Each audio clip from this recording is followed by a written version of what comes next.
to shine, kick your feet up, relax your mind. We live right now, no delay, no decline. Yeah, we about to go crazy. Let's go. It's time. Sherman the man with the plan, always ready on demand. Mr. Beans keep it clean, but he mean when he land. Consistently, Mo never fold, always stand. River told me bring the word. Let it expand. Jada Prince with the voice, lead the people in command. Every Thursday night, 8 to 7 Central to the stage. We go for hours, no limit. This ain't your average page. Pop culture, relationships, religion, we is gay. If it's real in the world, we adjust it. We don't cage over pillow. Hit the link, step in. If you both say it loud, stand firm. Let your truth be told. Chat run the show, yeah they got control. Put money on the line, they can kick you off the road. No scripts, no cuts, no attention in the zone. Real versus real talk, and you feel it in your bones. This ain't just a stream, yeah, it's something fully grown. You know what it is. Conversation with the congregation.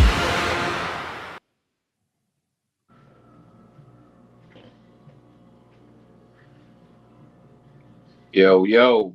What up? What up? What it do? What it do? What it do, family? Things, why you always mean mugging, man? God damn. You don't never have no happy days, nigga. That's crazy. What's the deal, Joe? How everybody doing? Yeah, everybody feel? Everybody good? I'm good. How was y'all week? Yeah, hot as hell. What It was hot as hell. Last couple of days been nice though. Yeah. Better breathe a little bit. What about you? How was your week? How was your week going? How was your day? Me? Yeah. Oh man, listen, bro. It's been strange, but it's been I need to figure out why I'm still hearing too. It's a crazy reverb. It's like you don't make sense because my mic is actually turned off. Or you think it is? No, I'm like it's muted in the OBS. I'm looking dead at it. What about now? Is it still double? No. Now it's okay? Yeah, it's decent right now. Okay, cool. No, I don't like your voice anyway, but you know. I mean, good. It is what it is right now. Oh, you know what? I need to take this out too, though, now that I'm thinking about it. Jay Enormous. What up? You looking like goddamn one of Milli Vanilli up in this bitch. Like you blame it on the rain, nigga. Like you on the nature walk. You look like Nature Boy.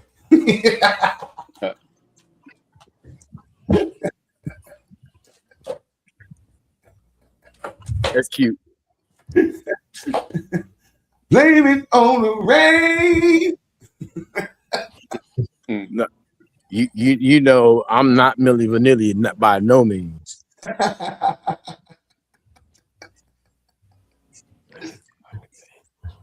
Okay.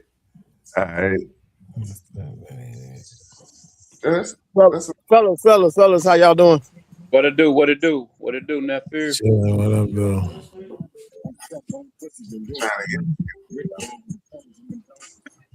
We got any topics for today, or we just you got something you want to start with, Beans? I don't remember what it was. That's so crazy, ain't it? I don't even remember what it was, bro. I did have some too. I be downloading so much stuff, and then now it's like I don't take notes, so things just be getting mixed up. That's why my computer on the fritz. I got too much stuff on here. So what I do when I got an idea I want to use, or I run across a video that might be interesting for the show, I email it. I send a message to Rev in Messenger. That way, when I go to his the file with that, anything in that motherfucker is some shit we can talk about today. He do the same thing.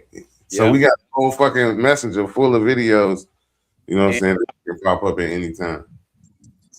Yeah, like they were saying a topic today about woman worried about the man having something fixed in the house. You know, she wanted it done right then and there. Like, I got that one, Joe. I like that. I wanted to comment on that. I like that too. Yeah, I like that too. That's some bullshit. What's some bullshit? Hold on, let's watch it right quick. I had it. What's up, man? You good? I'm good, man. What's going on with you? All good. Let me see. I had it. Because I got my own thoughts on it, and it y'all might be surprised. What's your thoughts? So jump right to it when you say do it. I just want to hold on. I want to play the video first. Okay. The whole video now. Don't cut it out. Okay, man. See, look, boom. Watch this. I ain't There's 4 of us up here now. Bam, there you go.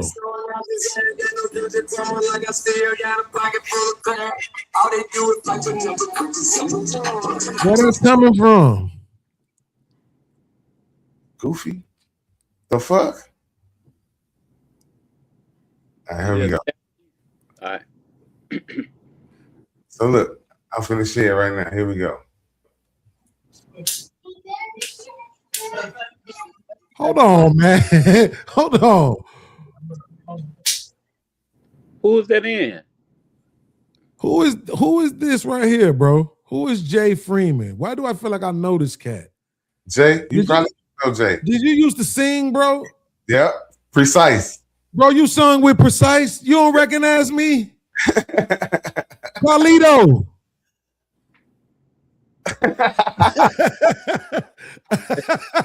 Oh snap! This nigga that grew dreads and everything. What's going on, Family reunion. Hold on, he's muted. Let me unmute. bro?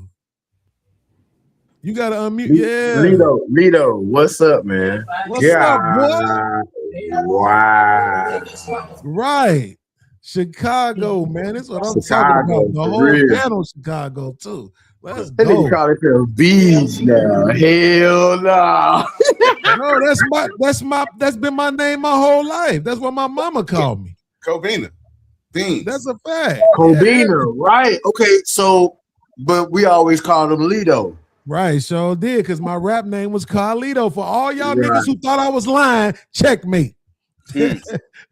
Carlito. tell Yeah, y'all, that's Lito. my That's rap Lito. name was Hey, I Carlito. don't know. I know him as Lito, bro. That's a fact.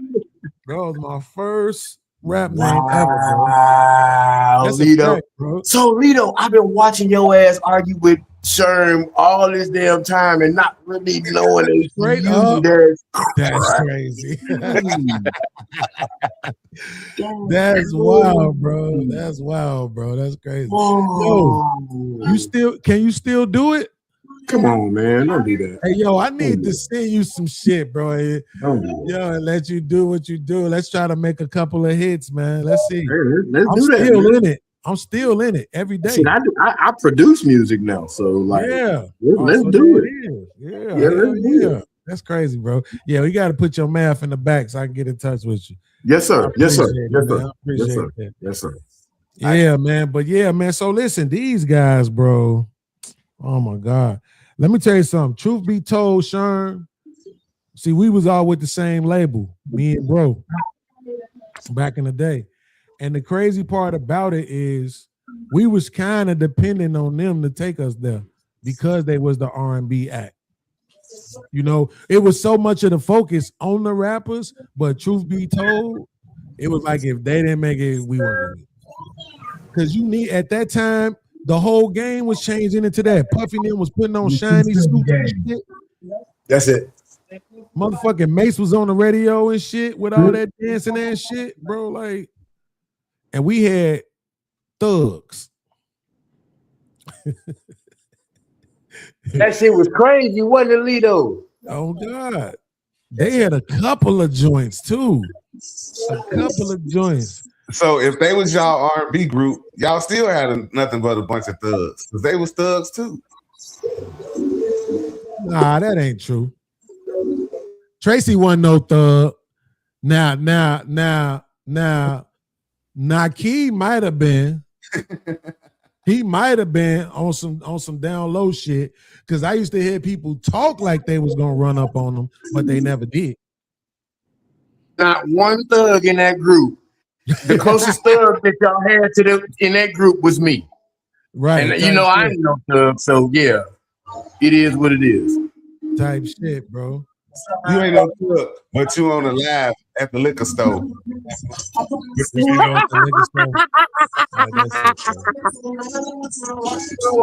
not doing this with y'all niggas. I was gonna be outside too, I thought earlier, but somebody changed the plans up, so I wanted to be actually streaming from outside right now, going to get some Chinese food. Damn. But I felt like being lazy anyway, so I just said, fuck it, and stayed in the career. Then you Uber eat some shit. I did a long ass show. And I did a long ass show. But the people were supporting, so I don't mind staying when they supporting. Right. You know what I'm saying? When they supporting, I will stay, bro, and I will work, you know. But yeah, we had a dope when that was going on at the end. I'm good. I'm tweaking over there. My man, we was reviewing my man Marquette from the Saint in the Center.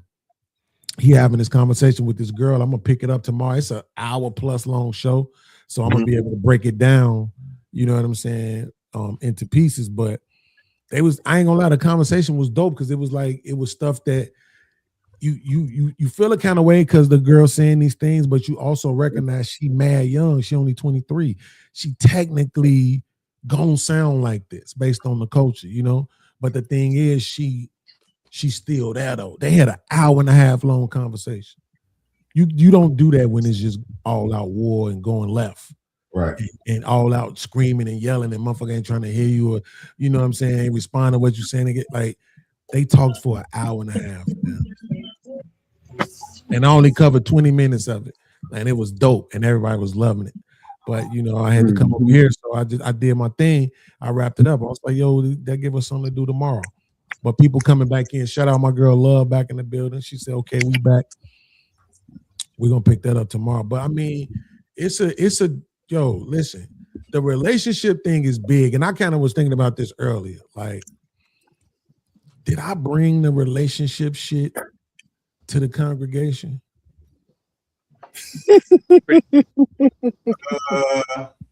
I kind of feel like I did, bro. I kind of feel like y'all was doing way more what's going on in the news, pop culture, music, talking about the artists and stuff like that. And then I probably kind of came in on some red pill shit accidentally and started pushing us towards this. Now I can tell you where Sherm is responsible at though, too. Because at some point he stopped bringing topics. The first few weeks, he had a topic. That sound like them too, don't it? Tell you what's happening. The last couple of weeks since I switched over to the studio, I've been having technical difficulties. So I've been trying to just get myself right. Remember, I was echoing a couple of weeks, and then last week everything kept freezing. This week it seemed like I'm on, so I could probably focus and concentrate more on the topics. I got a couple topics today, though. I do got a couple topics today. Okay, cool then. I'm just saying. But you used to with the pop shit, right? Oh man, you know this artist got shot at this place and they tried to rob this guy, and you know these people listen. I'm like, yo, that. And when I first saw it, when I first came, I was like, yo, that's kind of crazy. I ain't really into that. But you can broach those. You showed me that you can broach those into deeper conversations. You know what I'm saying? Mm-hmm. And then you stopped, bastard. That's my bad. I'll be back on my shit, man. I'm gonna bounce back. Hey Willie, nothing happened, bro. We just You said what now? I'm just telling Willie. He said, "What happened to the stream? Nothing. We just. It's time for the congregation show. I was gonna try to do it on the other stream, but I couldn't get the OBS to do what I wanted it to do. So, and it's better this way anyway. So we can just control everything in one space because my computer was acting dumb. All right, part of the application memory. Let's watch the video. Let's watch the video. Oh, you got it now? Good. Let's go. I got it.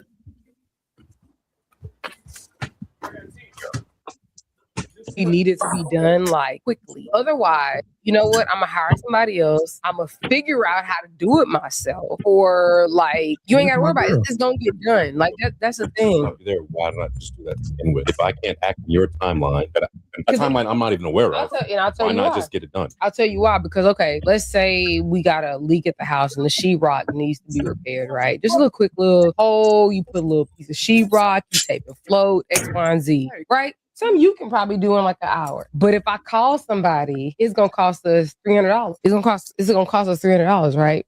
So I'm trying to like avoid us having to pay that when you can just take care of your own home for free. With the problem You that you know, saw before me. But I can't It doesn't do matter. But why who do I saw the have- but problem. why You guys do- are living in the but wait, house together. But why do I It's have to our do it? home. But why do I have to do it in your time? It's a leak. Oh, It's a leak. And Okay, and so I put it. Wait, hold on. I put a bucket under the leak, and I'm like, I'll take it. You want me to take care of it tomorrow? I'm like, I'll take care of it in 4 days. No, for Right? what? It's look, it's in my mind to take care of. I'm just not doing it in your timeline. Why are we dragging our feet? I asked you to do it. But who Done. in you your also, mind? you I'm also dragging- told me what needed to be done. You also said you just got to put a little bit of spackle, another pipe, so you know the steps. I know the steps. I don't know how to do it. You do. Yeah, but as a What? I don't understand. What? I don't understand why you guys are fighting this point. Honestly, I'm very confused Thank you. because as a man, as her partner, why Why wouldn't you just say like, okay, babe, I'll I'll get get it it done. done because I have Why other would it things. take you- Because I have other things to do. if it can be Maybe- done right away, why not communicate? Maybe I that? don't feel like doing it today. Like I have What that about what right. you feel know? like doing? I have that right. But if I put a bucket, yes, in my house. and if I put a bucket No, under stop the saying leak, it right. hold on, It's y'all's hold on. house. Wait, and if I put a bucket under the leak and I change the bucket every couple of hours and it's not affecting So anything, if you can change the bucket, you can fix the leak. What are we doing? Thank once you. again, what if I don't feel like doing it? Then I'll hire somebody else to do it, and then you're gonna come back to me and be And like, this "Why is would you not?" And that's wait for exactly me? what I mean. Why do I have to operate in your timeline? Then don't, I'm and gonna then get don't it be done. here. No, Like, listen, no, think about it. This is Don't our and home, then right? don't be Hey guys, here. if you enjoyed that clip, make sure you check out the full. Yo. So, can I ask a question?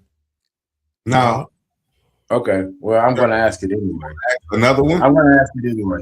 Hey, so as a person who actually fixes shit around his house and shit like that,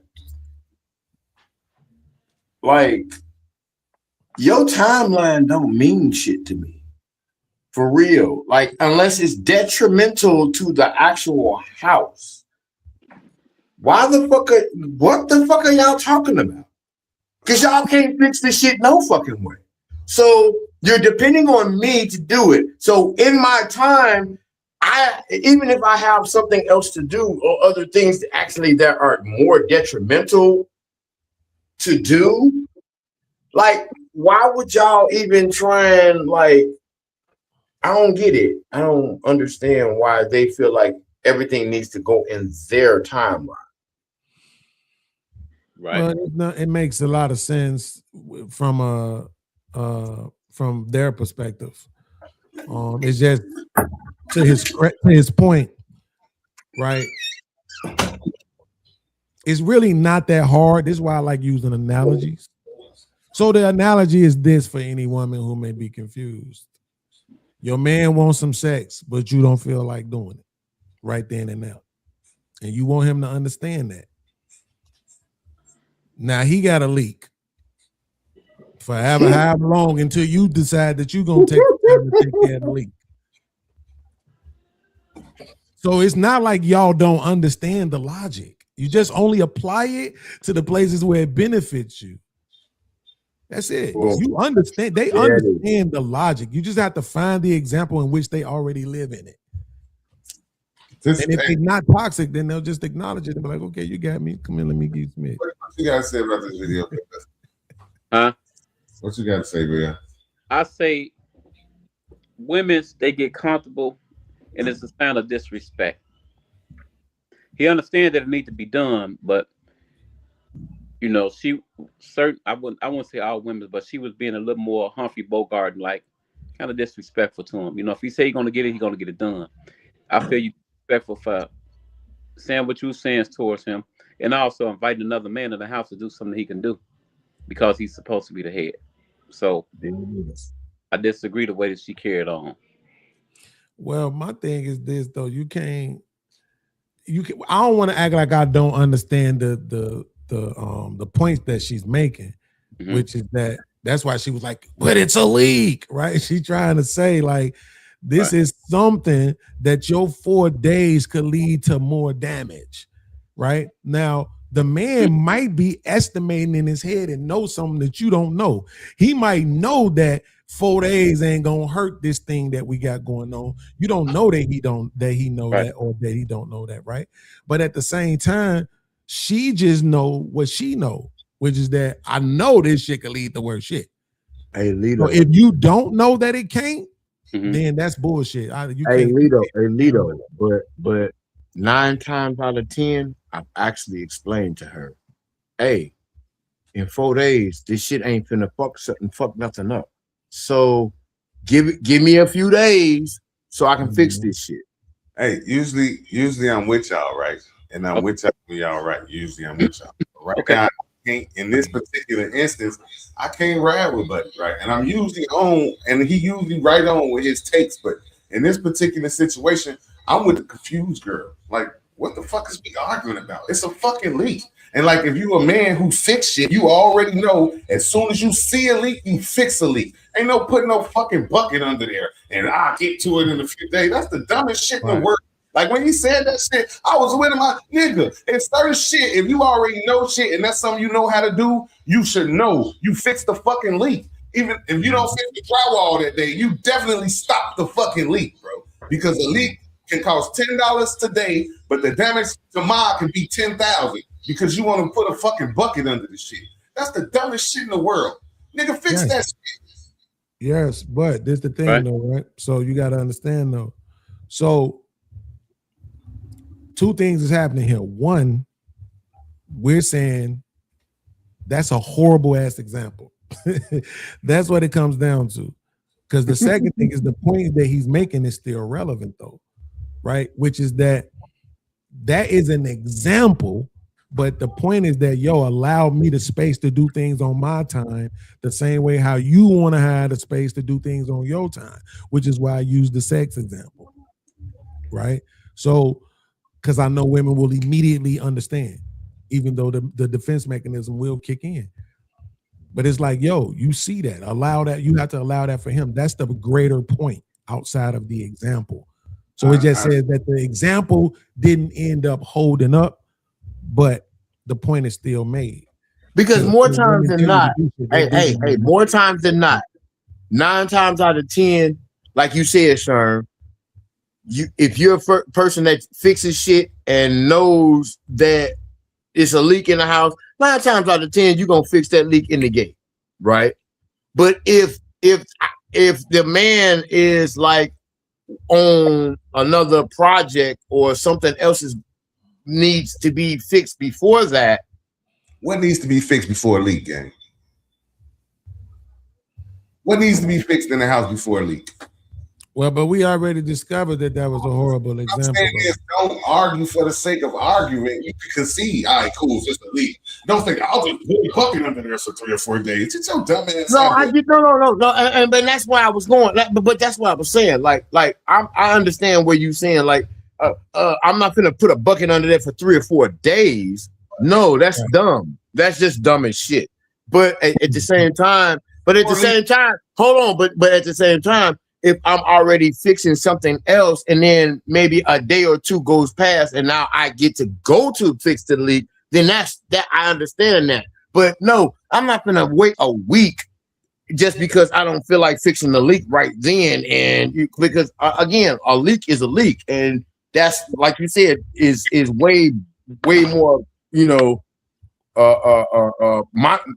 as far as monetary wise, like that shit will fuck your whole thing up.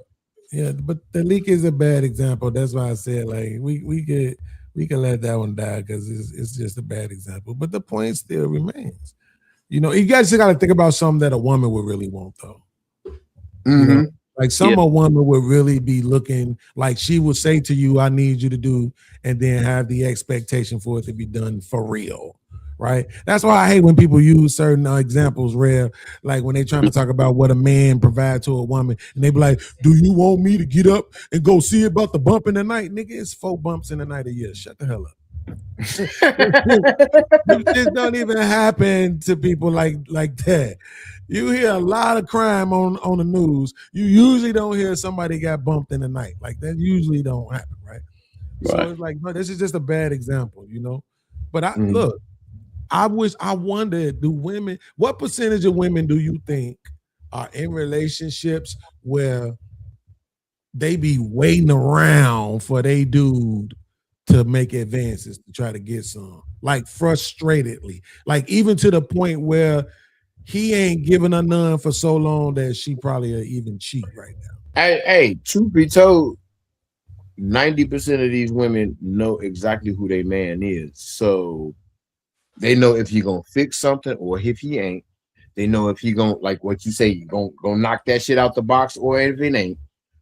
They know. They already know. So them actually complaining is probably a mechanism of them trying to get out of whatever said relationship that they already in anyway. It just seemed like with her, I'm just going off of her, which I know we going off topic. She was more so demanding and commanding that he do it, like, you know what I'm saying? But it could have just been a roof leak. You know, you never know. So if it's a roof leak, you just can't get up there and fix that roof leak. You don't know where it's coming from, especially if you're not a roofer. You know what I'm saying? That leak could be coming from the couplings. It could be coming from the side of the building. It could be coming anywhere. So, you know what I'm saying? Now, don't get me wrong. Just hear me out for a second. If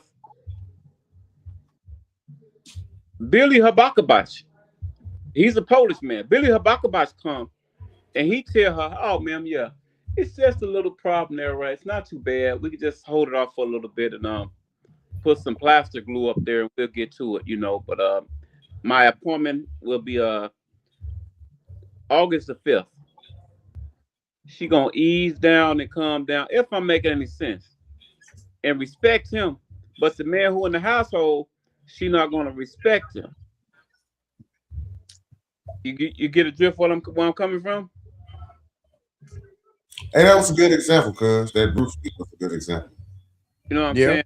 That's what I'm saying. You know what I'm saying? Like, and she gonna respect that person a little more, but a lot more than she respect their husband or that man in their house. And that's why I look at it like that. Cause she was like, it's a leak, talking with her feelings, her attitude, you know. It went like, hey baby, I wanted to let you know we got a leak here. So we got to get into it, get onto it. You know, it's the way you do things, not what you say, but how you say it, you know. I agree, Toby. I agree. Yeah. Hey, Crystal said, handyman. Oh, there it is. Handyman are hard every day, but I would give him 2 days max. I mean, yeah, but I think it's this whole thing about having a man in your house when your husband ain't around and all of that.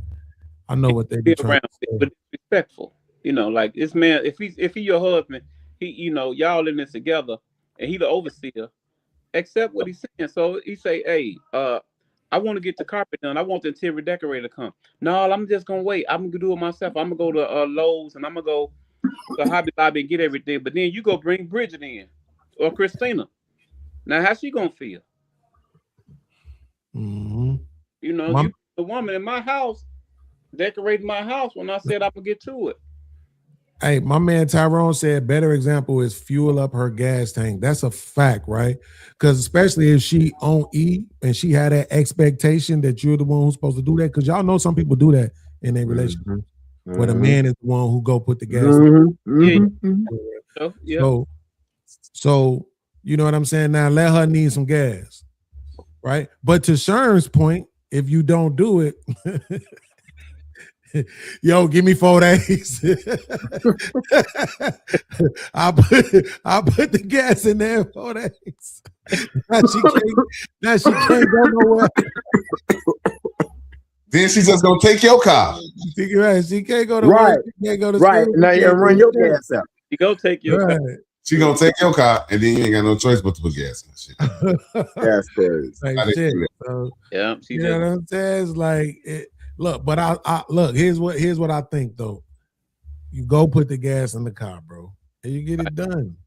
You know, and I think the truth is, if we start running down the things that women expect for us, see, think about what we use. And we talked about gas in the car, we talking about fixing the roof, you know, things like that. It might be other shit. You know what I'm saying? Like she wants you to make $30K more than you make. See, that's a personal problem. You know what I'm saying? But that's personal. That's a personal Nah, bro, problem. no, seriously. Because you knew who I was when you came into this shit. So now you want me to make 30 more thousand than I actually already did. Get the fuck out of here with that shit. I guess you expect growth. Put it like that, you know. Hey, Great point. Look what he just said. That was great, Graham. Yeah. There it is. Growth. That's the best example right there. Yeah. That is crazy. That's we way better than the hole in the ceiling or the goddamn gas. But growth, a woman's expectation for growth is literally based around her own desires and the way that she sees her life. You need to be at where she needs you to be there when she needs you to be there.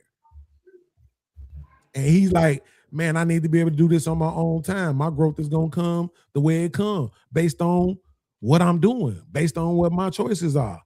So and also it's really considered on what growth is to you. Gross? He said growth, not gross. No, I said growth. Clean your ears. Clean your ears. Clean your ears. I said growth.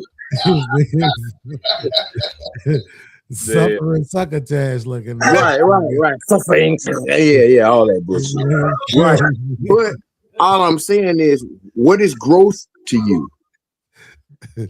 Well, we know what it is. We know it's money to them. Growth to me is ill. Hey, somebody clip that and send it to me. Him doing ill.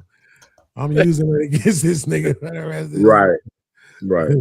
Every time, who you talking to? I'm putting no, like seriously though, in the mind of her, what is growth? Yeah, it could be elevate. You know what I'm saying? Growth is elevate. Put it like this: y'all just meet, y'all stay in an apartment. You know, good 5 years from now, y'all should be, you know, moving into probably not a home, but y'all could be back. What they call them houses? Starter home. No, them little frame houses they be having. Oh yeah, you talking about the ones that single family homes? Yeah, but they like the homes that's connected and shit in the neighborhood. Oh, the townhouses. The townhouses. Okay. So y'all should have a townhouse first, and then you remixed it. I changed my mind. Right. Wait, hold on. And moving from an apartment to a townhouse ain't no growth. That's sideways. That's stepping sideways. Definitely growth. Fuck you, man. Coming from an apartment to a townhouse. Crazy as hell. And then going from an apartment to a townhouse is moving lateral. That's not growth. Must be crazy, bro. Hey, do you own that townhouse? It don't matter. It's still growth. Yes, it does. It definitely does. It definitely does. This I'm gonna tell you why it don't matter. Because when we moved to from Iowa to Kentucky, we moved from a 2-bedroom ranch style apartment to a townhouse. I'm gonna tell you something. Just going from 1 bathroom to 2 bathrooms is growth, my nigga. That shit is growth, dog. And you have a garage. I'm sorry. Your house now. You have a garage. You know you That depends on what your goals are. Huh? Growth is the goal. No. Your growth depends on what your goals are. Oh yeah. Your growth depends on what your goals are. Yeah. Your growth depends on what your goals are. So if your goal was to go from 1 bathroom to 2, okay, cool, I get it. Mm-hmm. But if your growth was from going from, hey, I'm living into this fucking apartment, but I want to own something, that's a whole nother conversation. It still don't matter, nigga. My mama didn't get her No, it does matter. That matters. Bro, my mama is in her 60s. She didn't get her house until 10 years ago. Nigga. Like nobody cares. What I'm saying, and there were probably things that impeded her from doing that said thing, right? Until she got her house, right? All I'm saying is, if her goal was to get that said house and own it, she achieved it. Yes, she achieved what she needed to do. No matter how long the stretch was or whatever it is, she achieved her goal. True, but the journey there though, right? The journey there though was a lot of apartments, and I could tell you they went from down here to up here to right here to up here to right here. Okay. And then she got a house. You see what I'm saying? My mama had, bro, but you know, like everybody on Ferdinand knew. My mama had, stop playing our apartment. Bro, my mama had that motherfucker looking like the Taj Mahal. That shit was ridiculous. I was so surprised people never broke into our house. I think I've been to your house once. I don't know. Maybe you did. I don't know. One I'm just time. saying, everybody knew my mama had the bag, bro. But she used to come up with all these reasons for why she didn't jump out there and do it. You know what I'm saying? See, Even though she could have, she hold was on. giving other motherfuckers $5,000 for their down payments on their houses and shit. But hold on, Lito. This is what I'm saying though. It took her a long time to understand, hey, you know what? I'm paying for all these other motherfuckers to get rich. I need to invest in me to get my own shit. No. That's what I'm saying. She been knew it. And she just procrastinated, bro. She procrastinated on a lot of shit. She procrastinated. So on that's not degrees. so She was in her fucking. she could have. So what you're telling me is your mom could have achieved her goal a long time ago. She just procrastinated. Absolutely. Oh, Yeah, okay. my mom always had the bag, bro. That just Always. not her goal. I'm trying to tell you. Maybe that's She what's always wrong. had the bag. And that too. At the time, that probably wasn't her goal. That too. Yeah, I agree with you on that, Sean. That part too. I agree on that. What's up, Blue Jay? I know when it kind of happened was when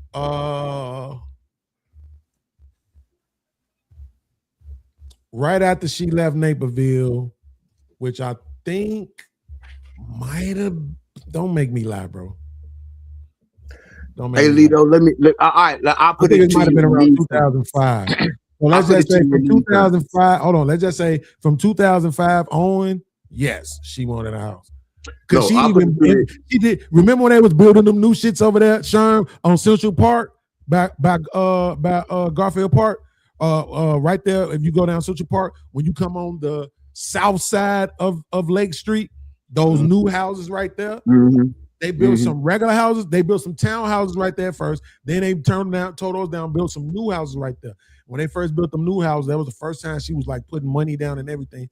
She just never went through with it. But it just goes to show you though, right? Because them shits right there, whoever owned them, they probably worth some money. That's like close by downtown. So you see how she was already thinking? You see what I'm saying?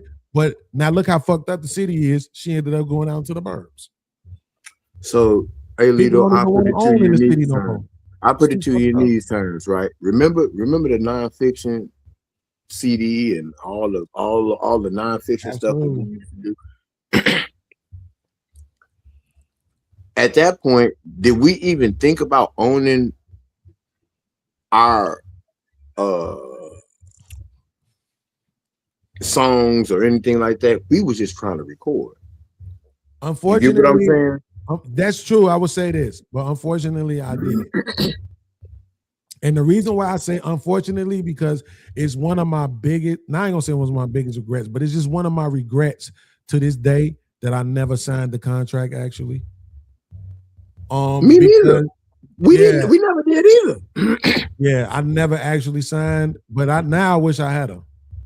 I was just explaining to Sherm the other night about the whole how the next, when Next got their deal, like that was supposed to have been our deal, but again, we refused to sign a deal that we didn't have our own publishing and everything like that because again, we knew too much. Right. Think about Carlito. Think about all the stuff that we learned even in that time. And that was like 99, 2000. That was like 25, 26 years ago. 98, 99. 98, 99. 2000. Right. So think about what we learned in that time, knowing what we know, and still didn't sign those deals because we wanted to own everything. Mm-hmm. Now I got a question for you, Jay. Like Lito, I mean Beans just said he regret signing a deal. Do you regret looking back on not signing that deal? No. You know why? Because I feel like don't feel. I'm sorry. I'm sorry. We ain't feeling right. What I know about the industry now, and what I almost figured out back then, had I signed any deal and I'm tied to what I'm tied to, I don't want to be a part of that shit. I wanted to be a part of what we were doing. And they were trying to force things on us that we didn't want to do. So no, I'm glad that I said I had the mindset and the fortitude of, hey, because again, we were in a lot of situations where we definitely could have been in the forefront, but we also wanted to own what we did. So it was just like, okay, well, fuck it. If y'all not gonna give us what we need, I mean, we know what we're worth. So even knowing that Next got the same deal that y'all could have had, and y'all trajectory could have been the same as Next. You know what I'm saying? You don't have any regrets based on where you are now. No, because where's Next right now? They probably doing shows. Nah, I doubt that. And then even probably if they are doing shows, hold on. Even if they are doing shows, bro, how big is it? How big is Next? Now, if there was a deal where I'm almost as big as Boyz II Men or a Jodeci, then yes, I probably would have regretted it. But Next is not a group to where I looked at and was like, damn, I regret that shit because I'm not saying that. I'm not saying that you would have had the exact same career as Next. I would have said you would have had the exact opportunities that Next has. And if you I just still don't know. Let me finish. And if you are more talented, then based on your talent, your career would have been better or worse than Next, but you would have had those same opportunities and that same engine behind you that'll push you, and you'll have more notoriety. You can build more off that than you can on it right now. But here's the thing: going into the deal, we didn't have any control of anything. So going forward, even behind that, how much control do we actually get going forward? So no, I don't regret not doing that, because at the same time, again, Next, even with the whole Next thing and everything like that, how much of that shit that they're performing, even if they're performing right now, how much do they own? How much of that do they own? How much of that do they even did they even write at the time? For real. Like I know RL wrote some of the shit for them, but in the gate, I don't think so. So that's what I'm saying. Like, for me, no, I don't regret that shit because, hey, Next was who they were. And if, if the whole deal was like a Motown shit and like on some Boyz II Men or some Jodeci type shit or something of that caliber, then yeah, I probably could sit back and say, yeah, damn, I do regret that shit because damn, the escalation and to the fortitude of where they went, even with Boyz II Men, they actually got to write on their first album. You get what I'm saying? So listen. It feel good to be a B2K member right now in 2026. Okay, they got a new song out and shit. Like, people could say what they want to, but if I could go back and be a part of, like, now I come from Cabrini Green Projects. Then I'm on the west side of Chicago, in the heart of everything. On this side, unknowns. On this side, foes. On this side, stones I don't even know about, but they there. On this side, undertakers. On that side, travelers. On that side, insanes. Right?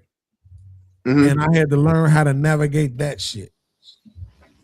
So I'm just saying, like, What up, when it Mo? comes down to it, What's up? a lot of this other shit ain't that difficult. You got to understand that the to me, the reason why I say I regret it is because of my relationship with Tone. That's why I say I regret it. Is Why? because Well, no, your relationship with Tone means what? that I didn't show trust in him. You know what I'm saying? Like, because in my mind, I just told myself, and unless I could get a lawyer to confirm to me this shit, I'm just not gonna sign. But we didn't trust him like that either. Yeah, but I probably should have. Is my point though. That's what I'm saying. I just feel like I should have. He ain't never once showed me nothing, bro. Nothing that would say he'll do some snake shit. Not even to this day. I feel that. No, I didn't. We didn't see that You know either. what I'm But saying? I guess what I'm saying. So it kind of goes back to what you were saying in the beginning. When you said if we didn't do something, wasn't nobody over there gonna do shit, right? Nah, we weren't gonna. No, we weren't. So just think of the pressure that just what you just said was on us. Mm-hmm. You get what I'm saying? And so we're thinking like, okay, and then at the time too, we got the parodies going, right? That's the point right there. Exactly. Right. That gave y'all the exposure. So when that happened, it was just like, wait. cool. What? One of the parodies was jobs, right? Yeah. Yes. There you go. So and they was playing that on they was playing that on the radio stations. They were playing that on GCI, and I actually wrote that shit. But okay. Who you own? This nigga ain't shit. Hey, and that's the part of the, and that's when I walked away. Okay, so that's what I'm saying. So if you, man, listen, what I'm saying is this, right? Going into the shit, you can't. Somebody mic up to turn your speaker down or something. Like when going into that shit, you already knowing you can't. You ain't really nobody. You know you got talent. They came and got you because you got talent, but you really nobody. So they not gonna trust you to build you as a star, and they putting all their money into you. They want you. They believe you can be a star. Now let them make you into one. You know what I'm saying? Especially as an R&B artist, I can see if as a rapper. Nah, you're not finna take me on as a rapper, and I'm not finna write my own shit. You know what I'm saying? But as an R&B artist, it's normal to have other writers. Hey, but when you got when I'm actually the guy who y'all actually coming to see, and I'm the motherfucker that's telling y'all, hey, look, we can do shit X, Y, and Z, and y'all seeing the shit that we doing, and y'all see that we can do these said things, but y'all still want to like just jerk us along because ain't nobody to see you, Otis. Yeah, that shit sound good, but again, those showcases said otherwise. I know you was the shit back in the days. I don't know what happened. I'm just saying, I'm just saying. So in my head, hey, I'm trying, just like Kanye, right? And it's crazy. I'm not trying to compare myself to him, but what I'm saying is my confidence in that era was that, because hey, he felt like I'm betting on me, and that's exactly what I said. Hey, bro, look, I'm betting on me. Fuck what y'all talking about. Hey, we want this. Y'all said no. Okay, cool. Wait. But truth be told, though, this could be like kind of like not Monday quarterbacking, but you know, the truth is that when we were trying to push y'all came right on the end of boy bands. We did. They was phasing them out anyway. They was already phasing us out. You right. No, you right. You know what I'm saying? So I mean, but we still hold on. And at that particular time, we was older. We was Exactly, in our, that's what I'm talking we were like about That's what I meant. 25, 26-ish at that point. Right. Absolutely. So the boy band shit was Nike was built really like a like granddaddy. hell. We was really threatened. We was really on the cusp of like New Edition and fucking Boys to Men type shit. That was our age group at the time. So what y'all wanted to sing, Candy Girl? The fuck? No, dumbass. I'm talking about New Edition with Johnny Gill, not fucking little kids. So you scared of Johnny Gill? No, I was never scared of Johnny Gill. Hey, E, you my man. 100 grand. You can't fuck with Johnny Gill, nigga. No, he asked me if I was scared of Johnny Gill. I said I was never scared of Johnny Gill. I didn't say I could fuck with him. I just said I was Start scared. digging to the negative 13 flow on your ass. Hey, and if that's where he going, well, hell, I'm gonna stand on what I got to do. You know what I'm saying? I can only give you what I got. That's all. We know. Nights like this, I wish. hey, you know better. Don't you do that? Don't you do that, Lito? You know better. You know better. Hey, I always like that third one though when he hit it. Nights like this, I wish.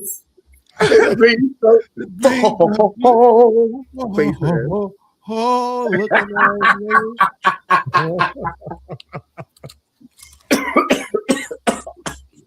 How you doing? On stage yesterday, nigga. Hey, Mo. What's up? Hold on. Oh, where's that? Oh, right here. Hey, Blue Jay. Blue Jay. I need to learn how to connect my V cable, man. Oh, what? Hey, I Lito. can bring my sounds over here with me too. So Hey, check it out, Joe. I got another video. Can I present another video? Go ahead. All right, I think somebody trying to come up. that's real. It's 90 back. All right, here we go. Add it to the stage. Here we go. Here we go. Y'all ready? Yes, sir. If my nigga keep cheating on me. Is he a good nigga? Yeah, but the nigga keep cheating. Do he handle responsibilities? He pay bills? He go to work? Yeah. Yeah? Mm-hmm. You not? Is you going without anything? Nah, I ain't going without nothing. Nah. Are you missing anything? Is your child missing anything? So where are we getting at with this? I'm just trying to figure out. You got to make a decision. He might cheat. All right. If he is cheating, do it come back home? Is niggas girls DMing you, knocking on your door, coming to your job, like, or are you going through his phone, or are you going through shit to see that he cheating? It's either going through the phone or social media. But nobody never directly came to you and said no. And said, well, then you gotta chalk that up.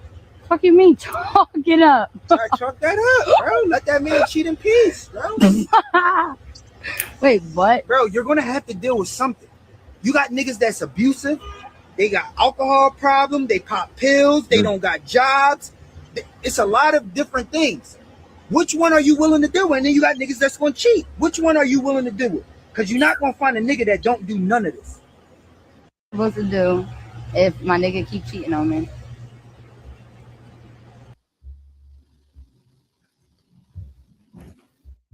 Oh.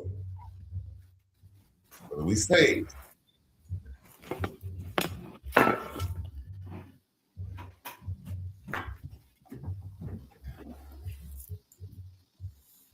Who wants to start? That's tough. What's tough? So he's speaking facts, though. He is speaking facts. But there two things can always be true, right? It depends on the person, right? It depends on what they want. Do they want that ultimate pie in the sky to where that person just don't cheat, they don't do it, they just do exactly what they supposed to do? Or like, is it like Buddy said, where shit, the nigga could be abusive, the nigga could be an alcoholic, the nigga could be anything else, but he just cheating on you, and they not even bringing it to you. So just chop that shit up. Well, his point is this: there's no such thing as a perfect man. So if you're gonna leave me for one imperfection, then go ahead on. You're gonna find somebody else with an imperfection that's probably worse than that. I'm hearing the feedback, Joe. True.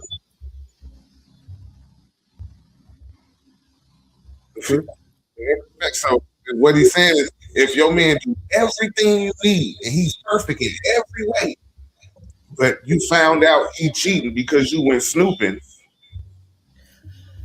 you gonna leave him to go to another nigga who probably gonna openly cheat.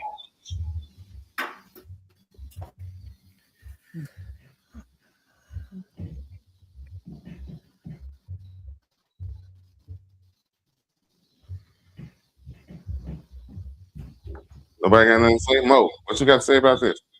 A little bit too quiet for me. Well, I mean, I'm just joining, trying to hear what y'all been talking about, you know.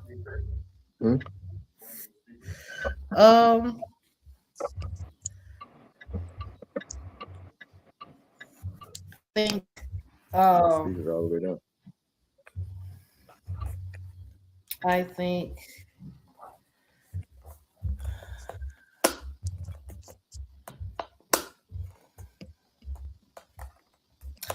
I don't know. Cheating is not a deal breaker for me. So what does that make sense to you? yeah. I'm not a phone person going no phone. I want my privacy, so I know I ain't picking your shit up. So it's kind of like you gonna have to, you know what I'm saying, get in touch with me. Unless you just being blatant. But other than that. Being blatant or your peace is being disturbed bad. You see, yeah, you know. Keep your shit out in the street. That shit coming to the house. You need to get that shit in check. You know what I'm saying? Yeah. Motherfucker really shouldn't go looking for some shit they don't want to find anyway. That's true. I mean, I was never a phone motherfucker in no way. So like, you know, your phone is your phone. I don't really give a shit. I ain't paying. Yeah, like, you know, I don't know. I ain't into and I'm about to be Inspector Gadget because you put your clothes on today and you outside or something. You know what I'm saying? Now, also, I believe everybody on this live is over 45. No. No? No, you old ass nigga. Oh shit. I know you over 45. No? Oh, not. No. Okay. All right, my bad, Mo. I'm sorry. I apologize. But sorry. I guess what I'm saying is, though, as the age of that we are, you're not really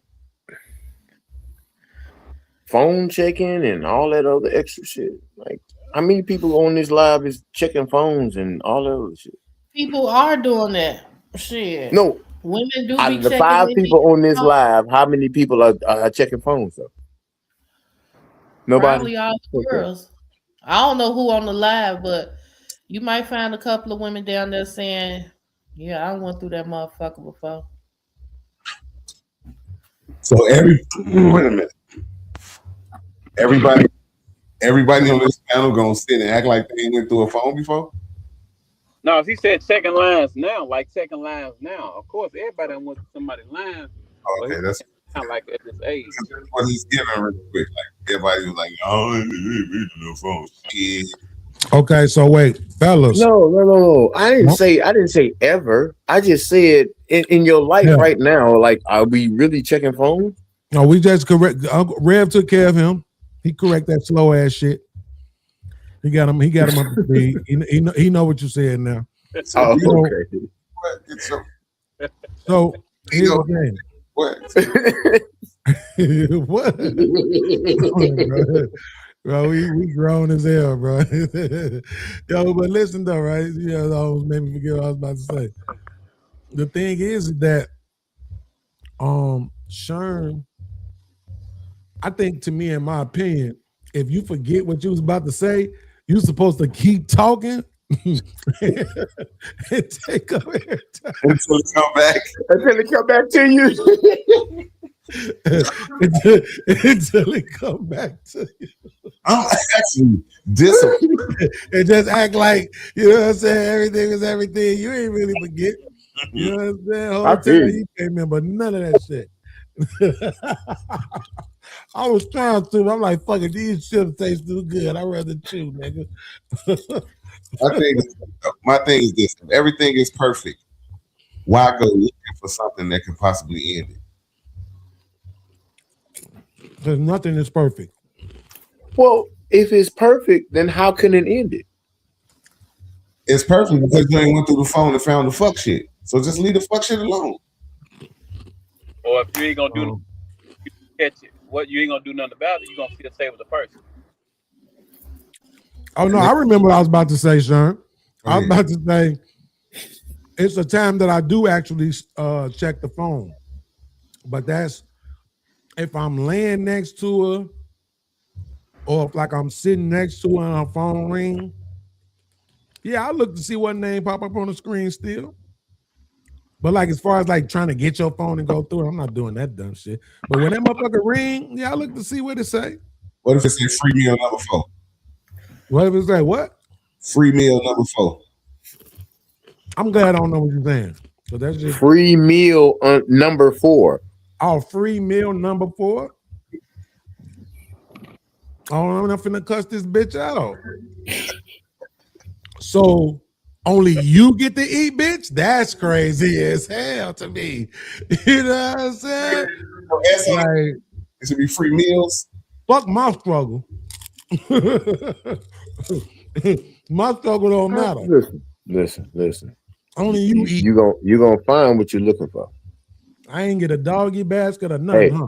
Hey, when you fucking with phones, you gonna find what you're looking for. Yeah. You gonna find what you're looking for. You with me. If you're a woman with me, you be wasting your fucking time. Again. When you You're not fucking gonna with find phones, shit. You can look all you want to. You'll be wasting when your you time. fucking with phones, you're gonna find what you're looking for. Because my real phone put up. My real phone put up. You don't even know where that one at. You can go through that. It's all good, bro. Like I don't even have I don't even put a lock on my phone, like the whole like screensaver shit. Girlfriend. You ain't got no girlfriend. Why you like You scared as hell every time I misplace that motherfucker. I didn't lock my phone when I was married, nigga. What are you talking about? You're not married now, so she found some shit. You should have locked your phone. She didn't find shit, motherfucker. What you mean? I He found said some you're not shit. married, so obviously it's your fault. Obviously. I guess. I mean, we not even go down that road. I mean, because I'm a man, it was my fault, right? Anyway, Absolutely. Even though, so she just tripped over gotta some say dick that. and just fell on it, and but it was my fault, right? Yeah, you the one who stuck your foot out. You stuck your foot out. You tripped her. So what she fell on was your fault because you tripped her. If you wouldn't have tripped her, she would have fell on the dick. You a dumbass nigga. Should have held her up. Yeah, you sound like a goofball. That's Somebody gonna jump you. You're gonna be walking down the street one day, sir, and somebody gonna just jump out the woodwork and beat your ass for this shit you saying today. Huh? You gotta watch your back. No, I ain't making no sense. Somebody gonna fuck you up. Oh, it's my fault that bitch cheated? Pow, pow. You blaming the victims? Pow, pow, pow, pow. God. Cracking your ass with a motherfucking belt, nigga. A brick or some shit. You gotta stop telling these men it's their fault they getting cheated on, man. What's wrong with you? Hey, man. I didn't say that. You just did. You just told that man it was his fault. How? Nigga, you said he tripped her. Get your dumb ass out of here. I heard you. I heard exactly what you said. I don't give a fucking nobody else want to listen. You said he tripped her into some more dick, nigga. Get your dumb ass out of here. You blaming him. That's called victim blaming, nigga. Somebody gonna get your ass, I'm telling you. You gotta stop playing with these people. It's a lot of hurt ass men out here, boy. Somebody gonna fuck you up.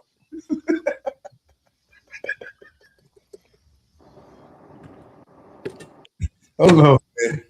I'm having That could be the worst pain in the world. These niggas be, these niggas is out here murking bitches, bro. Ain't lying. Murking them, Joe. Even though I turn around, it's always a motherfucking bitch doing something to a nigga too. But I just said we just saw the girl down there in East St. Louis kill 5 members of her own family. Well, her nigga helped.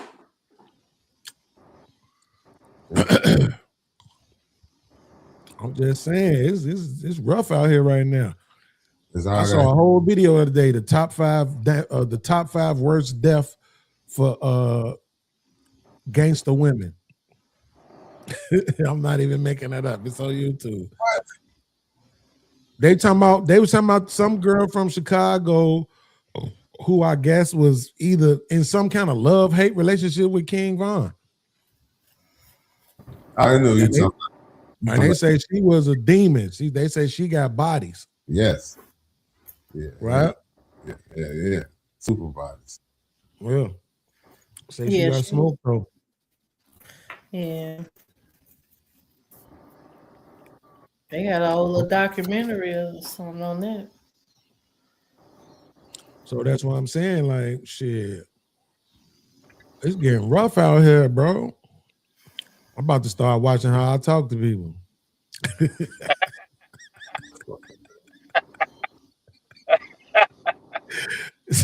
Yo, I've been on a tear the last couple of days, bro. What? Yeah, watch On a tear. Niggas been all kind of bitch ass, hoe ass niggas. Like, yo, I gotta start watching how I talk to these niggas. These niggas might be some killers for real. Dang. I did one dude so grimy the other day. I know I called that nigga 300 bitch ass niggas. Damn. I know I did. I would block me if I was him. What did he do to you? And I tagged him. He responded to one of my videos on some retarded shit. And you just said a lot of men out here hurt. So Bro, this shit is tragic, bro. Tragic. Hey, I got another video. Can we go to another video? We need to start praying for niggas. Like, that's what we need to do every Thursday when we first show up. Is just hold hands virtually and pray for niggas, bro, because this shit wild. yeah, it is kind of like disrespectful and out of pocket when a man get on another man's page. Hey, nigga, just shut up. No, you can't say nothing at all. You got to say something. Let them know what it is. Like, man, it's my work. I'm gonna speak up for my work. I don't like being misrepresented. I take that shit as disrespect. So a lot of people take different things as disrespect. Some people don't. One of my mans on his YouTube shit, that nigga used to call me bitch all the time. And I used to be like, bro, I ain't finna keep playing with you about that bitch word. Man, you know I don't mean nothing bad, right? But then he stopped calling me bitches. And a couple of months later, I started calling him bitches. And I was like, because I know you ain't gonna get mad because you said it don't really mean nothing to you. So now we both said, and it don't even bother me because I know he don't actually mean it. You know what I'm saying? But we had to go through that experience first. Dang. But other niggas, no. So only one nigga can call you a bitch? No, but if I form a relationship with you like that, then that's what it is. But if we haven't formed that relationship, nigga, no, you don't. Nah, I'm not playing that game. So what you're saying is you a selective bitch. This nigga ain't shit. Wait, did we? I did call you. Did no? No, I ain't saying you ass nigga. Do it. Bitch to me is like the N word to people. Like I would never call. No, bitch ain't the N word, nigga. Niggas die for less. Fuck out of here. Niggas die for the bitch word in our city. What you talking about? I'm saying. If a white man, if a man calling me not a white man, don't say a white man. If any man call you a bitch, it's like a white man calling you a nigga. Oh well, okay, yeah. That's what I'm saying. To y'all, because a white man calling me a nigga don't mean shit. I'll laugh that shit the fuck off. Okay. Thank you. Okay. I know what they really mean. I don't give a fuck what you mean by it. Cause you don't mean nothing by it. The same thing you think you disrespecting me with is the thing I'm proud of. You try to disrespect me for being black, but I'm happy about that. Uh-huh. So you calling me a nigga, that shit don't mean nothing. Now, if you be like bitch ass nigga, then that's different. If I feel like I could beat your ass, then that's probably what's gonna happen. So they got bitch ass in front. So bitch is worse than nigga. Fuck about nigga. Nigga literally means black. I don't give a fuck about that. Does? Yes, I don't care about nigga at all. They can say that shit all day. Them saying nigga is equivalent to a motherfucker saying with your black ass. I don't give a fuck about that. Say that shit all day, nigga. I don't care. No, you can't call me a nigga, bro. No. Okay, that's fine for you to live like that. We definitely gonna scrap behind. I was gonna say just sign over all your rights to your music before you go to jail for knocking some motherfucker head loose for calling you a nigga. But I forgot you did joint sign No, shit. we definitely gonna scrap it behind that. Like, so okay, now listen, I lived in Knoxville, Tennessee for over 10 years, right? Wow. And after I knew you? Yeah. Wow. Okay. We moved to Knoxville in 2007. Oh wow. Okay. So I was in the studio with some guys that grew up with this white boy, you know, and so I'm sitting there and they talking and shit, and he get to saying, yeah, and that nigga said woo up the bear, and I'm looking at these niggas like, did y'all hear what he just said? And and you know, oh man, no, okay, cool, whatever. So they you know, motherfuckers brushed it off. Okay, cool, whatever. Conversation keep going. He get even, you know, nigga, and I'm just like, hold on, y'all. Hey man, you can't say that. And if you say that again in front of me, we gonna scrap. And I don't give a shit if y'all grew up with this motherfucker or not.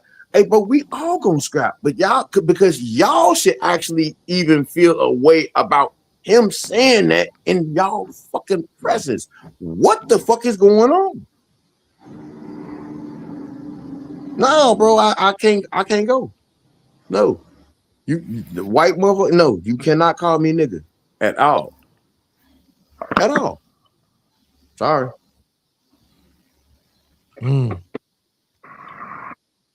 Well. You can't call me bitch either, but you definitely can't call me nigga. Damn, I'm glad I ain't saying nothing crazy. I thought I was muted. What I was gonna say, listen, man. I don't know about y'all, but yeah, that shit's dumb at this point. And that's okay. When you get to a certain age, you just start realizing some shit is for the young people. You know, that's for a young month. That's a young motherfucker's game to try to get away with that. You know, it's kind of stupid even for them, but you know, if they need to practice that bravado to make them feel masculine and get them through this life and get them into elderhood, then so be it. I'm not gonna try to stop them. But yeah, I'm definitely not teaching my son that shit. I wouldn't give a fuck what that cracker said, nigga or not. Live your life. Now, one time I did tell this girl when I was at work a few years ago, she used to do it. And I was like, yo, we could tell that you doing it to kind of like rub it in our faces. Like, I could do this shit. Like, y'all can't tell me I can't say it. Like, I don't give a fuck, but somebody might. Somebody might fuck you up. So I'm gonna just tell you need to be. I don't give a fuck about all that. I grew up around all that shit. I'm just letting you know. I don't care. I'm gonna ignore you, but somebody might not. Somebody check your ass one day. Exactly. It's gonna happen. Okay, can we go to the next video? I'm tired of this. As soon as you tell us why you care. This bitch nigga shit. Huh? Why I care about what? The white man calling you a nigga. I just said, what I said was, the white man calling me a nigga is the equivalent of any man calling me a bitch. Mhm. I didn't say I would react violently in either of those situations. Y'all drew that conclusion on your own. Well, you care. I care, definitely care, but how I react is a different thing. That's true. True. So That's true. Yeah, but I mean, you ain't gotta say it like that though. You don't scare nobody. yeah, Talking about how I react is a different thing. it's a different You know that energy you put on things, it's a different thing. Different Don't thing me, nigga. Fuck wrong with you. Hey, Harry, I don't know how I'm gonna react, but hey, you free say whatever you like. It's a free country. Exactly. Hey, Sherm, I'm sorry. You about to play this video. Let him please Okay, let go ahead. him play Go this ahead. video because I'm we'll sorry. keep I'm sorry. interrupting him. Thank you, I man. know I will. Thank The door for us everywhere. And then all I do is drop right behind it. The radio made us do that. What do you mean? Radio jumped on All I Do while we were right in the Oh, they midst of picked up the record. Yes. And Spread My Wings was #1. And we didn't even burn at #1. You know how you burn You that get to out. hold it. Yeah. You hold it. burn that. Yeah. We couldn't. Over. Tank. No, come on, man.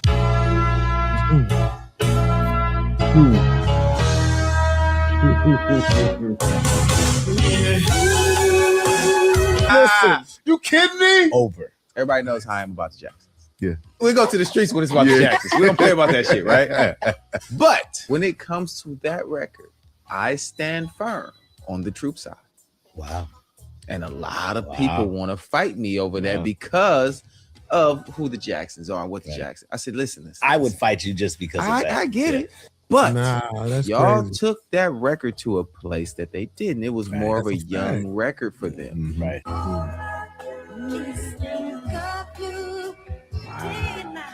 It became grown man business when Troop did the record.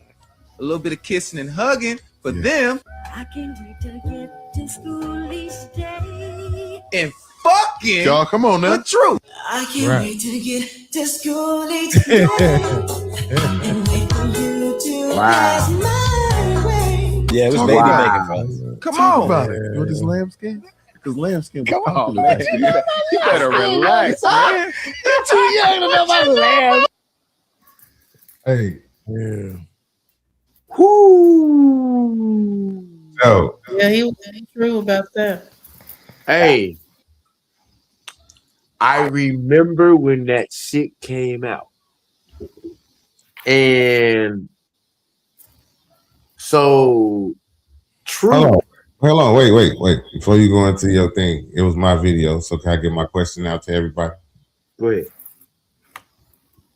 Now, if anybody would have posed the question to me, Troop was fucking with the Jackson 5 on any song, I would have said, hell, motherfucking no. But seeing that video, if you had to choose between which one was the best version of that song, would you choose Troop or the Jackson 5? Now, going into what I was about to say, I had already heard the Jackson 5 version, but when I heard the Troop version, it's almost like what he just said. Jackson 5 was like them like being kids, and these was grown ass men trying to fuck for real. Like that shit was totally different. Yeah, Troop would have been my total favorite at that point. Mo? What he said was definitely correct. When Troop sung that shit, it was definitely more of a bump and grind. You know what I'm saying? When Mike was singing it, it was definitely throwing the ball around.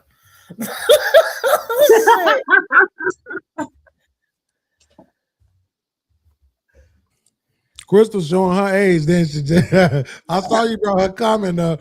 She showing her age, talking about Jackson's.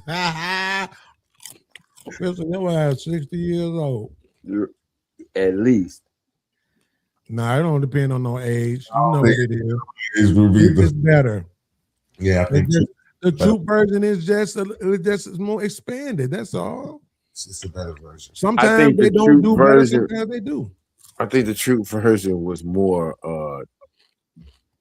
advanced of technology and all that other shit too. You know what I mean? Like how they produced it and everything. You know. Well, but he just laid it out for you, really. When the Jackson 5 did it, they was on some teen boppy group thing. Mm-hmm. And when they did it, they was on some ass eating shit. Damn. Wait a minute. Is that what they said? Is that what they said? Did Oh, damn, I don't think they said ass eating shit, bro. Yeah, I mean, I thought I did. My bad. I don't think that's what it is. I can look back and see, but no, I don't think that's not ass eating. Oh, yeah. Man, that's slutty. That music was slutty as hell, bro. I don't think we're supposed to eat groceries. Let's No, just I be don't honest. think so either. Boys to Men, Ready for the World, Troop. See, Troop was before all that, but Troop was before all that. I know, but I'm just saying, all that wave from the tail end of the 80s through the 90s was slutty as hell. All them niggas was sluts. The niggas weren't eating ass back then, bro. No, bro, not at all. What you talking about? Cut it out, bro. Especially Boys to Men, they was loving everybody. What do you mean? I'm not saying they was singing about it. I'm saying niggas was doing it to the music, though. The closest And them niggas was motherfuckers, doing it the in real closest life, motherfuckers too. that you could say that was doing that shit was Jodeci. You was eating ass in the 90s, Beans? No, I was a fucking child. Okay, then. They weren't. So you think they was eating ass in the 80s and 90s? Absolutely, nigga. We didn't invent it. The fuck is wrong with you? We acting like we invented the shit. What the fuck is going on? Nigga, doing that shit in the Bible, nigga. Remember? Like, come on. They was eating ass in the Bible? Yeah. Read the scripture. And in thy tongue slide thine ass.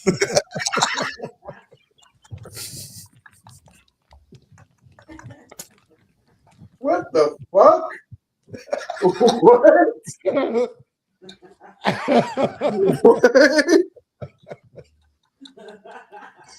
What? Nigga's dumb. I want to see that scripture, bro. Oh my God, this nigga is dumb as hell. Oh, this nigga said they was eating ass in the Bible. I need to read my scripture. Nigga said dying ass.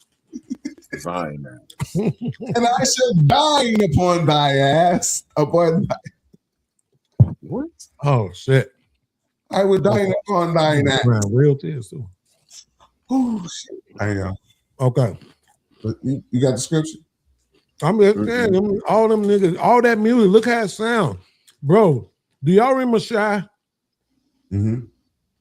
Bro, most people remember Shy because Shy had And If I Ever Fall in Love.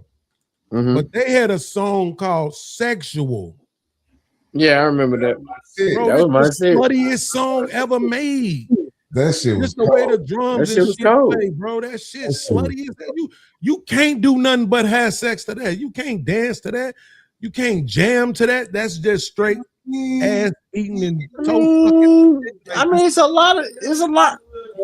Well, we are in pain. I'm in pain. It's part of me. No, go ahead. Bro, what about Boys to Men? Yeah.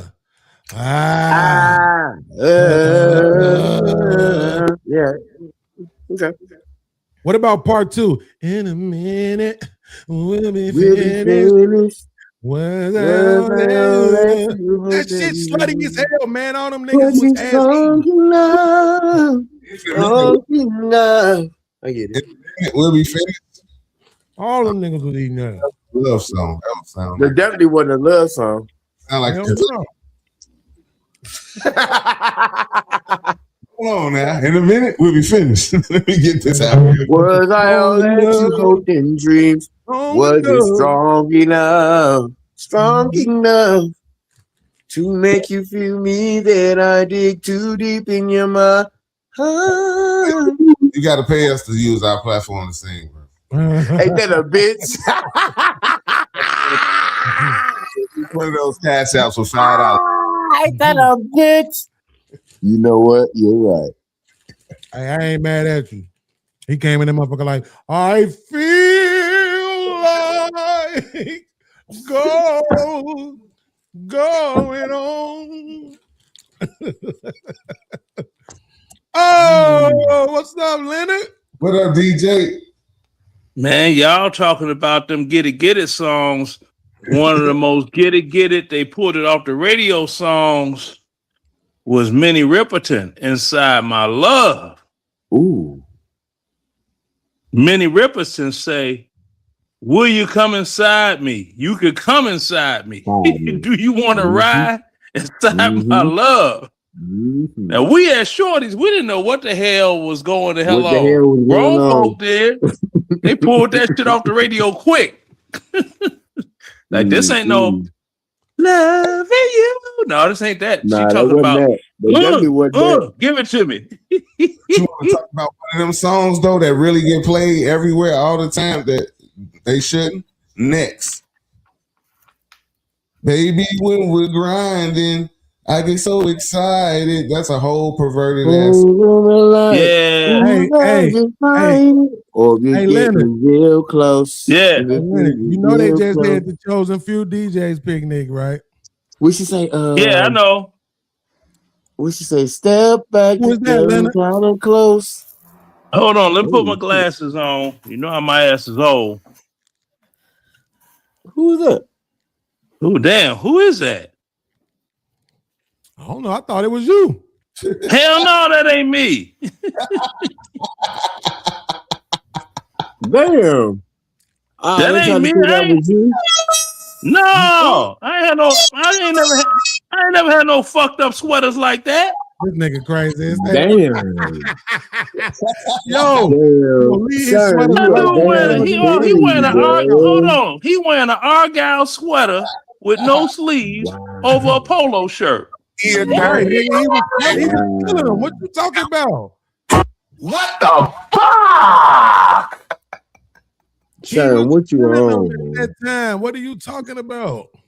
Man, that wasn't me. Not wearing no shit like that.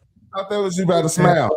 I showed that. No, I said that motherfucker probably ain't got spaces in his teeth like I do. I don't know about that one. No, man, get this nigga the fuck out of here. All right, y'all. The bounties. That is hilarious. The bounties is in it. Yeah. Get this nigga the fuck out of here. That is hilarious. Yeah. No, I was watching this documentary about the documentary was called I Was There When House Took Over the World. And I saw that picture. Yeah. I thought it was you. No, they told a bunch of lies. They told a bunch of lies in that documentary. Oh yeah, because they want the ubiquitous community to be responsible for house music like they was responsible for disco. That's interesting. Yeah, that's why they always say it started in the gay, black, and Latino clubs in Chicago. Name me, man. It's like name me. Based on what house, I don't be letting them define what house music is for me. Based on what house music is for me, all of that started in Chicago. And even if they was it was a gay club, it was several other clubs too that the music was getting played at, but they always like to focus on the one gay club. That's the thing. They want to focus on that because disco is from New York and made by gay people. Right. House took over disco, so you had the ubiquitous community trying to claim it for themselves, and it's like, nah. But some of them were fruity though. I ain't gonna lie. I'm with you on that. I know some of them, but the thing is, fruity though. You could name off the DJs that was gay, and it wasn't too many of them. What you had, Craig Loftus, Andre Hatchett, of the Young Crew. Who else? Of the Young Crew. So they trying to say that was some gay shit? No, it wasn't. No, he's saying that they basically trying to like grant the credit. They're trying to commandeer the shit. Yeah, like it was their inspiration that took it there, you know. The sad part about it is that house music really started in the house motherfucking like not in the clubs, but in the motherfucking house, motherfucking the house parties and shit like that. Nah, Like, that's what Wayne. That's what Wayne Williams saying. That's not true either. What happened is I was at this spot doing my thing with the edits and all that, right? And the because my mother had told me, why don't you get some of that old music from in the basement of the house, do that stuff you do with the tapes, see if your friends like it. I was like, all right, it's different. You know what I'm saying? I'm trying to be creative and get on. So when I'm playing my shit, the owner of the spot was like, yo, what style of DJing is that? What kind of music is that? You know, I know it was called edits. So I was like, house music. He said, you know what? I'm going to put that in the window. He ripped off a cardboard, off a box, wrote on there, we play house music, and stuck it in the window. So you created a house music? Is what you The saying? name, not the music, the name. Then, because that's when I met Frankie Knuckles. And he had said it in an interview. He was driving on the south side and saw this sign in the window that said, we play that house music. What the hell is that? Well, let's go in and see what's, I'm DJing down here. So it didn't come from the warehouse. So it came from your house. So you coined the term house music. I coined the term. Oh wow. Oh wow. And that's documented fact. And what doggone fucked him up was when Frankie did his last interview when he was alive, and he said house music. That's when I first saw it. And it's like, oh, it was like 1980, 81. It was like, okay, so everything fit. Then the motherfucker, oh man, you know how people be saying shit. I'm like, I'm famous for a lot of shit. Lying ain't one of them. Well, this is the thing about it though. Because my uncle talked to you. I told you my uncle talked to me about this a lot. Hey, and I played that song for him. You told me to play for him. No, you didn't. Yeah, man. No. He was like, oh yeah, I remember that one. Yeah, yes, sir. And then I love listening to him tell me how they used to dance. Because he always like, man, we used to be all up on them freaks. He always he was dancing all up on them freaks, grinding all up on them freaks up in there. And then he'd be like, but it's like the one spot, it was a lot of them punks in there. Yeah, I mean, you're gonna have them anywhere you go. We're in here with the ladies. They're gonna be there. They're gonna be there anyway. But that was the whole Lil You Dig, especially on the south side of Chicago. I mean, if you wanted to go someplace and there was a stepper set going on, you had to go to St. Stephen's or the Beverly House. That was way out south. Other than that, you had the Hummingbird, the Sheba. They was playing house music. So let me ask you real quick, in your opinion, what song is the actual first house song? Because this gets a lot of debate. My opinion is Chip E is house because he actually said it on the track. It's house. It's house. Now, Jesse Saunders, now Jesse Saunders says on and on. I'm like, bullshit. On and on was a bootleg of a bootleg. See? That is this group called Mars. Too, though. But right? the thing is, it's Jesse's song, right? On and on. On and on is his song. But it was a bootleg. It was a bootleg off of a bootleg that we were playing. A bootleg mashup. They used Funky Town, Bad Girls, and some random drum tracks that was edited up on a record. So hip-hop without knowing it. So when he just remade that because that wasn't the first song he made. The first one was with Vince Lawrence with Z Factor. That was the first joint, and the only reason Jesse's shit really got played by everybody because everybody liked Vince.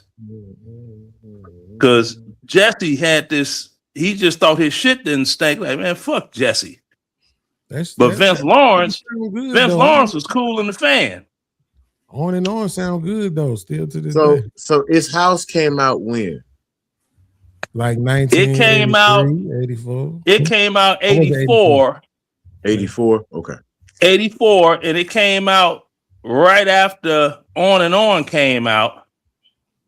And anybody that went to the original music box on 16th Street, they'll tell you Ron Hardy wasn't playing On and On by Jesse Saunders, but he was beating the fuck out of his house in Time to Jack.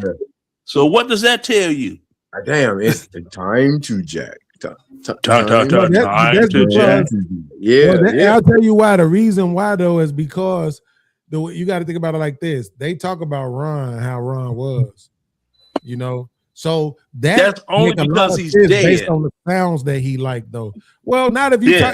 if you can tell me what he was spinning, you know, they talked about how he liked those kind of spacey type of sounds. Right, You know what but I'm see, that's the saying? thing.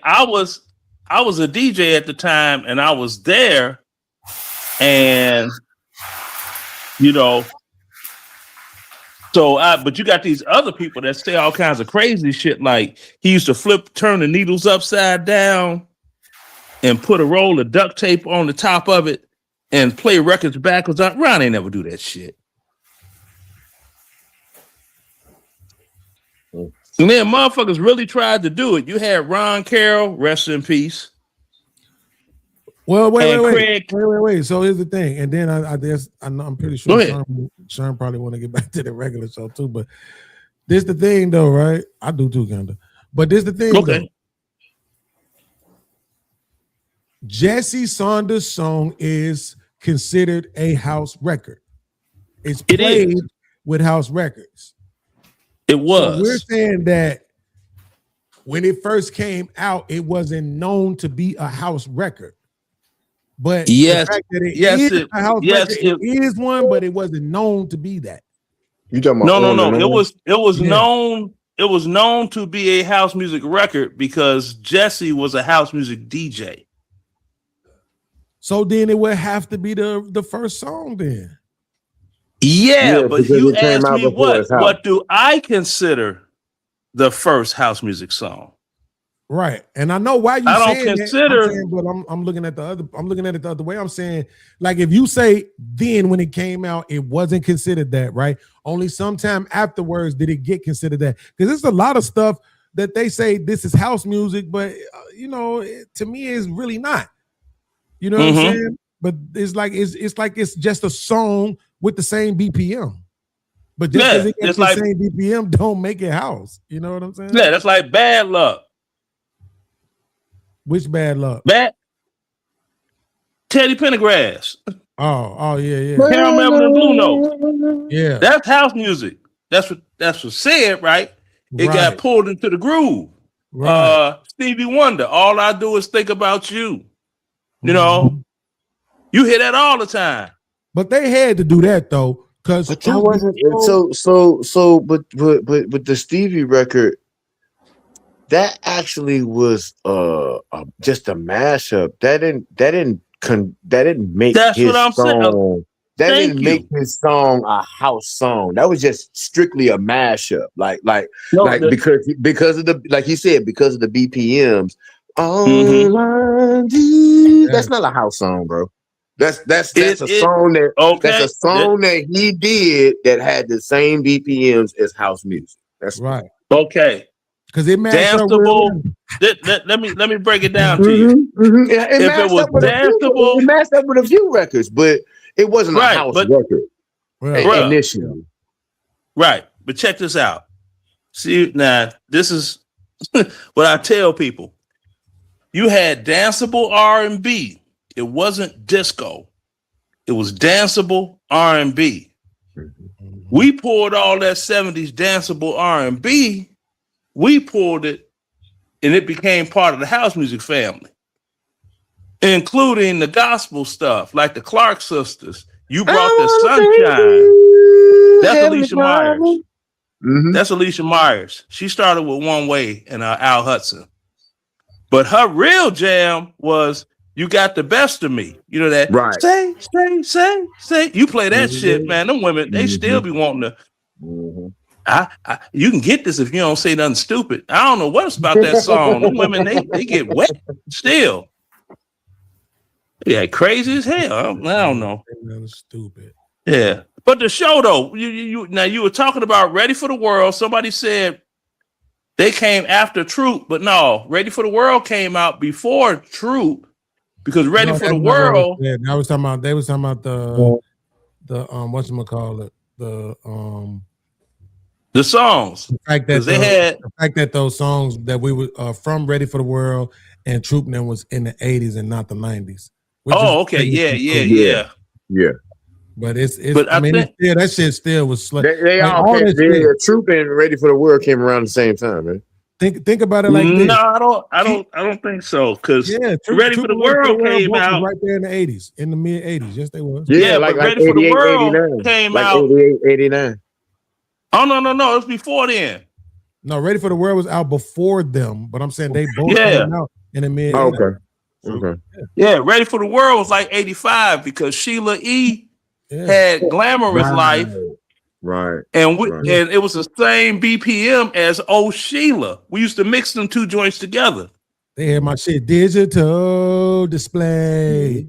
Then you had Shaka Khan, that I Feel For You. That joint came out. You know, everything was up there because Planet Rock was the shit, and Planet Rock was 130 beats per minute. was the shit at that time. I Feel For You was a remake. A lot of people don't know that. And that was and a lot of house music. What a lot of people don't know. A lot of house music was roller skating records. But wait, maybe on the East Coast. Wait, watch this, because here's the thing about that. The what we were talking about with those R&B groups, bruh. Again, this is what I'm trying to tell you. That shit was slut music. Think about this. Keith Sweat first album, which arguably is one of the best debut albums of all time. He had a PDF song on there too. Hold on, listen. On that album, which I believe came out in 88. You right. On that album, he had How Deep Is Your Love and Outside in the Rain. I'm trying to Yeah, but Right in the Wrong Way was a PDF song. They was, in my opinion, out, bro. I mean, okay, I don't care. Right in the wrong way. No disrespect. Yeah. No disrespect. You may be young, but you're ready. Hey, Listen, bruh. this is what they do. They bring up all the black songs, right? But they don't mention none of the white songs. There's a whole bunch of white songs. You know what? I never really. But the thing is, the whites wasn't making slow jams. We talking about black music, right? No, fuck that. It don't matter. I'm saying when they trying to throw people on the bus for the music, they always bring out the black songs. Well, it wasn't no throw under the bus for throwing Keith under the bus. I'm just saying them lyrics was. That's the case. You said PDF, nigga. Exactly. What's the song? Temperatures rising. Yeah, that was a PDF song. No, the PDF song of the century is goddamn it, "Do Me Baby" by goddamn it BBD. How you doing? Hi, yes. I want to do the wild thing. What? They said some wild shit. Are we just talking about singers? Are we talking rappers are included? Hey, well, you got rappers. You got Ice-T. New Edition. BBD came from New Edition, so they were singers already. Like exactly. Are we including rappers? Yes or no? Yes. If you want to include rappers, throw Ice-T in there. That first album, NWA, MC Ren on the Niggas for Life album. I think that one got it, bro. No, cause see, and if it ain't Ice Cube, what'd he say? Nappy Doug out. What'd he say? That was after Ice-T. Ice-T was like 1, 2 to 2, 2, 3. Giving up. I'm the MC called Ice-T. Girls, let's get butt naked and fuck tonight. You know you want to do it too. It's good for me and it's good for you. What does it get butt naked and roll around. Move your body like up and down. Do that stuff that your mama calls smut, girl. No, wait, Get butt. come on. Like you Not, gotta not No, but I'm yeah. saying, Now, I would say who's the Matt? I would say who's the Matt? Hold on. Let Beans finish what he was talking about. I really want to hear what you was talking what the line is, right? Because the line on it's the world's biggest dick. No matter, just don't bite it. She swallowed it. Right, that was my That shit. nigga said, and she's only 14 in a hole, but the bitch sucked dick like a certified pro. Remember that chick was in the He back. definitely did. He definitely five said other that. niggas, and he was the sixth nigga to get in and take his turn. Goddamn it. Yeah, he definitely said that. That's horrible. That's like also Ice Cube, Nappy Dugout. I was listening to Death Certificate the other day. Nappy Dugout. I got a big old dang-a-lang. And if that bitch I'm gonna do I'm my gonna be thing a with your daughter. Give it up to that dugout. But hey, that ain't hey, that ain't giving an age. That's just saying you got a daughter. Listen, in the song, he literally says, I know it's illegal. Oh, he said it was a Catholic In the school song, girl, he remember? literally says it. Ah, wow. In the song, he said it was a Catholic school girl. Bro, I'm trying to tell you. Bro, I'm trying Listen to all the lyrics. I be listening to this shit. I be like, damn. How old was he when he wrote that? It don't matter if she wasn't 18. Yeah, no, it does. It does That was matter. 91. It does matter. Well, that was 91, whatever that is, whatever that translates to. That was 91. Mm-hmm.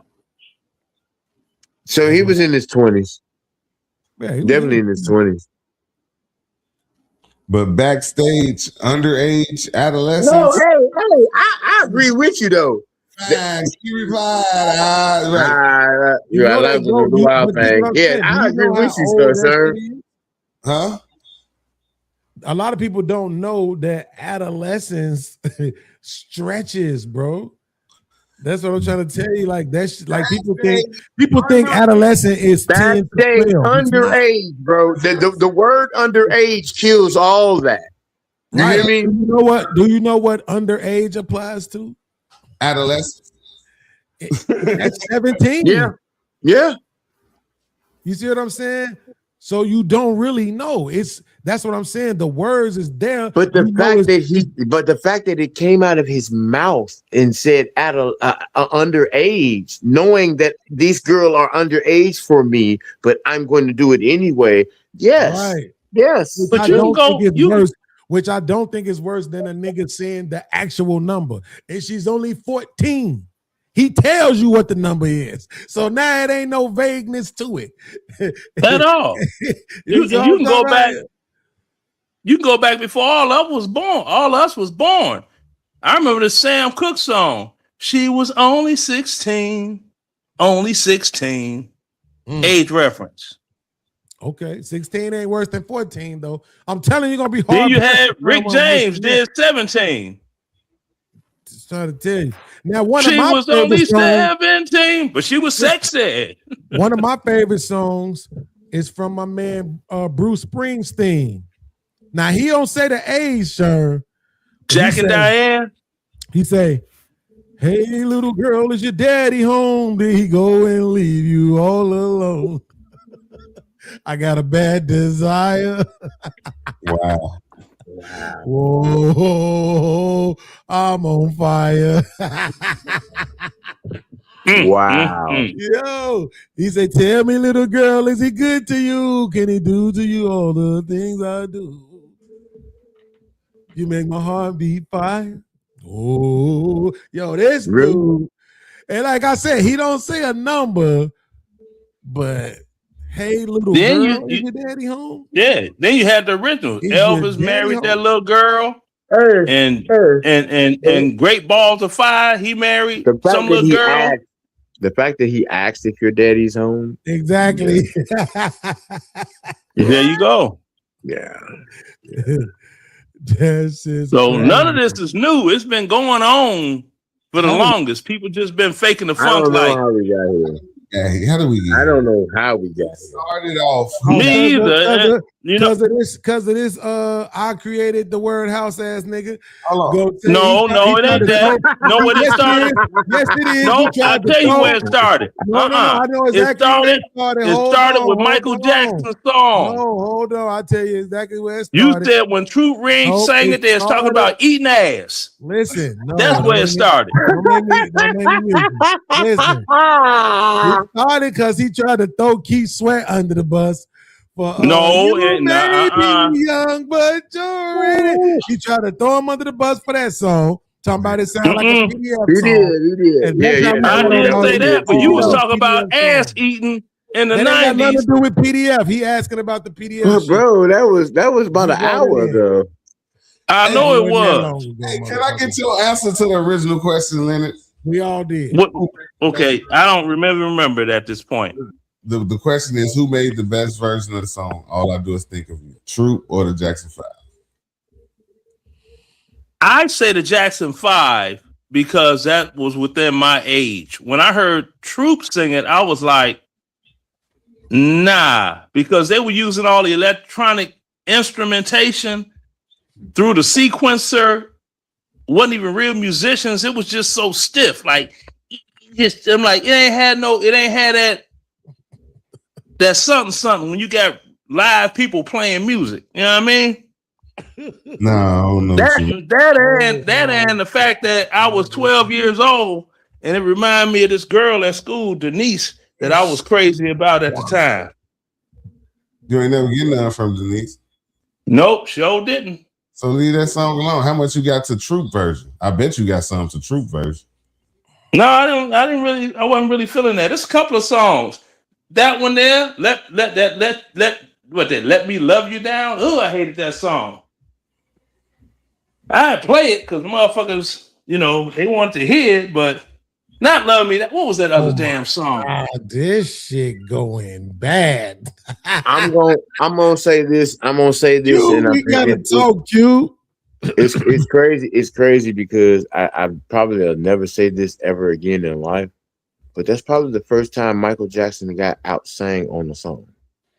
Which is what all I do is think of you, and it's only because of the age difference, I believe. Yeah, they was doing as far as what they were trying to achieve. You get what I'm saying? Like you said, bro. Look, Mike Jack and the Jackson 5, when they sang it, it was a kid song. It was a poppy song. So, but when Troop sang it, it was so high school kids and above really could resonate, but it was really for some grown sexual ass shit. Bro, don't read it. And they took it there. Then they took it there with that. And I just feel like I believe with my ears of listening, yeah, bro. Like that's the first time that I'll ever, and probably the only time that I'll ever say that Michael Jackson got outsang. We all answered your little question, right? Though I disagree, Michael Jackson got outsang. Okay, that's fine. Hold on. Of the song. You disagree that Michael Jackson got outsang? Yes, I think they did a better version of the song, but I think because of the technological advances, he sounded better based on the production efforts, and because, like he said, back in the days, everything was live. So Mike really sang that shit. He ain't had no motherfucking effects and all that shit on his vocals. Like you can hear the effects on Troop. So they did do a better version of the song, but I don't think he outsang Michael Jackson. That's my own. Gotcha. I see what you're saying, and it's cool to be wrong though. So here's my question. Here's my question. Go ahead. This. Who did the better remix? The better the better remake. Period. But what, that song? No, period. Because I got one in my head right now that I think win every contest. So if you want to say the best remake that's ever been made, I would say Lady by D'Angelo. Lady ain't no damn remake. Not lady. Cruising. This woman's work. Cruising. My bad. talking about Cruising. You I'm talking sorry. about? You I'm talking sorry. about cruising? Cruising. I'm talking about cruising. I'm sorry. Oh, I'm sorry. Not lady. cruising. Cruising. Yeah. Sorry. I apologize. Cruising. Yeah, you Cruising out of your by the mind. But I'm gonna say this. I get why you out of your mind, but you out of your mind though. But go ahead. Nah, cruising by D'Angelo to me would probably be the best remake of a song to me. I get why you say that because I understand your background, but you are absolutely out of your fucking mind. There's no way that remake is fucking with the original. Are you insane? The original Smokey Robinson Cruising? Wow. Stop it. I need you to listen to both of them, like for real, one day. And Who you talking to? I'm talking to you. I'm It's talking to me. you. What the I hell know. make you think I haven't I know. listened to I know. D'Angelo? Like, I'm gonna say it again. I'm talking to you. No, I need that's you right. to just sit back and listen to it one more time. It's all good. I'm gonna do it, but not because I think I'm gonna change my mind. Because I know I'm gonna prove myself right. You're insane. Cruising by Smokey Robinson, I would argue is his best song ever. So you trying to tell me that another nigga did his best song ever better than him? You crazy. Being with you beats cruising. If that's what you consider Smokey Robinson's best song, then yes, another nigga did his best song better than him. I like Tears of a Clown. Just stop it, man. This shit gonna go real bad for you. We're gonna play both them songs. You're gonna get outvoted. Stop it. The whole vibration of the original Cruising has never been reproduced. They have reproduced the vibration of Cruising that D'Angelo did because it's that neo soul bop. They've done that again. Nobody's ever gonna do that again, bro. Ever. Amen. And you must be out of your goddamn mind. Okay, It's well, nice. what's your best? And it's, Oh man, it's too many of them. I could go with Maxwell, This Woman's Work, or I could go oh, with that was trash. Well, go ahead. What do you mean? This Woman's Work. That shit sound do funny as hell. Oh, whining, moaning ass. You do understand the premise of this. I understand the premise, but damn, I don't want to be. I don't want to be getting my with on with a woman and hear some nigga talking about something. Man, get out of here with that gay ass. Maybe you're not supposed to be listening to it while you're trying to get it on. How am I not gonna hear the music while I'm getting it in? The same way you think Maxwell saying This Woman's Work is the same way I feel like D'Angelo saying Cruising. So it's cool. It's cool, but who originally sang This Woman's Work? I didn't know it was I didn't know it was a cover. It was some white lady from a movie back in the early 80s. Trust me. Fried green tomatoes. Okay, I'm not arguing that. But if you're talking about best remakes, I mean covers, because they covers, they're not really remakes, they covers. You ever heard Superstar by the Carpenters? That motherfucker is his greatest record. Like, yes, I've The heard Carpenters? that. Yes, and by then the Luther Carpenters. did it. And Luther did it. Exactly. Luther, ooh, man, he took that to a whole other, you dig. That's the point. That's what I'm saying. That's what I'm talking Exactly. about. That's a great one. That's a great What about one. Who's Loving You by the Jackson 5? That was a Smokey Robinson joint at first. They remade that bitch. But Smokey couldn't get them notes in there with that. He didn't have that soul behind it like Lil Michael Jackson did. Yeah. Yeah, he got something else though that can't be matched though. That's Something a else that classic. can't be duplicated. That's a classic. That nigga be nigga, can't nobody else do that shit like him. Oh, But Luke. no, you know what? That's a great fucking pick. That's my The Luther song is a great pick. No, my Now I tell you somebody, you can't cover his shit and do it no justice. Can't nobody sing that. They can't get it in like that.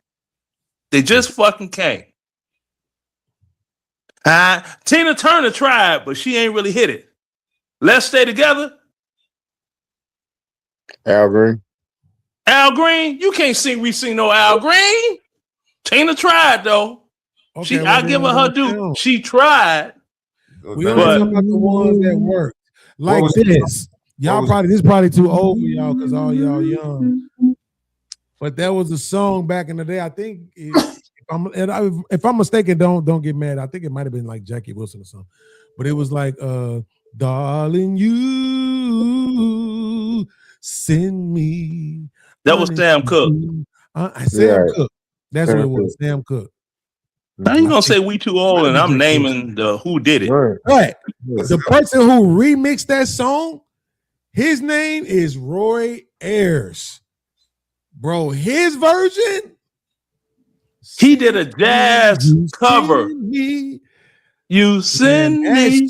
He did a jazz cover. He didn't do a straight up song for song cover. Yeah, I heard that. It's a jazz cover. I'm finna sample that. I'm glad I thought about it. He did a jazz cover. Come on, bro. That shit's so fire.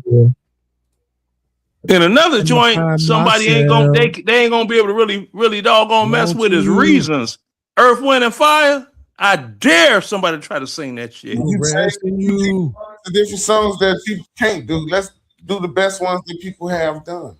Carry you home with me. Ain't nobody. Okay. The best ones that people have done. Okay. That's gonna be difficult, but you just gotta think of some. Hey, this is a good one too, though. Go ahead. Whitney Houston covered Dolly Parton. I will always love you.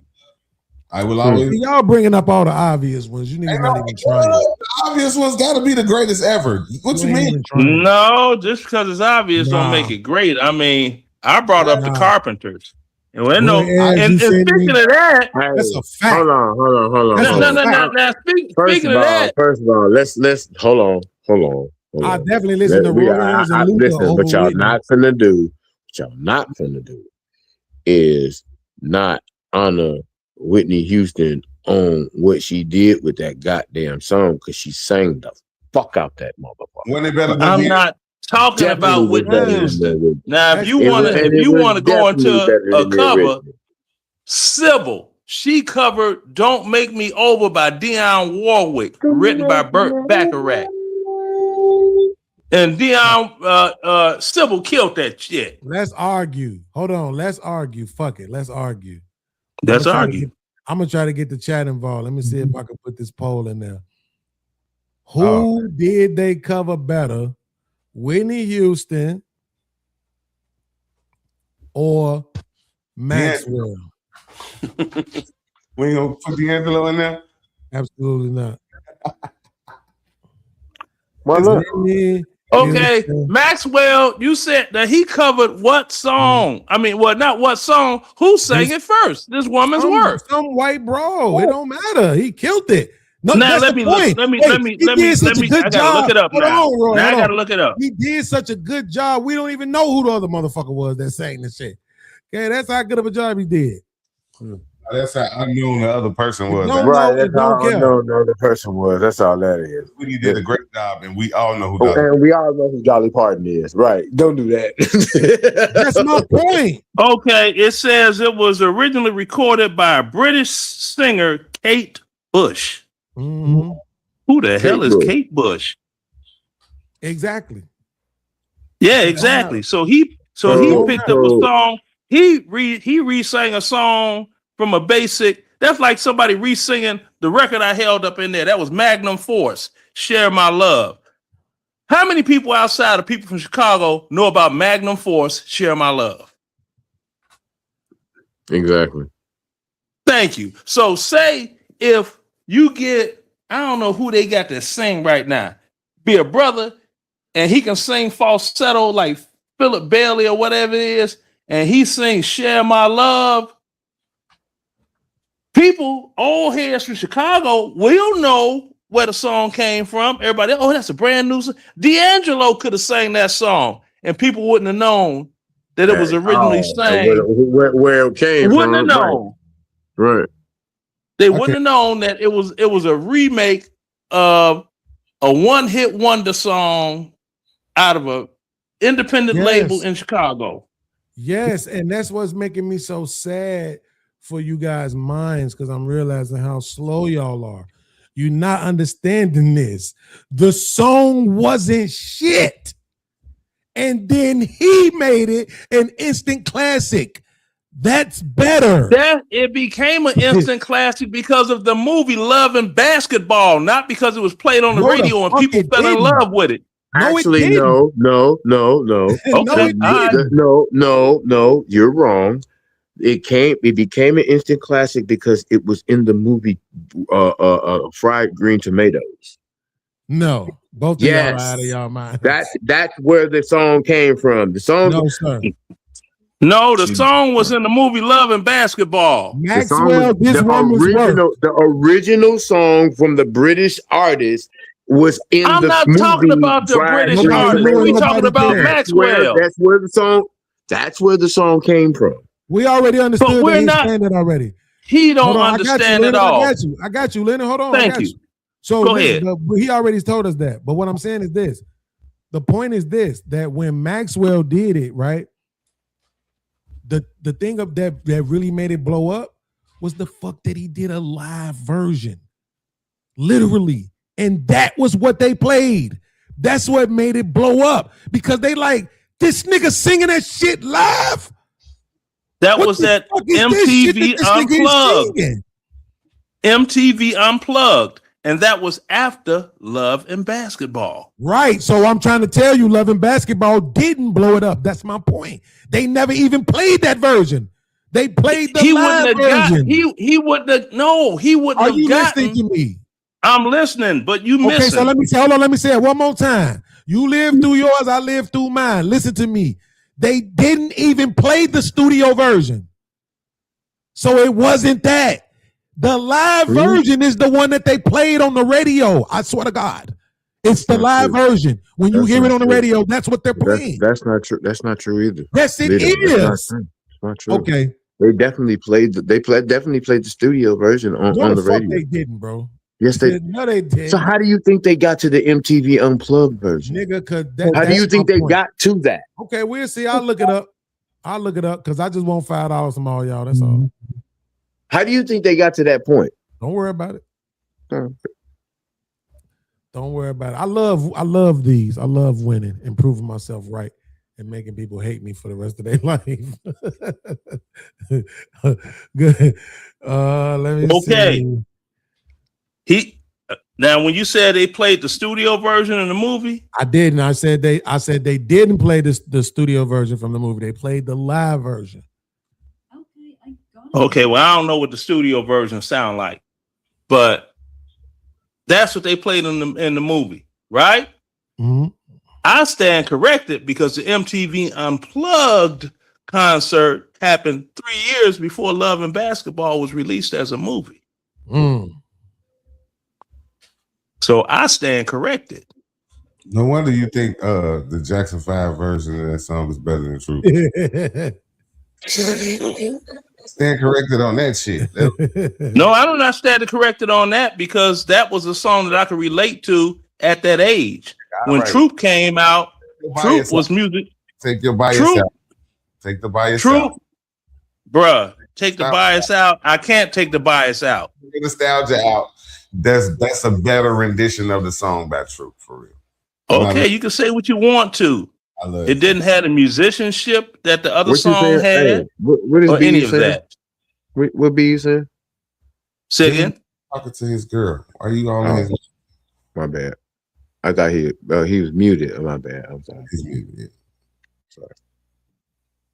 Sorry. So you just interrupted our dialogue to listen to a muted nigga. Yeah. Like I said, like I was saying, Truth made a better rendition. And just because you tried to get some from your little girlfriend back in the days off Michael Jackson version, still didn't get none. And that's the memory to bring up. That still don't mean their version was better. Okay. Well, you can call it any kind of way you see it. You ain't me. Your experience is yours. My experience is mine. Mm-hmm. But it's still a better version. And there's no right or left for that. There's no right or left to that at all. There's facts, though. And the fact is... What facts? No, the fact you could feel the way you want to or think the way you want to about a particular song. I didn't feel You know? Saying it's a fact. It's not a feeling. You say it's a fact. Yes, I said Your it's a fact. fact is based on your personal opinion. My fact. Now, if you want to base it on Facts. something Numbers. tangible, Numbers. numbers, that's where you could base it on. How many records of each one sold? That's something tangible. You can't opinion your way out of that. That's not fair. Why is that not fair? That's not fair because you comparing the Jackson That 5. is fair because I think Troop sold more copies than the Jackson 5 did. Then again, I might be wrong because it was on the flip side of one of their best We hits. just talking about one song, bro. We're not talking about all time. We just talking about one song, bro. I know we're talking about one song. Outsold them on that one song, bro. That's true too, but I think Troop outsold That's all I'm saying. the Jacksons. I think they outsold them They on that might one have song. I outsold think them. they I don't did. know. Okay, and they should have because the song was the better version. Okay, and that's cool. I'm not disputing that. The better version is opinion based. Numbers are not opinion based. Numbers are factual. But then you came right behind it and said, I think they did outsell them. So that showed. I just said I think because I don't know, but I'm going to check right now. But the fact that you thought that it was is your goddamn admission that you think it's a better song.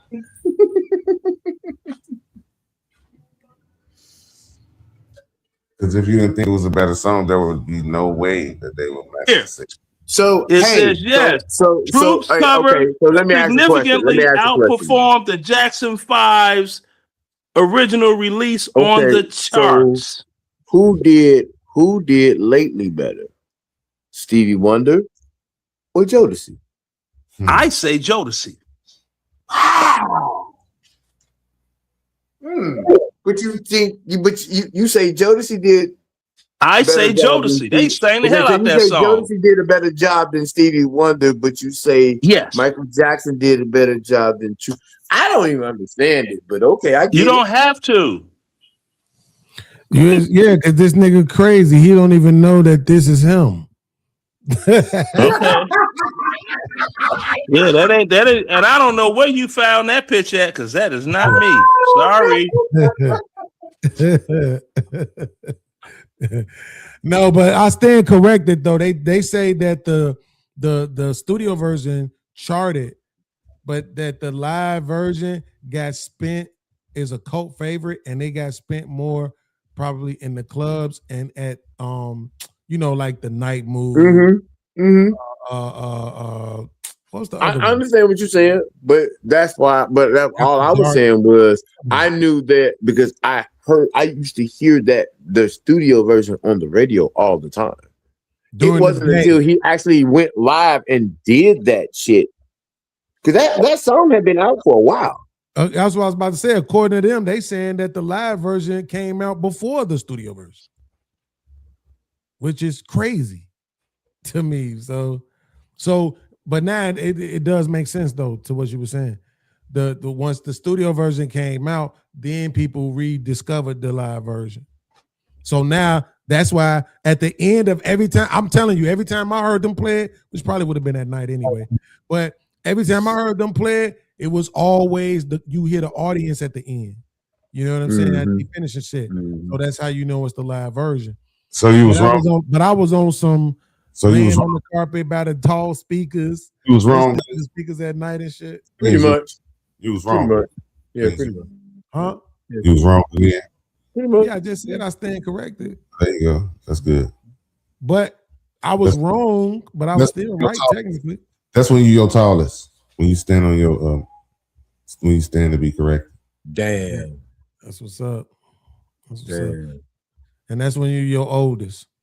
Youngest nigga on the panel look older than all of us. When you talk shit, old bastard. Okay, listen. All I'm saying is this though. Nigga, fuck Whitney Houston's version. Man. Okay, I'm just playing. It's not fuck Whitney Houston's version. But Luther I makes think that shit's overrated. It's not. What's overrated? It's only the bridge. Whitney Houston's What's I Will overrated? Always Love You. What's overrated? You say? I Will Always Love You. It's not. Troops, I Will Always Love You is better than Whitney Houston's I Will Always Love You. What's Troops? I would always love you. What? Hey, kick this nigga off the show. The bounties is in effect. Send $10 to $ Emerge Network. Get this nigga out of here, man. All I do is think of you. No. I Will Always Love You by Troop is better than even though it's not the same song, they're two different songs, but they both are called I Will Always Love You. Okay. Troop's version is fire. I will how did that go? love you. Oh, love you. First of all, the name of that song is Day and Night. Day and Night. It's not. The name of that song is Day and Night. Now I will always love you. I will always love you. Now I know I'm right. Okay. Now I know 100% Okay. I'm right. Because me and my sister-in-law used to sing that song together. They got on the jukebox. So that song is called I Will Always Love You by Troop. But yes, Day and Night. That's why he think it's called Day and Night. Day and night with this ring I play. I will do your best. I will be the very best. I will always. And I will always love you. That wasn't better than Whitney Houston's I Will Always Love You, but hey, I get it. I know what song he's talking about. But that's how it goes to show you that at some point it be okay. Did they have a better vocal performance? Of course not. You know what I'm saying? But is the song better? Is the rendition better? To me, yes. To you, I would listen to that song 100 times before. I'm pretty sure, but no, that wasn't a better song than Whitney Houston's song. We can argue.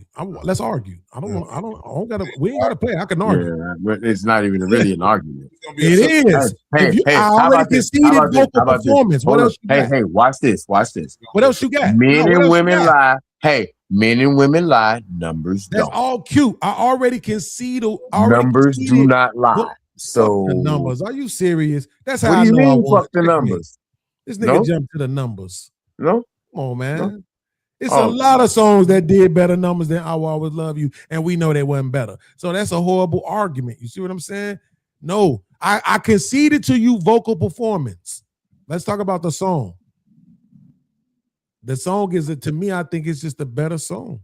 It's about written type shit, like even written, yeah. So let's put it all in perspective now, right? Mm-hmm. The original song was a country song. That right? part. Right. So Whitney Houston took it and like put it in a whole nother stratosphere to the tune of it was number one on the charts, like on record breaking type shit, like 13, 14 weeks. Charts, that don't matter.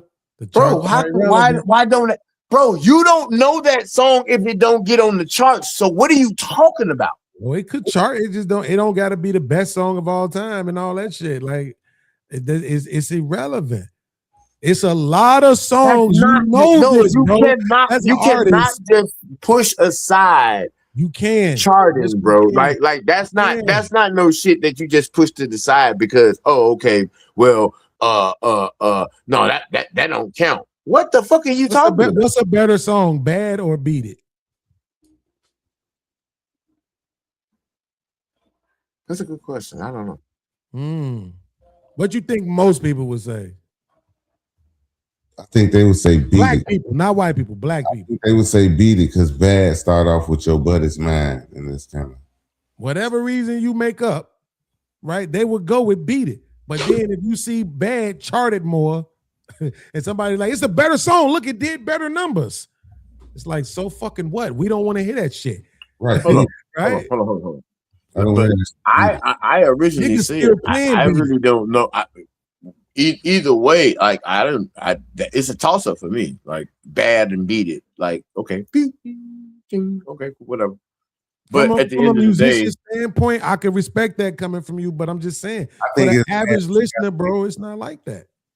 It's real bad. You gotta beat it. Is what I'm saying. It's sad. That's why I don't. What they playing today, all these years later. I don't even entertain him, dog. Like They playing bad. They playing Beat It right now. Somebody playing that shit somewhere. yeah, bro, because of the movie. I get it, bro. I No, get not that because of part. the movie. Because A of that lot shit of gets it spent is a lot. because of the movie right now. A lot of people are Bro. playing his music right now because of the movie, bro. That's Yeah. fine. I'm not gonna let you And, down. and besides that, Beat gets It. spent a lot, bro. But That two shit of the be on the greatest, radio. two, I'm not saying it don't, but especially on white people radio. But what? But and for I what tell is- you, but do you for know what is why being he's said on right white now, people radio? We're talking about the fucking movie, right? With Beat It? No. Do you know why he's on white radio with Beat It? Because it's a white person's song. That shit pop as hell. No, you just Pop gave the rock wrong like a answer. motherfucker. But you know who played the solo on that? The guitar solo? Yeah, they all crack ass from their crack ass group. But this at the Crack end of the ass day, from crack ass group. So you can't name a name? Is that what we trying to nigga, say? I'm getting old. My memory ain't based Oh, on okay, remembering right, who was okay. it. So who was it? My memory ain't based on arguing. Eddie with Van my- Halen. But I bet you if you if you oh, put it in, I bet you if you did it in a multiple choice, I could tell you. But Okay, just off the so- top of my so- head, no, I so- don't remember. Well, a I lot should have of did shit. multiple choice. No, for, but I understand now when you say Eddie Van Halen, and that was the first black song video playing on MTV at the time. So yes, I get Exactly. it. Eddie Van Halen. And I get it. when you put Eddie Van Halen on top of it, and he was uncredited, but everybody that was listening to Van Halen, they knew who they was listening to. Exactly. Him on the guitar playing is like Luther Vandross trying to sneak his way on the song. It's almost like Run DMC doing "Walk This Way" Thank with you. Walk This Way. Thank you. Right, Aerosmith. Aerosmith. Y'all Right, niggas right. love to get too far away from the point. The fact of the matter is, though, is that at the end of the day, you can't argue charts. You just can't. Right? We're talking about the song itself. I will argue Beat It is a better song than I Will Always Love You by Whitney Houston. Yes. It's a better song than the way it go. I'm gonna listen to that shit 1,000,000 times. 1,000,000 and won't get tired.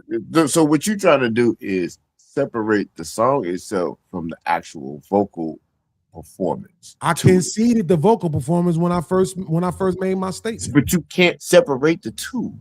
I conceded it already. You get it. But you I- can't you have it. separate the two, is what I'm saying, bro. You can. Like, Yes, the fuck you can. We're talking about a song. It's multiple layers to a song. You got vocal performance, you got music, you got arrangement, you got you're right, sounds. but if you don't, but if You you got the write writing, the you lyrics. can write the perfect song, but if the vocal performance to it don't You just killed your own own argument. up. No, but if the vocal performance don't own up to it, nigga, how do you separate that shit? You just killed your own argument. You just said you could have a perfect song, but if the vocal performance don't, then you just separated it right there in your own argument. Bro, You just made the example to show that vocal performance is its own thing. It's a layer that you get to vote But on. without I'll it, concede that the Whitney song, Houston's vocal performance but is without it, the song sucks. okay. Thank That's you for what I'm proving saying. my So point. you can't, just made my say point. no. But you can't sit here and say, "Oh, I can see the vocal performance to it," but this why I you just think niggas that the gotta song. stop. No, you can't do No, that. This is why you niggas gotta start smoking them drugs. You just conceded by saying that without the vocal performance, the song ain't shit. You just proved that it ain't a better song. That's my point. Thank you. It's not a better song. What I'm saying is this: if I take the Troop version of "I Will Always Love You," even if I remove them, it's still a great song. It's still a great song. It's still a remake. It's not. Their version is not a remake. I Will Always Love You. Yes, I mean, the Troop version is not a remake. It's their own song. Oh, okay. You talking about okay? True. I know. Yeah, that's their own song. So Remember, you I was think, arguing that it's a that better was a song. better written song than Yes. the Whitney Houston song? Absolutely. The Whitney Houston song is written in white voice, and that's fine. It's not like I don't like white voice songs, but I like black voice songs better. Is that where we going with this shit, bro? I do. That What? is in That's the exactly hell what it- saying. What? Lord. What's it White saying about voice, that? white voice, black That voice. is. That is. Yes, That, what do you mean? that's weak. That's weak as hell right there, bro. What? Because So white let me boys, just make sure I what is white understand boys? this. What Let is me just white make sure boys? I understand this. Hold on. Let me make sure, You 30-year-old let me man. make sure I understand this. So bad is written in black voice. No, Wow. you know what? You need to look up this dude. His name is Rod Temperton, white boy. Look at all the hits he wrote. Thank you. You just made my point. Thank you. Wait. No, I didn't make your point. Everybody's You did. making your point but you. Is Rod Temperton white or black? He's white. Thank you. Got a You just question. made my point. You said And bad. did he write hits on hits on hits? Yes. He did in white voice. That's my point. It wasn't in white voice. Okay, name one of his songs in white voice. I just did. Beat It was in white You didn't voice. name one song that Rod Temperton wrote, and it was in white voice. I just did. Beat It was in white voice. Listen, man. And Thriller. Bad He didn't write those. Are you insane? Okay, here we go. Bad was in white voice. Oh. I Bad ain't was in white voice. never heard no black man say your butt is mine. You said you ain't never heard no black man say that, right? Nah. Yeah. Outside of Michael Jackson? That's how bad started. Your Beat It butt- was written and composed by Michael Jackson, not Rod Temperton. Oh, I'm sorry. Duh. But I did. Cool, but I did say Thriller, didn't I? Okay. Okay, Who so then wrote let's just go Thriller? with that.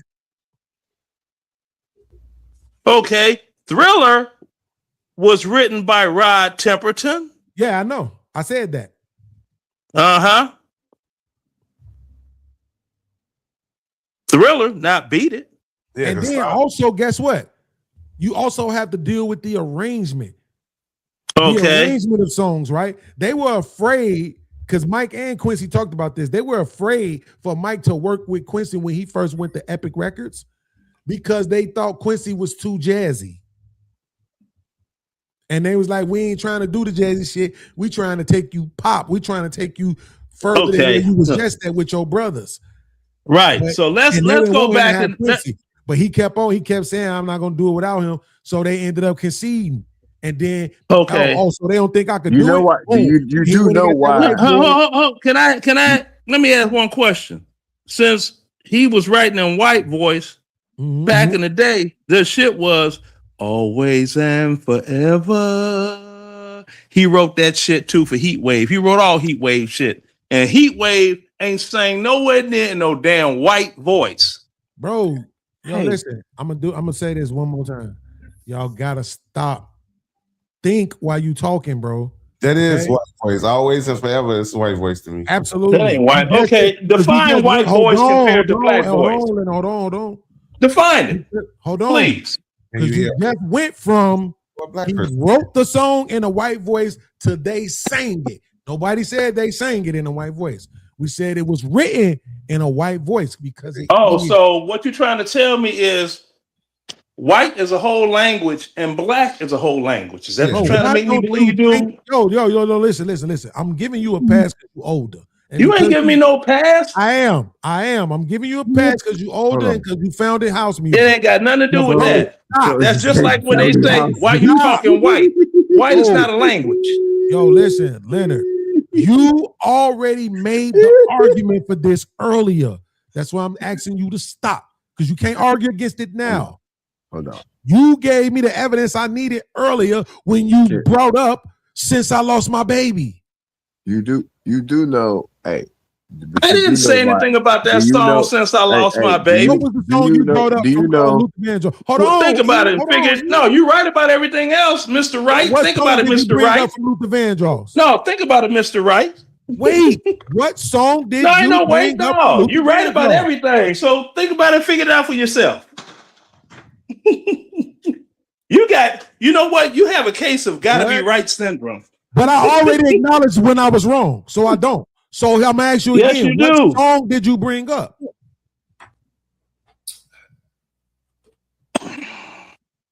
It was a song by the Carpenters. Mm-hmm. Mm-hmm. Right. What was it called? You should know that. Why should I? You said it. Why you slowing up time? Because you said how great the song was re-sang. You said it. I just agree with you. No, I did not. You brought it I up as said one of the best remakes. You did. Mm-hmm. You brought it up as one of the best remakes. So what was it? Right. Mm-hmm. Right. See, Mm-hmm. your memory ain't that No. good either, is it? Oh, my memory is wonderful when it comes to then music. tell us. Figure it out. Hey, that's what you got Google for.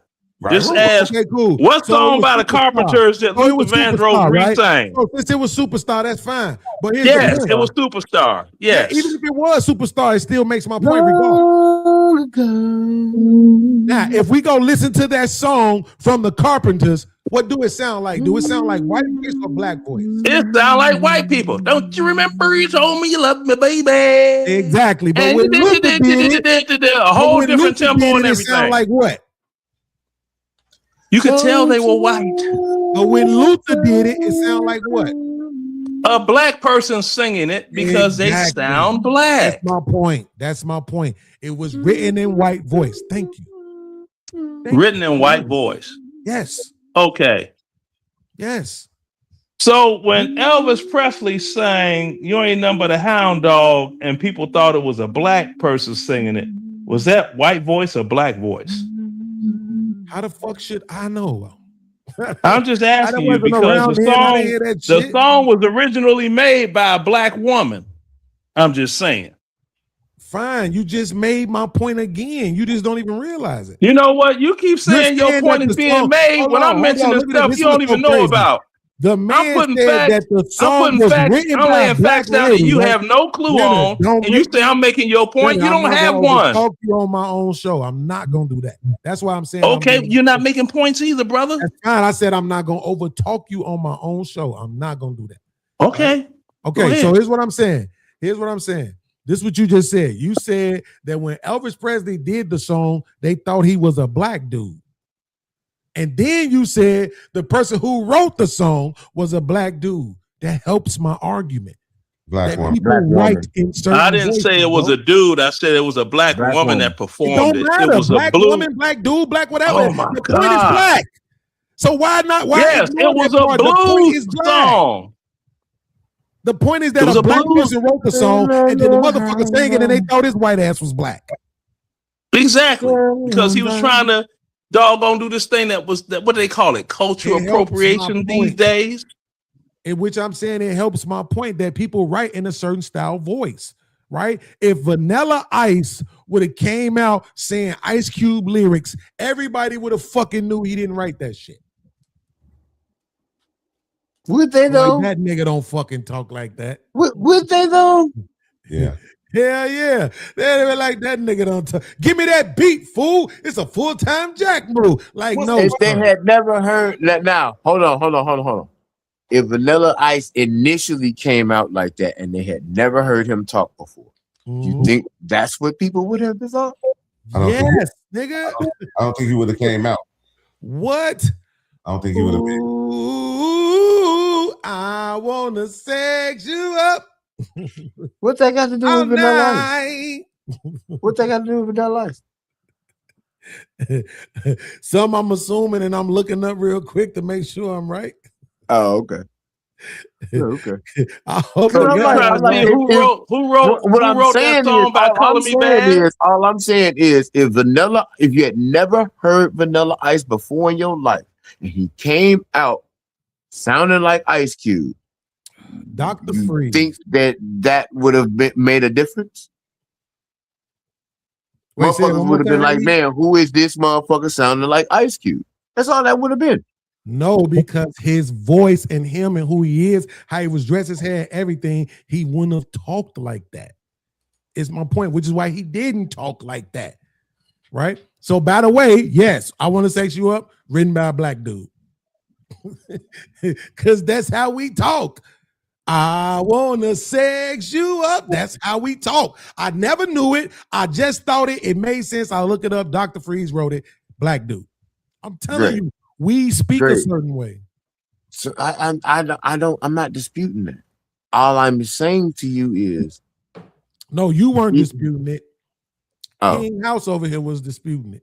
oh, Stinking ass. I know, nigga. all I Kiss was off really nigga, saying was and no. now I All I gotta was kiss his truly ass. saying no. All I was truly saying was even if you had never heard Vanilla Ice Mm-hmm. before in your life, and he came out sounding like Ice Cube, you just would have been intrigued on how he sounds like that.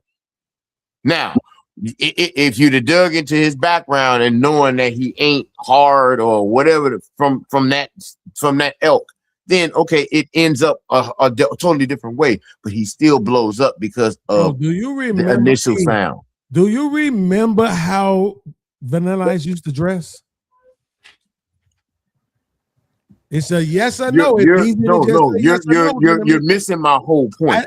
Instead of telling me I I'm don't give missing a- I don't something, give a it's fuck easy about to how just he say used to yes or dress. no. Oh, there we go. I don't Shift care. everything No, around. no. I don't care how he used to dress. I know that's fine, I'm but it's talking easy about to how just say he yes sounded. or no.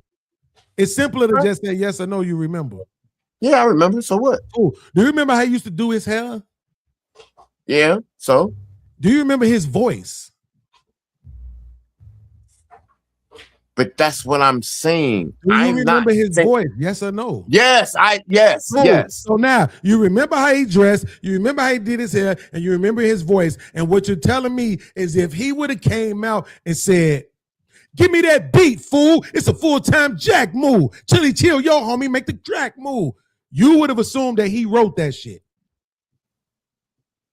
No, that's not what I'm saying. Okay, that's all What I'm I'm saying saying- then. What We I'm not saying arguing. to you is, what I'm saying to you is, had you had never heard or seen him before, and he came out saying that shit, you would have been intrigued about where he came from and why he's doing what he's doing. Am I correct? I.e. Eminem. Right. Am I correct? Yes. Oh, okay. That's all I'm saying. I know what he looked like. I know what he sounded like. I know how he was dancing and all that other bullshit. That's not what I was saying. Here's my question to you, though. I know me and you not arguing on this, so you don't have to respond defensively, E. Did Eminem sound like he was writing in black voice? No.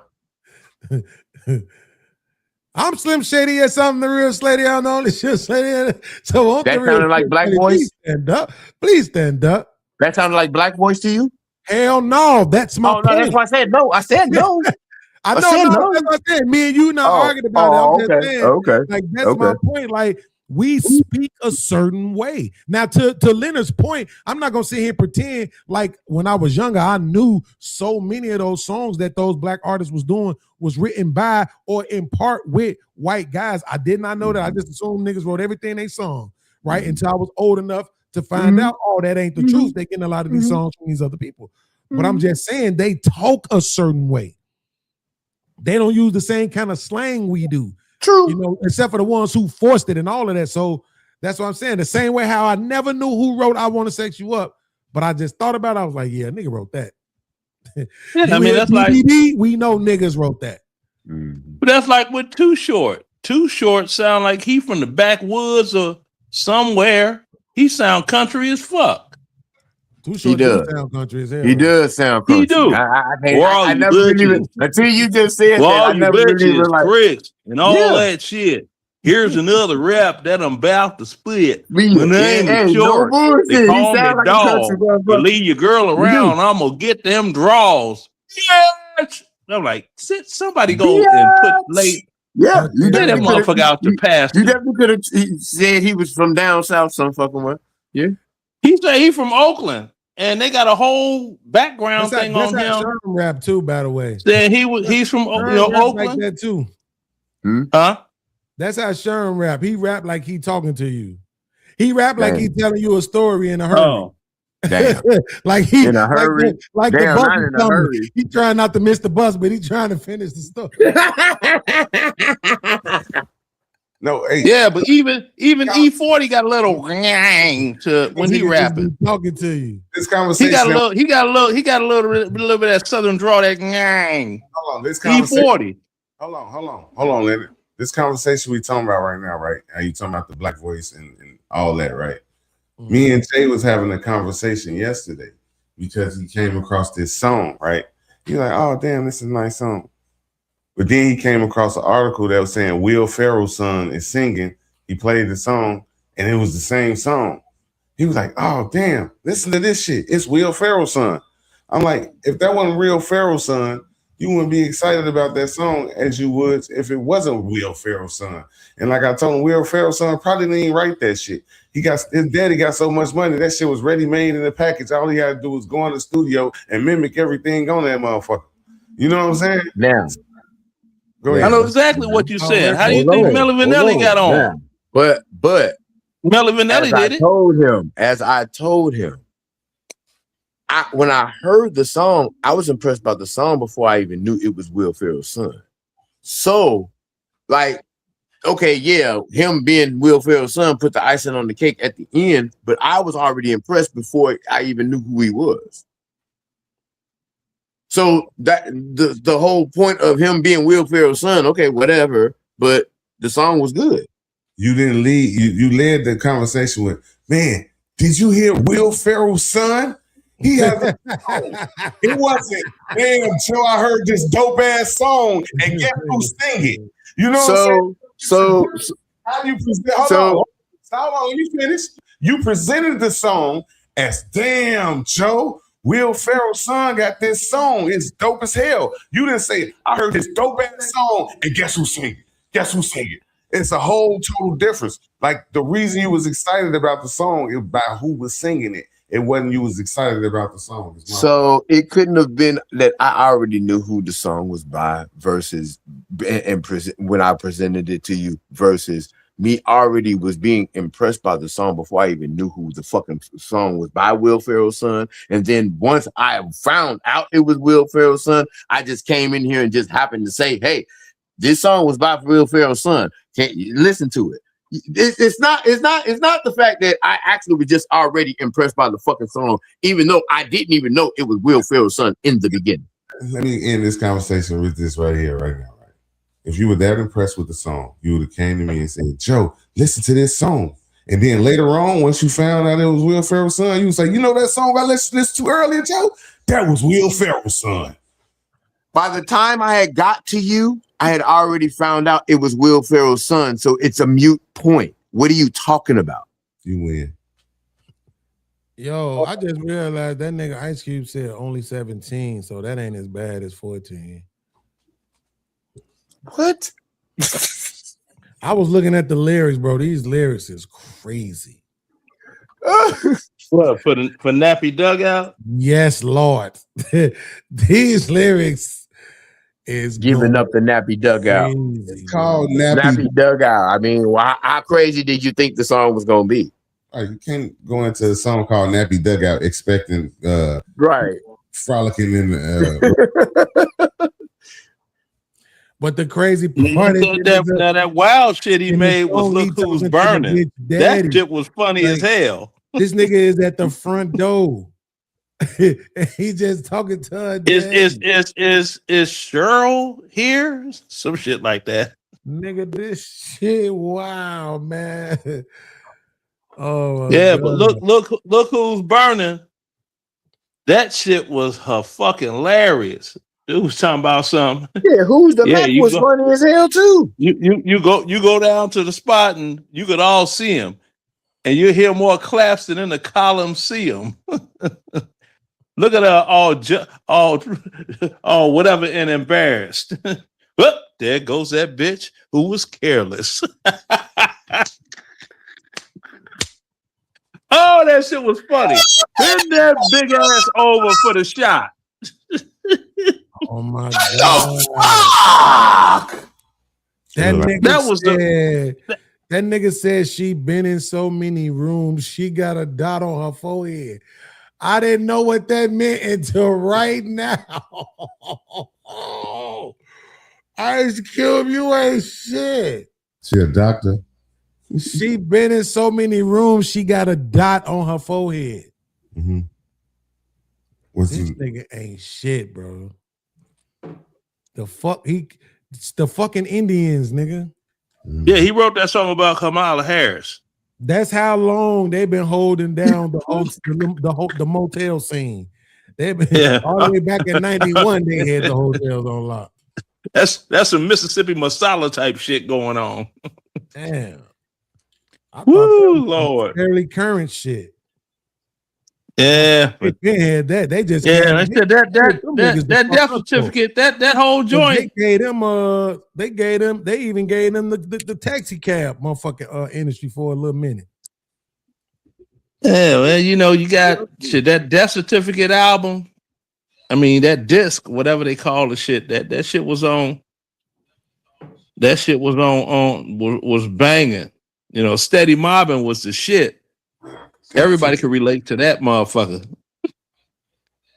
Yeah, I'm finna have to Steady Mobbing. his inbox and tell him he need to have them take this song down. Even though she was 17, man, I mean, fuck that. That's legal, nigga. Hey, I got another video. Can we watch it? Maul was on that too. Did I show you that video of Maul and confirm that you knew him, Sean? Yeah, I know Maul. Oh, okay. No, Mac Maul. His ass going motherfucking viral, man. Punk ass nigga. Yeah. It's your goof ass. Oh, man, that's these niggas. They be letting these niggas go viral because they got the bag, bro. You know what I'm saying? That's all that shit be.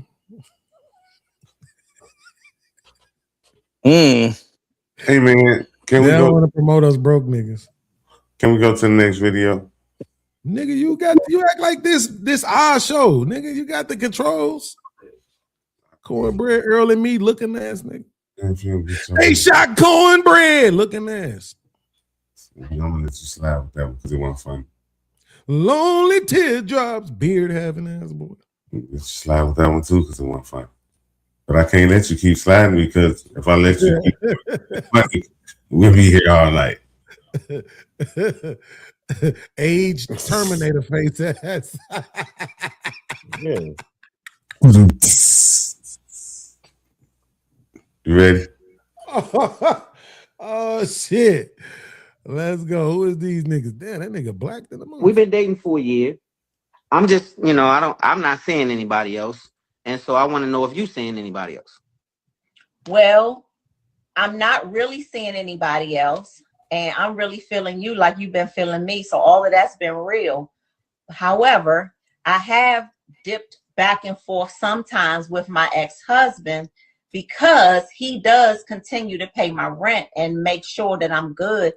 And because he keeps my same lifestyle when we were together, he didn't treat me right.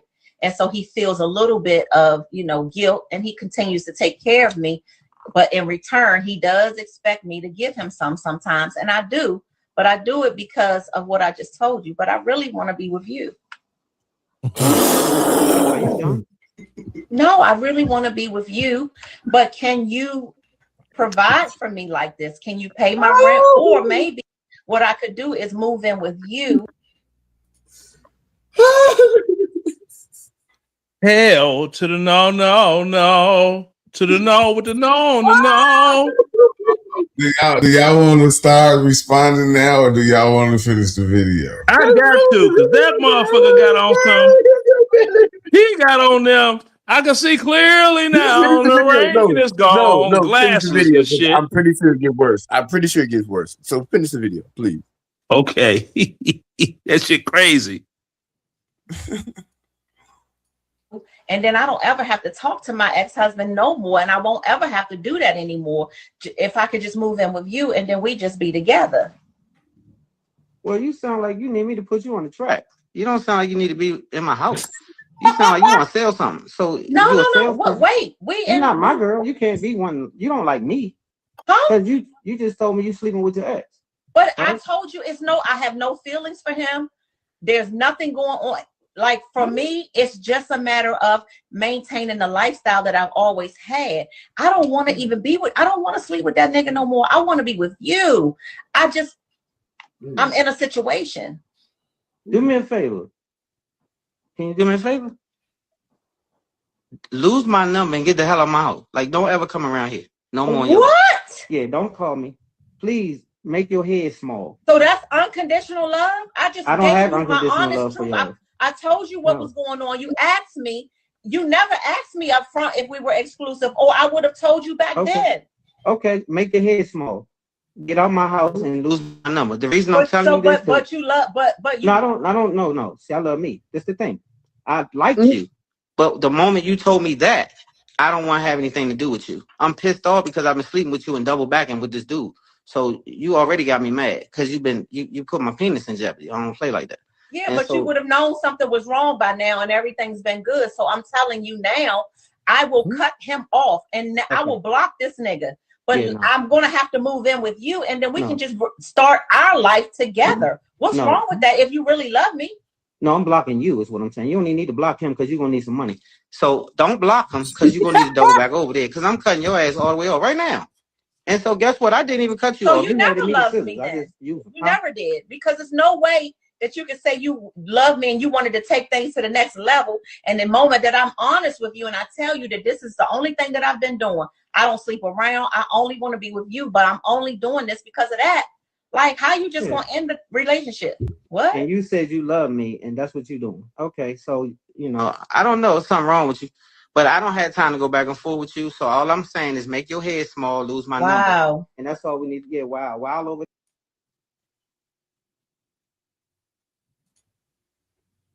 You did the right shit. I mean, What? I don't know about that. I need to know how well she sucked dick first. So ain't nothing wrong with honest. I love honest hoes, bro. I love honest hoes for real. We didn't have to have a conversation. She was an honest hoe. She was an honest hoe. Like Was she an honest hoe? I don't penalize hoes for being honest. Was she an honest hoe? Yeah. She told him that she ain't tell him that. She ain't tell him that. See, that's what's wrong with y'all. Y'all penalize hoes for being honest, and that's why these hoes be lying. We just gotta accept the hoes for who they is. If she fun, she fun. Hey, the whole she gotta see. You know what the problem is? Let me tell you what the problem is. The problem ain't the hoes, right? The problem is your expectation of these hoes, right? If you expect a hoe to be a hoe, when you find out she a hoe, you cool with it because you expected that. The problem is when you expect her to be a upright, honest, wifey type at this age. If that was the case, that's what she would be, right? So when a hoe is honest enough to tell you she a hoe and how she a hoe, and that's how you deal with the hoe. You know what I'm saying? As a hoe, but an honest hoe, you treat them good. You treat the honest hoes almost as good as a girlfriend. Well, see, he treated the hoe like he wanted to treat the hoe in his perspective. Like, again, he didn't want to deal with that shit, so he told her to make her head smile and get the fuck on. And it is what it is. I listen, I didn't make this shit up, nigga. The bitch was like, yeah, I fuck my baby, my ex-husband from time to time, but he paid my bills. Okay, cool. That's great. I'm glad you saying that now. I wish you'd have said that in the beginning, but like that's a whole nother thing. Because she's not really an honest hoe. She's a hoe that really wants to step out of a situation that she was in that she didn't tell you about in the beginning. So now she wants to be honest because she thinks you are a better catch. That's not being an honest hoe. That's just being a hoe, and that he actually, did what he needed to do. So what happened was she was being an honest hoe. It was getting to the point to where he wanted to take her on and be exclusive. So she was telling him her price. You know what I'm saying? I know you love me and all that, you know what I'm saying? But this lifestyle I got, I give a little pussy to my ex-husband, he pay for it. So the price of her pussy is her lifestyle. It's basically what she was telling him. You know what I'm saying? But if you're going to pay what he paying, if you're going to pay for this pussy like he was paying for this pussy, then this pussy all yours. But if you're not going to pay, then he going to pay for this pussy and I'll give you what's left over. Or I give him what's left over of mine. So my question is, how long have they been fucking around? And because that matters a lot too. Because if he, like he just said, he put his penis in jeopardy because you fucking this other nigga and not knowing that you fucking this other nigga. Because if she was a real honest hoe, she'd have told him that in the gate, not down the line when she thought it was lucrative. So she's not an honest hoe. So stop calling her that. Okay, so how did this conversation go? Hey, how you doing? I'm Amy. I'm still fucking my ex-husband because he pays my rent, my mortgage.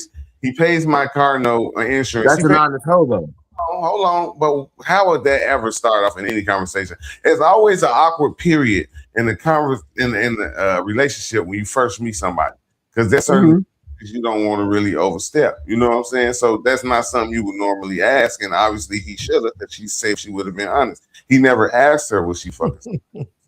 You know what I'm saying? Like, is that a question that you asked? But that it fucking anybody right there. That is a question you ask. So, are you single or you right? got Are you like single friends with or benefits? Are you messing with you got anybody friends with or what? benefits? I mean, how you swinging? Are you fucking anybody right now? I have. Yeah, well, you could say that. You could say it that way, but do you people? I have. Yes, I have. Not I have, because in this instance, she says it. She says, listen, you didn't ask me if I was fucking anybody else. I would have told you. So she's an honest hoe. Yeah. No, she's fucking not. Why does he have to ask? Why does he have to ask? If you're an honest hoe, you're gonna tell that you're a hoe. So basically, hey, I'm fucking my ex-husband. Yeah, now you're an honest hoe. You're not an honest hoe if you're trying to keep that information from him. Stop it, bro. How did he find out? Exactly. That'd be the same if you married still. If you married and you on your way out the door. When she thought he was an actual cash cow, so now she wants to get in a relationship with him. So now she spills her guts about everything that was going on. But they probably had been fucking around for at least probably a year or 6 months to a year, and then now all of a sudden, get the fuck out of here! She's not an honest hoe. She's just a hoe, bro. How did he? I mean, because she's not an honest hoe. She's just a whore. How did he find out? But Jay, it's like this. She was honest. Say somebody's guy's married. He talking about I'm divorcing my wife, right? He said I'm going through a divorce. He ain't paid $1 to a lawyer yet, and he got some broad, and everything is going. Then all of a sudden, no, how you going through a divorce, but y'all still sleeping in the same bed every night? If you was going through a divorce, you ain't even living in the same house with this woman. See, now, now that he thinks she's a better catch, and now I know I said I was going through a divorce, which I am, but I ain't paid the lawyer yet because me and her, we got obligations on the house right now. So we trying to, no, that's some bullshit right there. And besides, it's another aspect of it, basically he was a secondhand dick sucker. Because he don't know what she did to him before she kissed him in his mouth.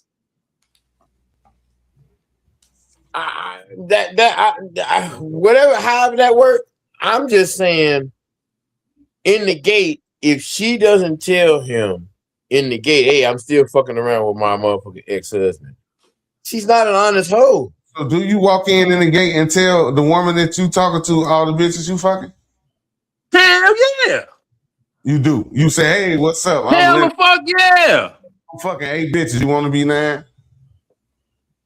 Hell the fuck yeah. It's like this. If ain't nobody my particular, and I got a couple of little friends. Hey. Because that's all they are friends with benefits. Hey. I ain't trying to have no bitch move in with me. In this vicinity, what it is. Hold on. Let me get Jay. Let me get it out, Jay. Okay. You got a lot of sisters around here. They got their game tight, but you got these nothing ass niggas that if I can get up in there with you and whoop whoop whoop, they tired of that shit. So they're like, you know what? Wait a minute. He got all his own everything, so I know he ain't gonna try to move in with me. All I want is somebody to doggone scratch this itch when I get it, and we cool. So them the type of doggone bras I fuck with. That's it. You ain't trying to have no commitment. We could doggone go to comedy clubs, kick it, watch movies, watch the game, whatever the fuck going on. I'm gonna say porn. You say watch movies. Movies. That's I'm funny talking as shit. movies. I'm talking movies. Watch your back. I ain't like, Movies. I ain't, bruh, look, bruh, you know what? you sit back, watch. Sherm. Nothing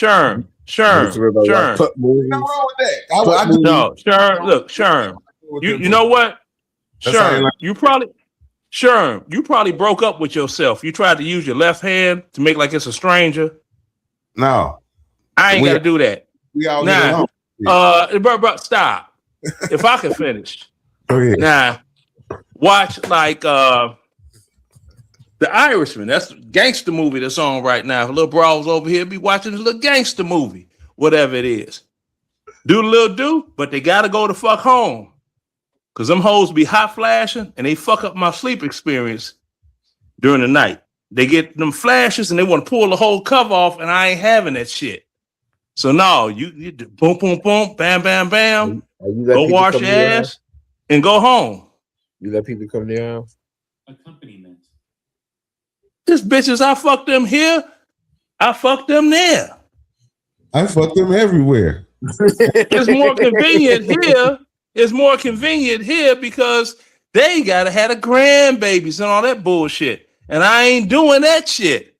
What you doing? Oh, I got my grandbaby over here. Well, I ain't coming to fuck over. Because them little motherfuckers don't go to sleep at night. How did we get here? I don't know. How did we get here? He talking about an honest hoe and a dishonest hoe and whatever the fuck. And I'm like, no, the bitch been fucking her husband since before they met because she needed him for the financial support of her household. She tried to vet the dude to see if he was gonna be a willing supporter. Then when I move in with you, then no, bitch, you looking for a handout. You better go get you a job. No, she's not. No, she's fucking not, sir. She's not a fucking honest hoe. Honest hoe. And I didn't say she was an honest hoe. I said the bitch looking for a handout. Okay, the bitch looking for a handout. She could have played the game and played this nigga and still kept fucking both of them at the same time. Hey. When she saw it was going, he did play the game. Wait a minute, bro. Let me finish. When she saw shit was getting serious and there was a possibility that those two could end up being something serious, she basically laid out the ground rules. She told him her price. It was a price he wasn't willing to pay. She didn't want to give up her previous trick because of this shit, because she didn't want to give up her lick and fuck with him, and he ain't gonna pay the fucking same bills. Ain't nothing wrong with that. No. She was this hoe. No. What happened was fucking with her ex-husband. Hey, no. What happened was she gave up her head. She showed her cards too soon. That's all that was. Hey, listen. She figured. Hey, this nigga probably giving me a little bit better dick than my ex-husband. So let me see what this nigga really want to do. That's all that was, bro. She's not being an honest hoe. She's just being a fucking whore. That makes no sense, Jay. It makes no sense. Because if she only wanted to fuck with him for the dick, she wouldn't have brought up the finances. She would be giving him some of the money, bro. He's giving her ex-husband giving her money. She would be giving it to dude if she was in it for his dick. She wouldn't be asking him for shit. Dude trying to claim. Once you try to state your claim, they let you know what the price is. Once you try to state your claim, now I'll give you a couple free nights or I'll let you sample the product. But once you say, I want this to be mine, okay, now this is what that costs. This is what it entails. In order for this to happen, this is what it costs. Period. Point blank, period. You have to be able to take care of me, whatever that means. That's the cost. That's the price. My ex-husband is paying everything in my life right now. And all I got to do is fucking suck him every now and then. You want me to fucking suck you all the time. At least do what he doing. That makes sense. Ain't nothing wrong with that. Now I see that. I see that the way you explained that way. Yeah, I see it. Oh, that's an honest hoe, bro. He just didn't see himself as a that's his problem. Yeah, she wants to be a kept woman. It was his expectations that made him upset. She an honest hoe. Kept woman is an honest hoe. No, I ain't gonna say that. But she an honest hoe. I give it to her. I give her that. I can't be mad at her. If If she fucking, Well, I don't know that she got honest later. She can still She keep got fucking, honest. She can still keep fucking her ex-husband, and we can fuck around too. But she just won't make it to the next level. That's all. Yeah, well, you know, I can't fuck around situations like that because if you look on the news, Metro Atlanta area, there's too many people get smoked over that shit. I don't know what these dudes got pumping through their blood. It ain't like you took it from the broad. She gave it to you. Now you gonna smoke him over her? Cause you mad she gave up the draws and he ain't took it? Come on, that'd be like me wanting to go after Beans because the broad I'm with gave him some pussy. Now I'm mad at him for only doing what a man gonna do. She offered some pussy and you took it, right? Yeah, we ain't got to worry about that though, because according to Blue Jay, she said you like a accompaniment. I don't even know what the fuck that is. Blue Jay. That's my first time ever hearing that word. I'm a what? Blue Jay? Who the Blue Jay? Who? Blue Jay? Oh my God! Accompaniment. Hey, she said paid accompaniment. A compliment. Oh, okay. What's this? Blue Jay? What you said? I thought you said that you only. Let me read this shit, Leonard. I thought you said that you only deal with paid accompaniment. Or what? Accompaniments? What the fuck? Accompaniment. That mean you don't deal with hoes. I don't even think that shit's spelled right, actually. Nah, accompaniment is not what she think it is. Exactly. She needs it now. No judgment, but I swear you did. She trying to say, okay, let me tell you what she trying to say. She trying to say what I did say. It's all about a money game with me. I ain't fucking no brocos. You got to have your own car, crib, everything else. Even if you renting a house, whatever it is, you got to have your own shit. I mean, that's see, I come up in there and be like, hey, I'm finna go use the bathroom. I'm gonna open the closet door. If I see some men clothes hanging in the closet, nah, I'm out of here because you ain't finna get me smoked. You want to give the kitty away to somebody, some unsuspected shit, waiting a motherfucker.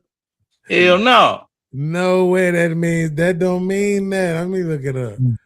Let's see. That is not. That's what I'm saying. Spell that shit. Okay. It means it means paying for sex. Who the fuck?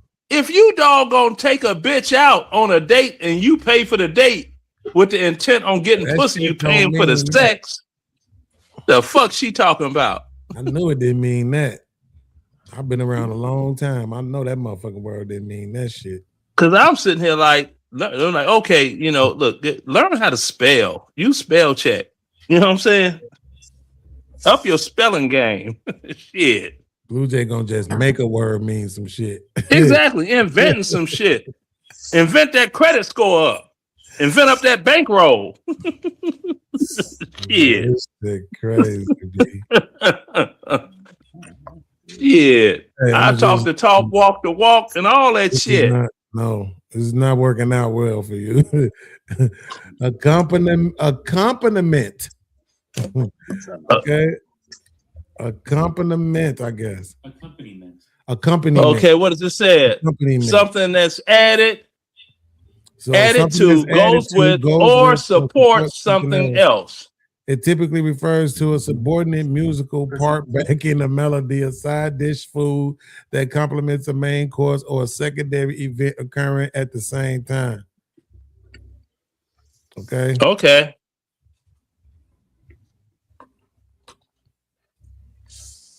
What did you just say to her? Because she I just told her to up her spelling game because she's trying to say, well, you know, did you just say something? I'm not what this what she try that's what she's trying to say. Now that you done broke it down on this, I'm not the main core. I want you to tell me what she's trying to say. I want you to tell me, did you just say something disrespectful to her? What I missed? I know. Disrespect with her like what? I told her to up her spelling game. I said up your credit score and your bankroll.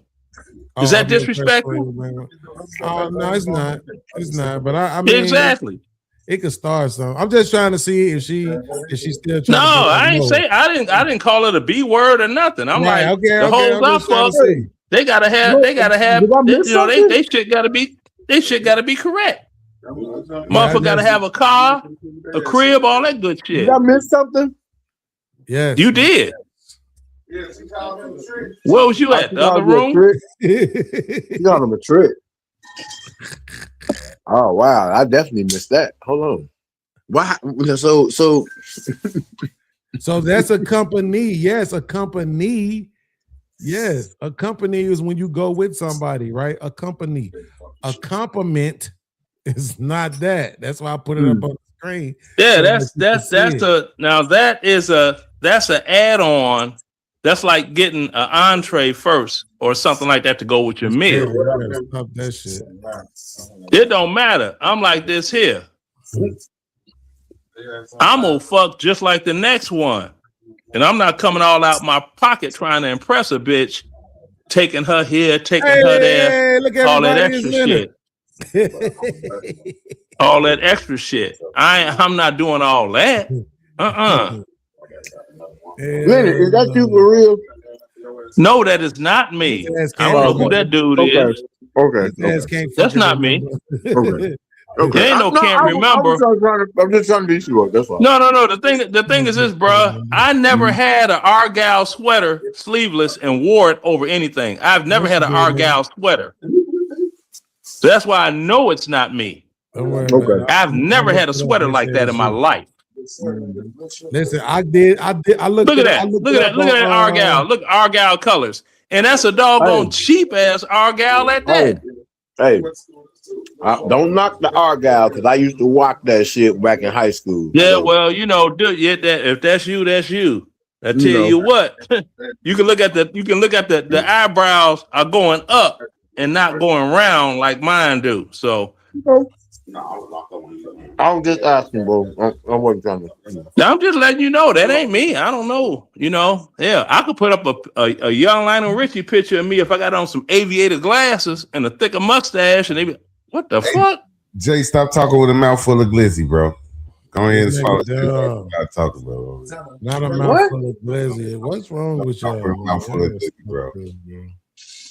Man, shut Damn, that's some East Coast shit right there. Hey, bro. That's some East Coast lingo. I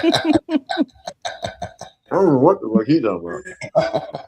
What you just got to eat? Yeah, no, that's some East Coast lingo. I was just like, yeah.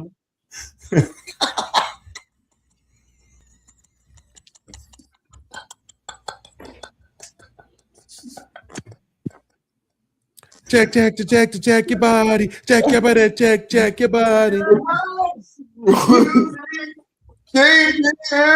Move your body. Move your body. If it's a house, Leonard.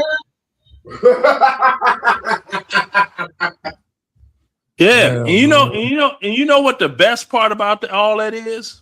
From then they talk the shit that they talk. I'm sitting here like, now motherfuckers that got old and a fuck. Where your pension at? Oh, you don't have one of those, do you?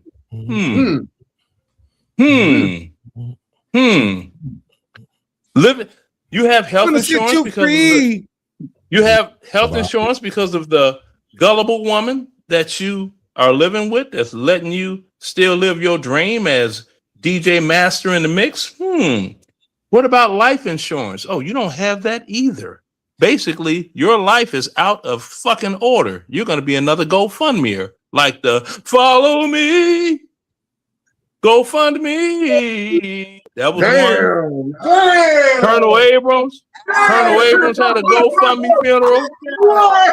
All the motherfuckers had GoFundMe funerals, man. GoFundMe funerals. Wait, bro. Wait. These motherfuckers are dying and having GoFundMe funerals. GoFundMe. Help me medically. Hey, Beans, you talking about Jesse Saunders, right? He had a stroke. They put up $150,000 GoFundMe for him. It made 27,000. I'm like, you popular than a motherfucker. Psych. Hey, shit, I couldn't get 27. I couldn't get $27 right now. Well, well, you ain't some motherfucking master mixer supposed to be. I'm not, but I'm a master podcaster, damn it. Hey, no. Give me $22. Lito. See? Lito. But you got all of them, they got all these accolades about what they did back in the day, and I'm like, okay. Go fund me. Go fund me. Go fund me. Help me medically. I've kicked the bucket. I'm done. Had no insurance. Now my people are stranded. Right. Trying to put me in the ground. So no. Bury me. In all seriousness, though. But in all seriousness, go fund me, bury me. But damn, man, god damn. No, but in all seriousness, right? Because there's there's no union for a DJ. I know there's no DJ union. There's no DJ union. I'm not laughing at that. I'm laughing at the song that he keeps singing, but it's just stupid. But wait, but seriously, in all seriousness, no, there's no union for DJs. There's no Should it be? So if you don't have, if you're not really smart enough to just go get your own life insurance policy, you're gonna have a problem. Okay, but answer the question: should it be though? Yeah. What, a DJ union? Yeah, why? Not a DJ union. They got unions for every fucking thing else. They got unions for every fucking thing else. Why not? Yeah. Well, not in Georgia, but they got unions for actors. Georgia is a right to work state. So you want to work? Go work. So it's Tennessee. Like retirement plans and shit. Should they get that? Why not? They work. You know what? Now you got a group. Independent contractors. But they still pay taxes on that money. They So still you got pay taxes on that money. No, they don't. Yeah, they fucking do. They supposed to. Oh, bruh. Jay, let me school you a little bit. Not to really school you. Give you some facts. Now, they're supposed to pay taxes on their earnings, which means you got to fill out a 1099. And whenever you do what you do performance-wise, you have to get a receipt of payment from said business, right? Mm-hmm. And you write out your doggone little form for your taxes, and they sign the shit. Now there's only one DJ I know. This DJ is wise. His name is Joe Clausell, New York cat, bad than a motherfucker. But Joe handling his business on that paper and doing the paperwork, paying them taxes. Joe ain't trying to get caught up at the last ass minute. No, all I'm saying is I'm not naive enough to not understand that that's still a cash business, and it's hard to pinpoint every dollar that a DJ makes. But yeah, it is. Just get a receipt when you get paid. But because they still work, they still have to pay taxes on those dollars. And I mean, truth be told, there should be some type of union for them to be able to have some type of retirement plan. Because I mean, what you gonna DJ till you're 95? That's all I'm saying. I know what you're saying, and you're right. No. Every profession that you actually do work and actually do make a dollar in, you should have some type of union or some type of group that you can go to and say, hey, once I retire, once I quit doing said job, or once I, retire from said thing, I want to be able to get kicked back for the years of service that I did. That's all. That's all. I understand all that, but that's not reality. That's not how they living. And I'm just sitting there like, see, if y'all would have did like me, DJ when you could DJ where you could DJ to get that doggone money to offset your taxes and keep a real career, you all would be all right. I'm like, say what you want about me. anytime they start talking shit, I'd be like, you know what? You can say what you want about me all day long, but can you say you ain't got off your ass in 15 years? You get paid just for waking up every day? I can. I wish I could, but because that's what I do. I wake up. It is what it is. How old are you, Leonard? 63. Okay, yeah, I definitely ain't got that yet. But I'm striving. I'm striving. 48 years old. I didn't do shit else after age 48. I was done with all that shit. Yeah, I squandered my first 30 years of living. So no, bro, it's a work in progress. Everybody do shit different. But the thing is this: as long as you work for 10 years, you are going to get some Social Security benefits. These motherfuckers don't realize. As long as you are an independent working contracting person, you are supposed to pay 12% of your earnings into Social Security. Like a lot of these YouTubers that are monetized, they're not filling out a 1099 and putting in all their monies and paying taxes properly. But see what's going to happen to them down the road, that when they get to that age and want Social Security, that's when Sam is going to hit their ass and say, they're going to get that Red Fox treatment. Exactly. Because see, if you got a monetized YouTube channel, YouTube takes out taxes and pays you. They don't take out your taxes. They take out their taxes and pay the government. And then they give you what you supposed to when they send you that yearly W-2, you're supposed to fill out a 1099 with that information on it and pay your taxes. But they don't. So what's going to happen? Any of them that have worked and they're entitled to any kind of Social Security, if they do get the Social Security, it's going to hit a government debt. And Sam going to say, hey, you know what? We're going to take 15% of that money. Yeah, I mean, so off the top, because you owe us money. And since you're only 62 and you're trying to get it now, you're only going to get 70% of what you would get if you waited till you're 67. So first you get 70% of the money at 62, 70%, knock 15% off that.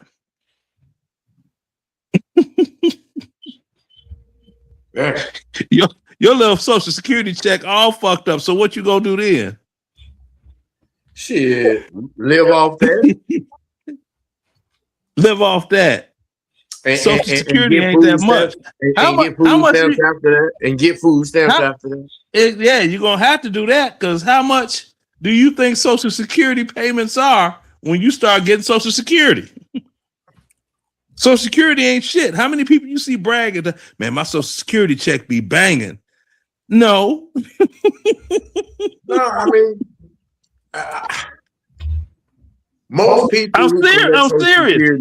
No, seriously. Most people who collect Social Security now didn't have no super ass job to really like get no stupid money at the end in no way. So a lot of motherfuckers who really like had real good jobs had either pensions or motherfucking 401ks to fall back on. So a social security check ain't really nothing but an unemployment check, truthfully. That's some sprinkles on your shit. Cause see, when I started working, they'll sprinkle a little bit extra on your little sprinkle. But that ain't nothing but a glorified unemployment check for real. Yeah, because see, when I started working, minimum wage was $3.35 an hour. God, how the fuck much Social Security up? Yeah, $3.35 an hour. Shit, man. So come on now. That's a long ass time ago. 336. What's minimum wage now? What's the you know what the federal minimum rob motherfuckers for that. Now you know what the federal minimum wage is today? $7.25. $7.25. 725. So 335 in 1980 is 2026. That's how many years? 45 years? And 46 so it went up years? $4. Yeah. See that? You see how the government do, motherfuckers? Hell, I'd hate to be a veteran right now. Oh no, being a veteran is good. We getting all the motherfucking money. Man, I don't want to hear this shit no more. Okay. I don't even lie. Fuck veterans. Fuck that money they get. Mm-hmm. Go fund me. Go fund me. Hey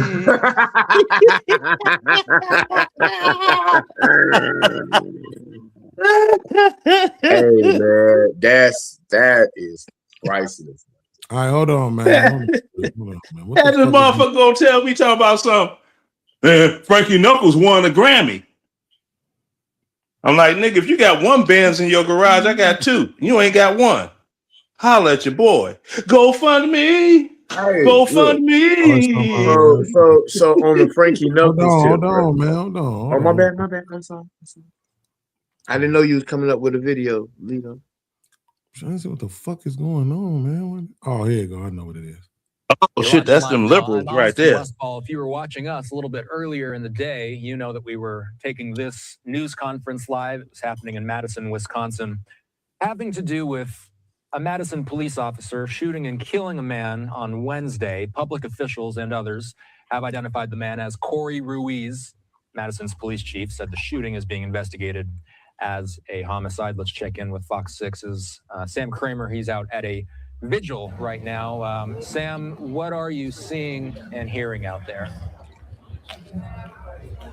Hi, Austin. Good to be with you. So we are right at the intersection of Williamson and Baldwin, the very intersection where that shooting happened.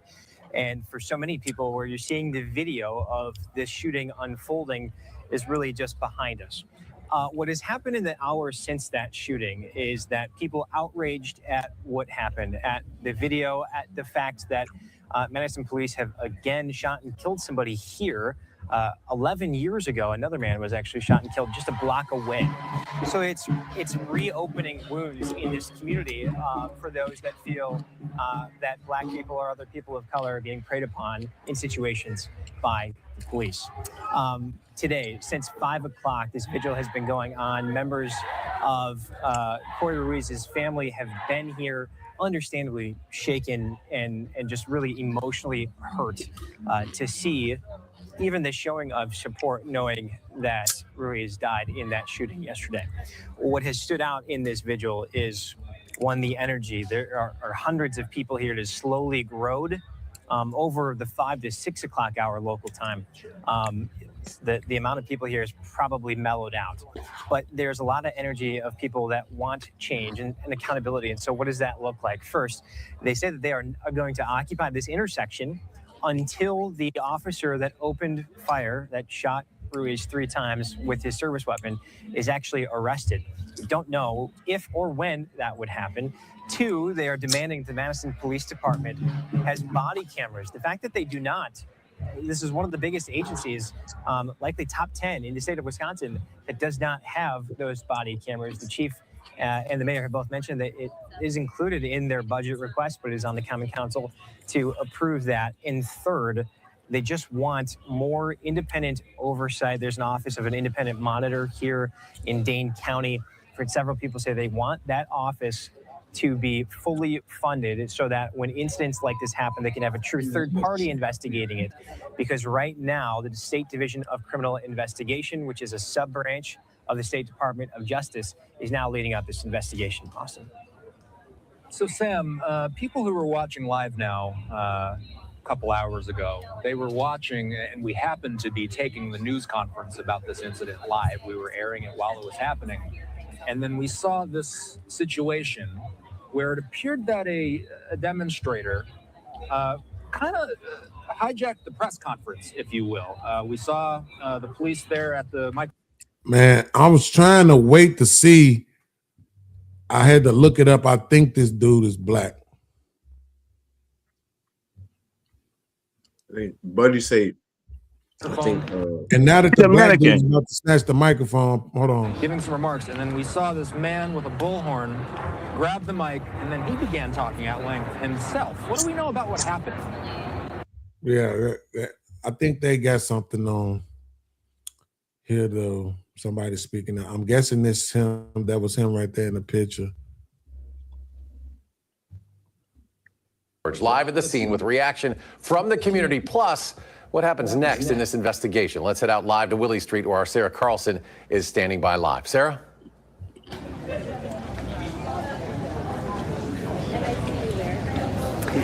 Hi, Eric. We're here at the scene where I would say a couple of hundred people over the course of the last couple of hours have come for a vigil just behind me, where police shot and killed Corey Ruiz yesterday, just over 24 hours ago. Things are really pouring. Oh, to mourn Corey Ruiz. Hispanic. Ruiz right here on Willie Street in thousands. Jasmine Brown says she went to La Follette High School and White Horse Middle School with Corey Ruiz. Brown also said, Yeah, he might be Hispanic. Yeah, I'm pretty I sure. told you, Dominican. Last name Ruiz. Ruiz. He yeah. Dominican.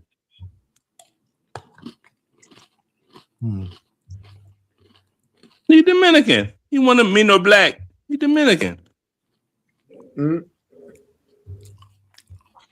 Might be right. says that Ruiz has gone through a lot. She admits that he spent a lot of his life being homeless and had struggles with his mental health. Court records show Ruiz had about 40 convictions. Most of them are misdemeanors. 12 of them are different felonies, including taking a She say vehicle without 40? consent, strangulation and suffocation, Yeah. and battery or threat to a judge, prosecutor, or law enforcement. I just want people to remember during this that he's a human. I mean, people are so quick during Tony Robinson and George Floyd to dehumanize them, to criminalize them, and that is not They fair. did. And Brown also told me that she organized this event where we're at today, where we see the signs, where we see all these people gathering. She wants everyone at this growing event to know that Ruiz is a human. She wants everyone to see him just as a human being. And she also told me that she is in constant contact with the family. And as everyone can imagine, they are grieving, but she's doing her best to make sure they're okay. And she's done a great job too, connecting with a lot of the people who've shown up, asking to be in touch to see what they can do. Yeah, and I think as we hear these chants, something that's really anecdotal to add is that we've been seeing food, chips, water be passed out. This is a peaceful event today. Very much peaceful. Thank you so much, Tanisha. But Yep. Another one. Yeah, it's Dominican. Okay. It was Another Dominican, but damn, man. Another one what? Another what? Another dead body in the street from the police.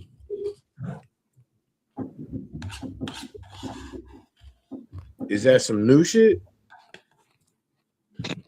Damn. That's the problem, that it ain't no new shit. Shit, that okay. The one thing that I it's some old shit. This shit no, old no, is tiring. but the one thing that I don't like about police shootings is they all get like a broad brush, right? And I think each and every one in its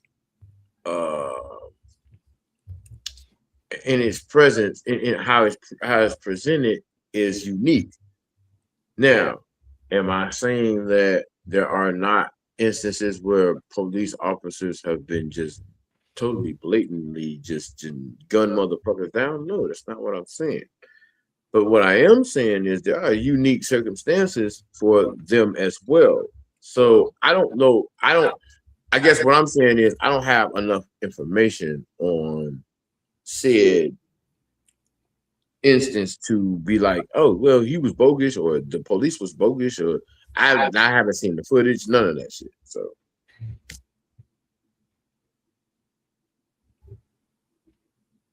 I know y'all lying. Guess what's on right now? What? versus, and it's YG versus The Game. YG versus The Game. Interesting.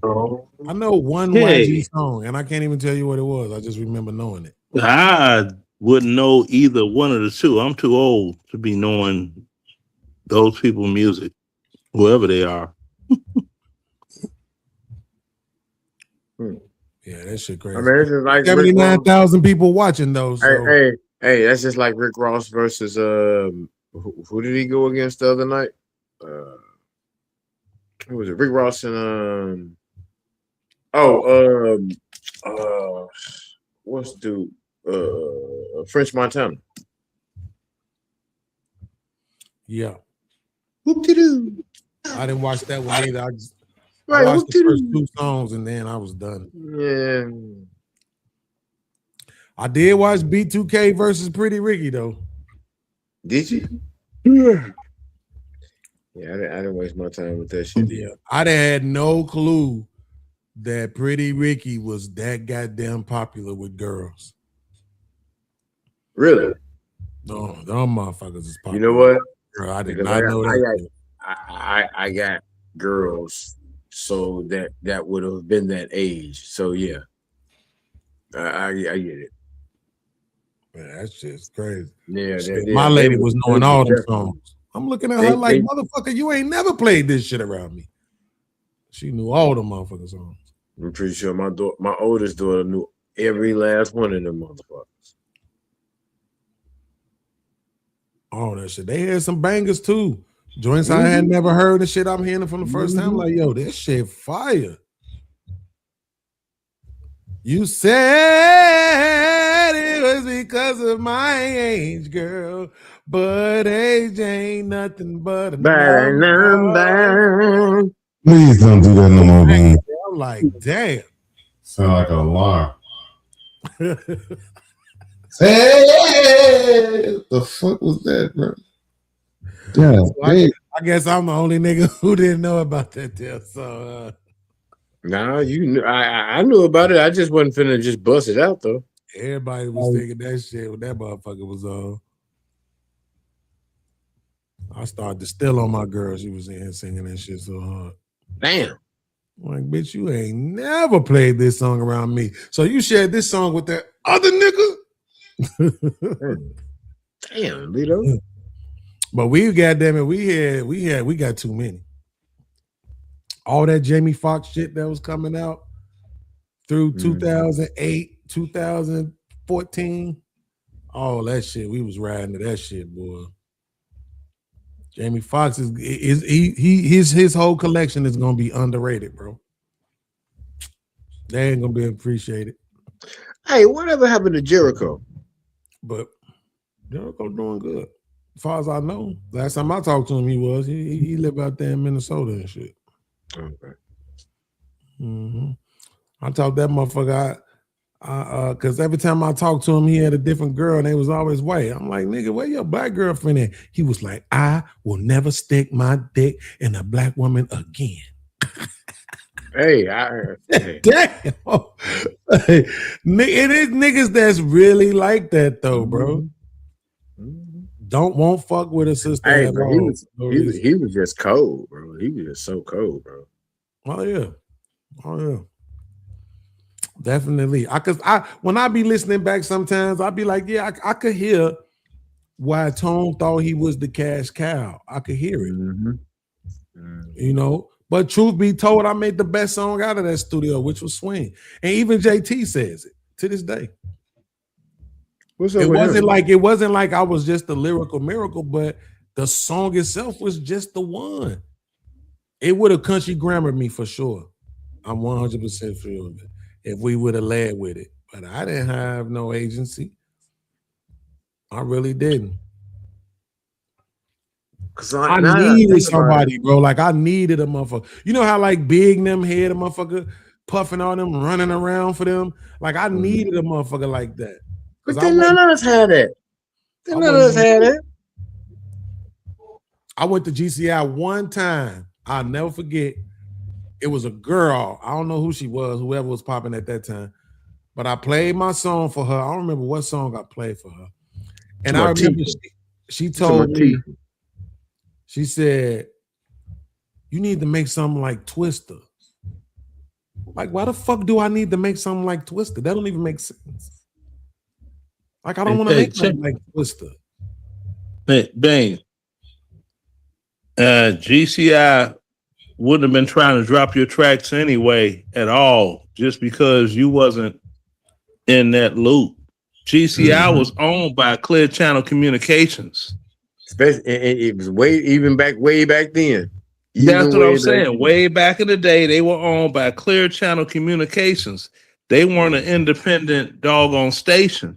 So you got to be doggone plugged to get your music on the air, because Clear Channel owned 51% of the radio stations in the United States. That's why they only played our parodies. Mm-hmm. They only played our parodies because we weren't in the loop. Do you remember when Ferris and Bulu Master left GCI and went to Power 92? Do you remember that? And they blew up from there because Power 92 wasn't in the Clear Channel loop. Then iHeartRadio bought out Clear Channel's contract with GCI. So now they under there. That's why GCI ain't shit. And it never will be shit.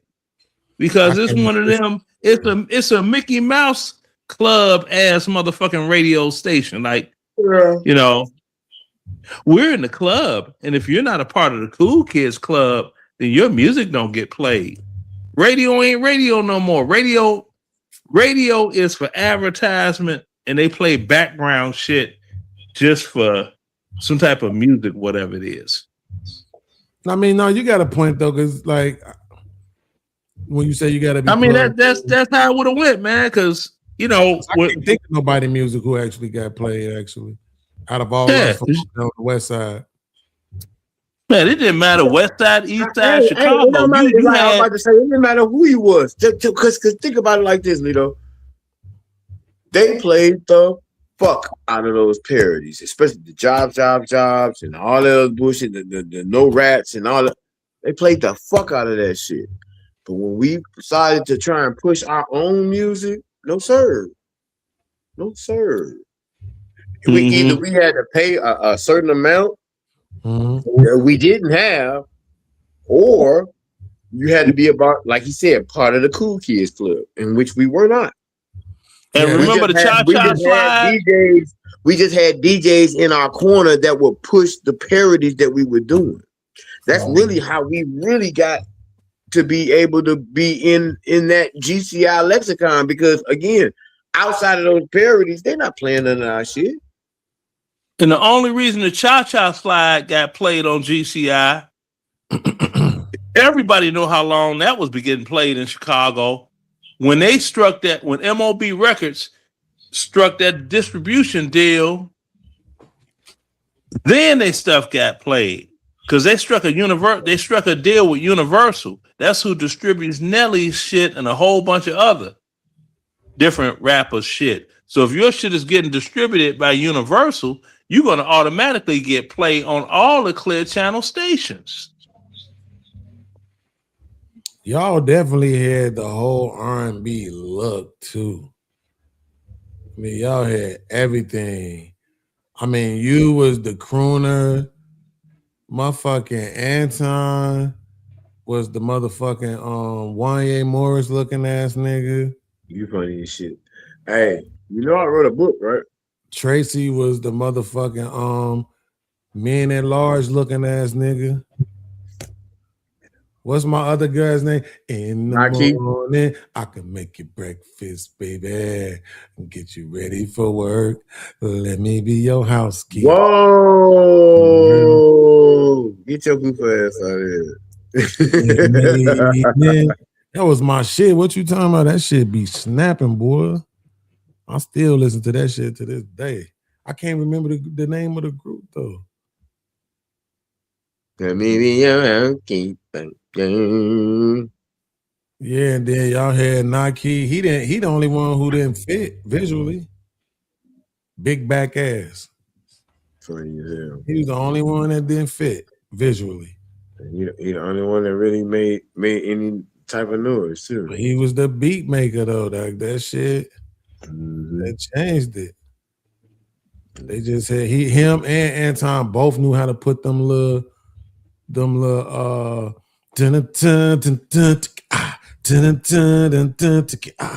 know how to put the little cha-cha bullshit in their track. Yeah. To give all the beats that kind of thing. I ain't gonna lie, it's to be so fucking jealous, bro. Cause I'm like, Tone, I thought you liked rappers. Like, why you holding these R&B ass niggas nuts, bro? Like, I mean, don't get it twisted. They made some good joints with Jericho. I ain't gonna lie and say they did. Hold on. Because he understood how the industry worked and what money really was made in the industry. Yeah, rappers gonna get you there, but it wasn't finna be that shit that was gonna sustain you. You gotta have that one pop song, that one R&B song, that one song that every year or at a certain time you definitely gonna get that rotation, no matter whether it was a regular song, whether it was a Christmas song, whether it was a Mother's Day song, with that R&B, that one R&B, you knew that you got that one song to make whatever you had going on move forward, because that was gonna be the engine that pushed everything else forward through the thing. That whole nonfiction shit, really, bro, to be perfectly honest, that whole nonfiction shit should have worked. It definitely should have worked because it was enough producers, it was enough rappers, and we feel all the art. The only thing we was really missing was female singers. And yeah, the couple of the other chicks came around, bro, but I'm talking about consistent motherfuckers that was there like us. Mm-hmm. Well, I mean, but this is another reason why I say I regret not signing the contracts, because truth be told, that would have benefited him if he was doing his business the right way.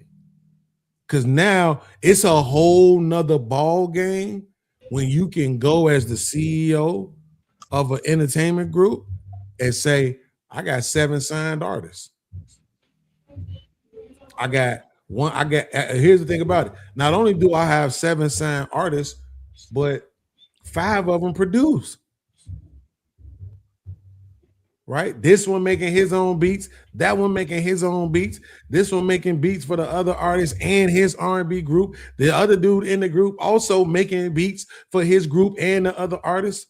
Like, but if he can leverage that in the business deal if he got everybody signed. Now, truth be told, if you know what you're doing, we come right when we was trying to do our thing. We came right when when No Limit was taking off. So the blueprint that we were trying to put out, they actually took off with. Say that one more time. The blueprint that we were trying to actually come with, as far as being independent and everything like that, mm-hmm. No Limit already took that shit and took off with it. Right. Well, that's what I'm saying. That's one of the things that hurt us from that perspective. Because even though he would have had a better bargaining chip, having all these artists signed on contract, he had a CD with songs from all of us that he could have produced, right? But the problem is that we had no sales records. And it just so happened that we coming in at a time where this motherfucking punk ass nigga is telling the world he sold 300,000 tapes out his trunk. You know what I'm saying? So now they killed us in the gate. Yeah, they killed us in the gate. Yeah, they kind of they want you to have that kind of expectation. or you need to at least have visibility, right? And we So still like how have that. visibility worked out in Ja Rule's favor. You see what I'm saying? Because of the fact that he was around, people know who he was. Kind of like Corona. You remember Corona? He was around. People knew who he was. His name was ringing. They knew what was up. But then Hey, boy, he now a preacher now. you got visibility. You own, your videos is getting played on the You box. heard me? Corona's a preacher now. A preacher. Yes. But I don't know Ja about Rule, A whole minister, like a whole minister type shit. It's yeah, not but Gerald, surprising, but I don't know about that. where's his roots at? Oh, The Louis Armstrong of rap. What's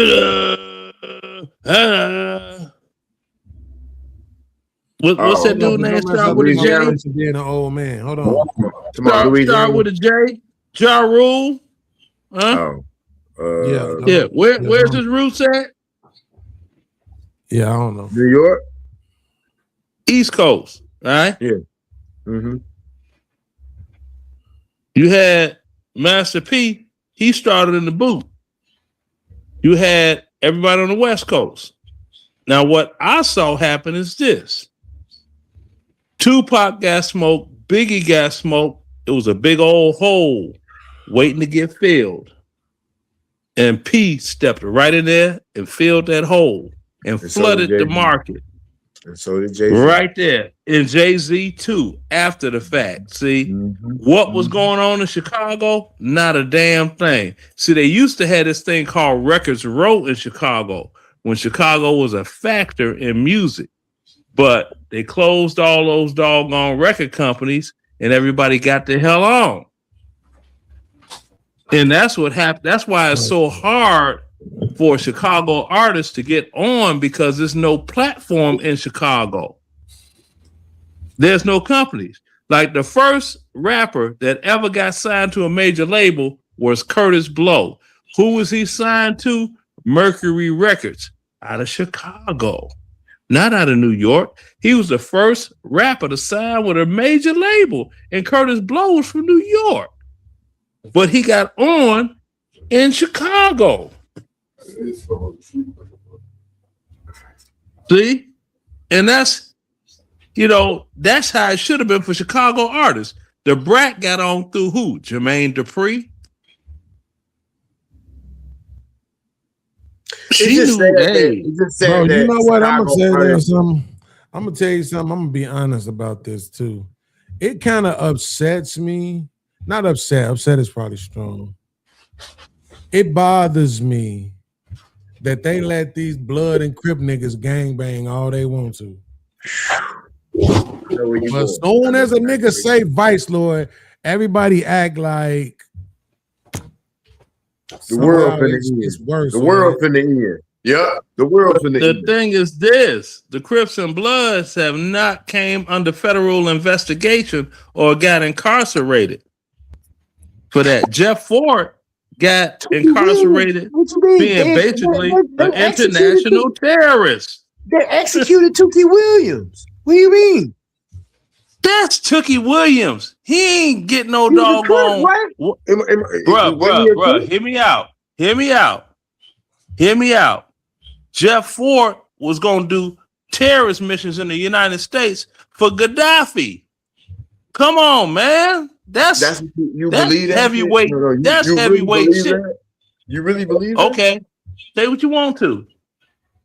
Say what you want to. They had all the evidence. They got everything on tape. So because he was about to receive money from Gaddafi, now he was receiving weaponry and had a plan on what to do. He was gonna do terrorist hits in America. Started in Chicago, federal buildings, police stations, and the whole structure in the sewer system. Yes. Okay. That's the reason he ain't never getting out. Or was it that Gaddafi was trying to give Jeff Ford $1 million to fund his organization that was really on some old breakfast, feeding the poor, and That all wasn't that that type of what shit. that was not I know that that was wasn't not the the Black whole Peace shit, Stone. but That was I the know Black that was the whole Panthers. thing, but that's where it actually started. That started So with the Black it has nothing. Panthers. It has nothing. Bro, they killed that man because they didn't want. They didn't Who want you Gaddafi. you know what? I think I'm you talking about got Gaddafi. you got two He talking brothers about confused. Gaddafi. He said he's talking about Gaddafi. I'm talking about Gaddafi. Gaddafi, oh They Gaddafi, killed that's some whole Gaddafi. other international shit. That ain't had shit to do with Jeff Ford. No. No. Oh. So what was you just talking about there? I was talking about Jeff Ford. Gaddafi, back in the 80s, was trying to get Jeff Ford to do a terrorist attack starting in Chicago, right? That he agreed upon. They got everything on tape. They had doggone law rockets for sale that were not really real ones. They were dummy ones with hidden microphones in them. They had the whole thing. The federal investigation, they had the whole thing down pat. Now, Larry Hoover was already in jail, but he had the growth and development thing going on because he still had to connect for the dope. You see what I'm saying?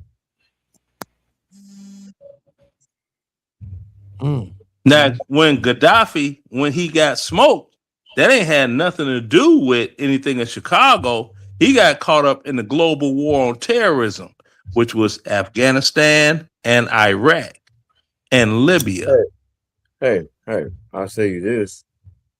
A lot of it still had to do with him trying to give Jeff Ford and fucking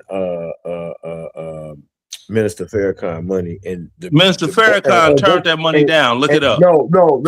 Farrakhan didn't turn the money down. Yes, he did. The federal government told him he couldn't send it to him.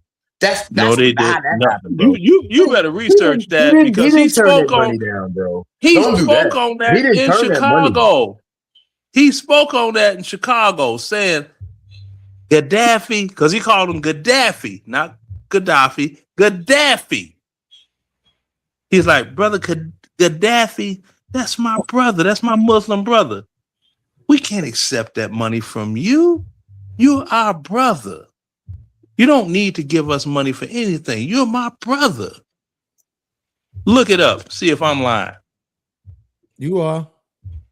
Okay. You can say I am. Look it up. Video don't lie. Do it. Well, I guess wait a minute. I guess that Farrakhan video must have been AI then, huh? Bro. The government turned that money away. It wasn't. It wasn't. Yeah, it wasn't everything. You know what?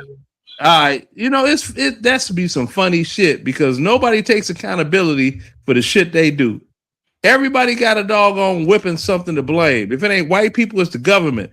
If it ain't the government, it's some other entity, the Illuminati or it's something. Yeah, right. It's basically what you're saying. So what you're saying is nobody has a real gripe against the government. They just blame everything on the government, right?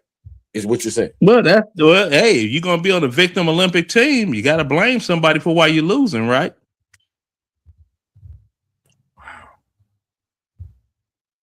I'm just saying. You served in the military, didn't you?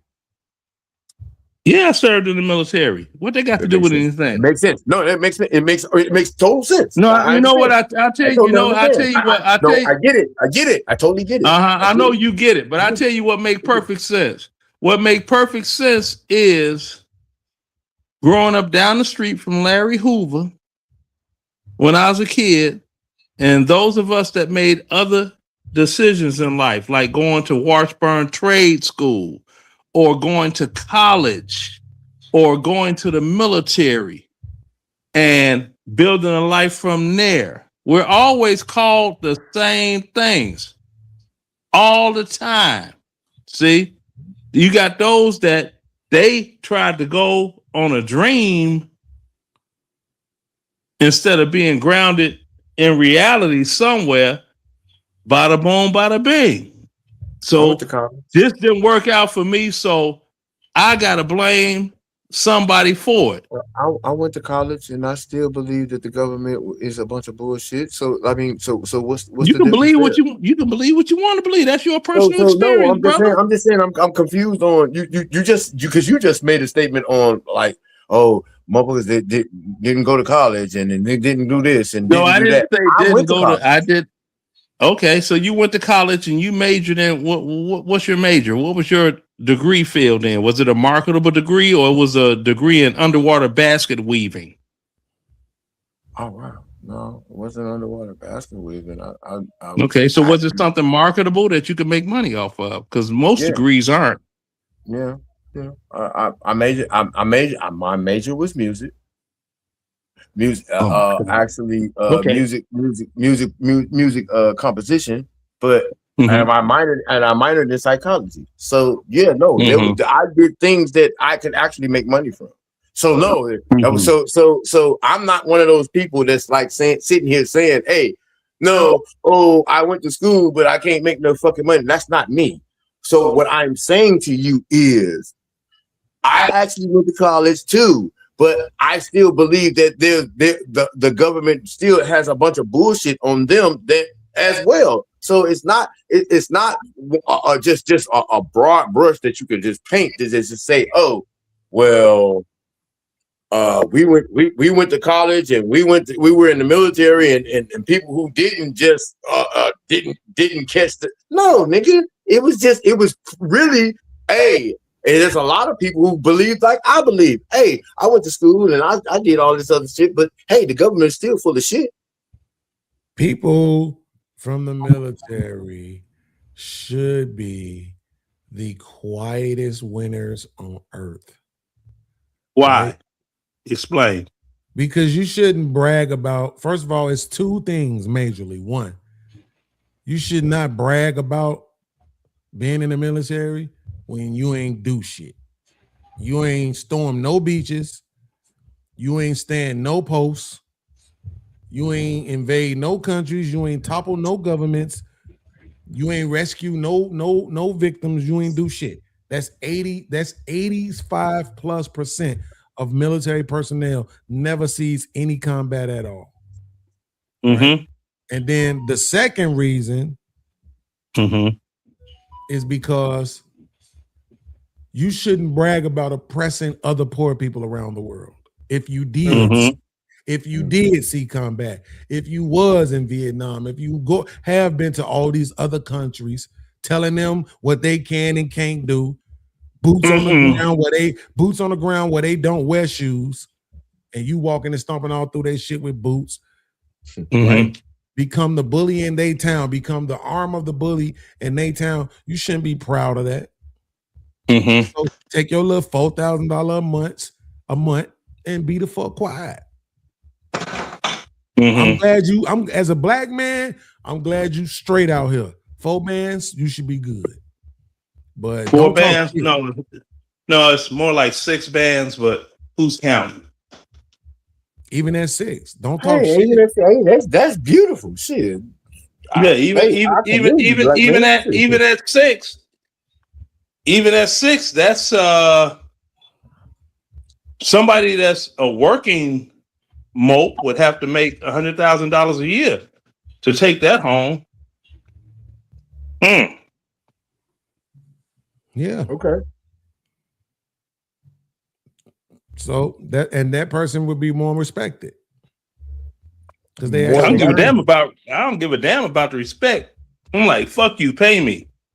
No doubt. But I'm just saying it's too.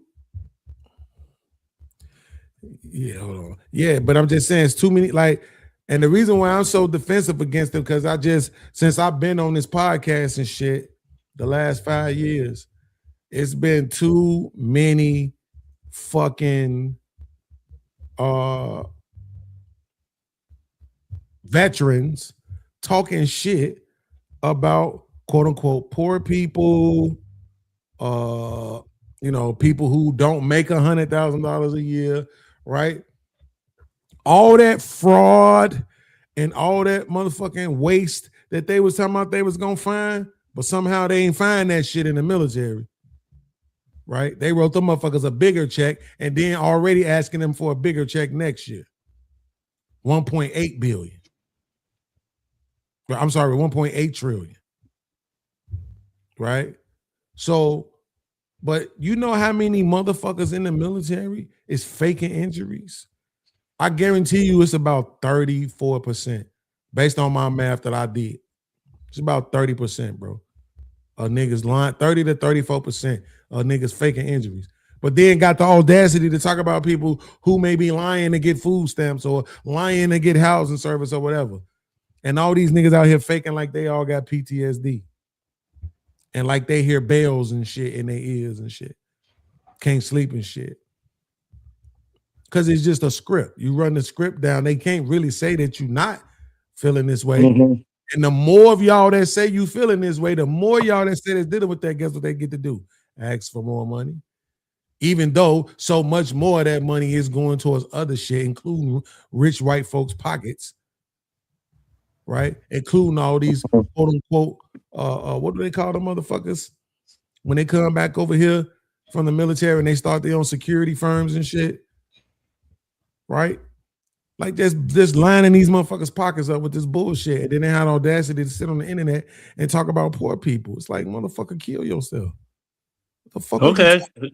Well, that's a beautiful thing. Get to the part that I care. You don't have to. Thank you. So now we That's the we point. all up You don't in have here. to care, but you also we shouldn't all up talk in shit. here. But you also shouldn't We talk all up shit. in here. That's See? the point. You also Yeah. shouldn't talk shit. Yeah, we all up in here.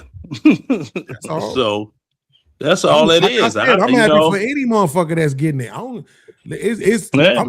I'm at an age where I've always been like this, really, but I'm not too concerned with how you got it. Long as you straight. Long as you ain't really doing nothing to nobody that they don't want done. People could talk shit about motherfuckers who sell drugs, but guess what? People want to get high. Exactly, and I'm right there too. The government put crack all in the neighborhood. Yeah, well, who forced you to smoke that shit? You smoked it because you wanted to get high. Now take responsibility for what you do. But see, this what That's you all. can't do. You can't go to conversations about motherfuckers holding the government accountable or telling them to take responsibility and tell somebody else to take responsibility. That's called being a hypocrite. I'm not telling the government to take responsibility. I know that's the problem.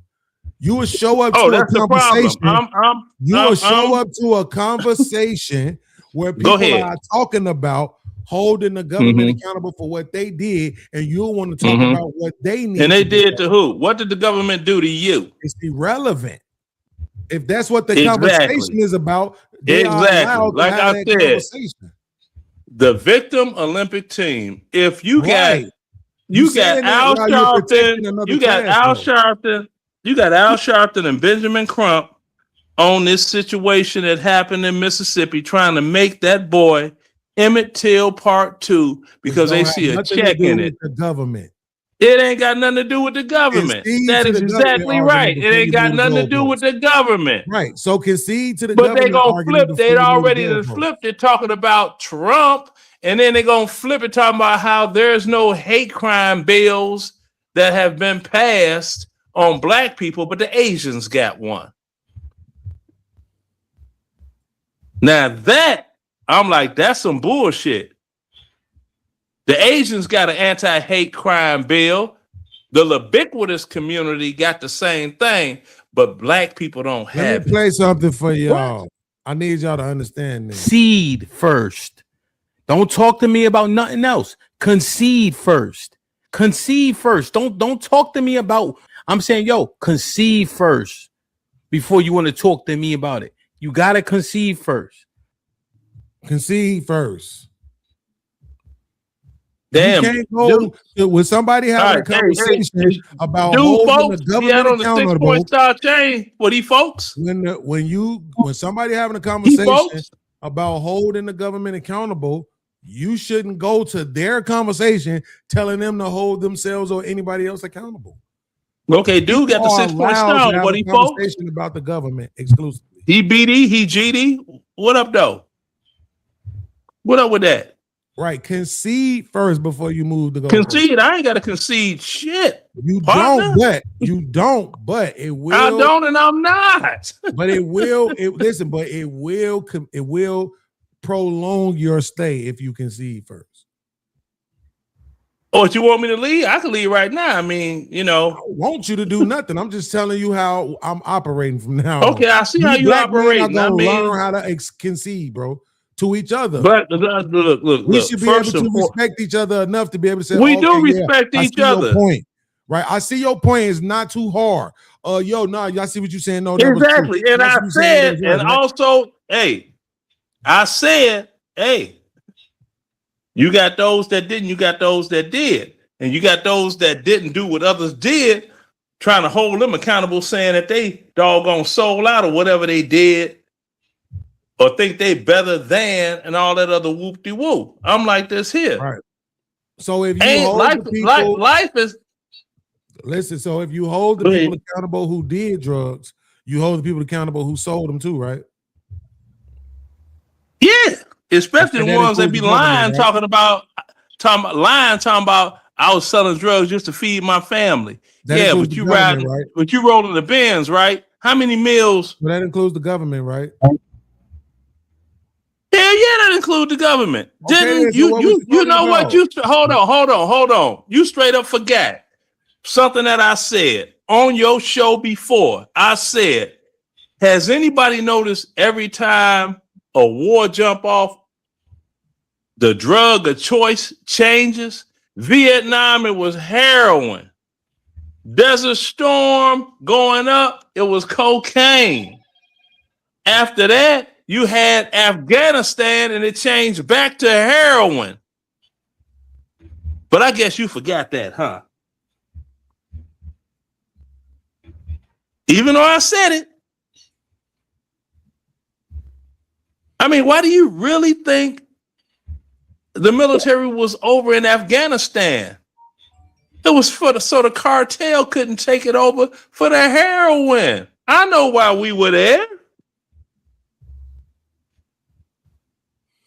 All I'm saying is you can't tell people not to hold the government accountable while telling people to hold. I ain't said nothing about not holding the government accountable. I didn't. Listen, you took a shot at people who say something about the government because you said, but the government didn't force you to smoke it. What I'm saying is people have a right to hold the government accountable exclusively. They sure do. They have a right to do that. As a matter of fact, they should hold the government accountable exclusively because they are more. What's that word? They are held to a higher standard. It's the same reason why when we're talking about the police, they always talk about the police lives. All police got to do this dangerous job and this and that. But annually, the number of people that kill the police versus the police kill other people, I'm talking about it's not even remotely close. Yeah, that's like the amount of doggone white people on welfare that talk about blacks on welfare is not remotely close because you've got 20 million more whites that are on welfare than the entire black population in this country, and everybody black is not on welfare, not even close. It's only about what? Maybe 14 million blacks are on welfare, whereas you got doggone 70 million whites.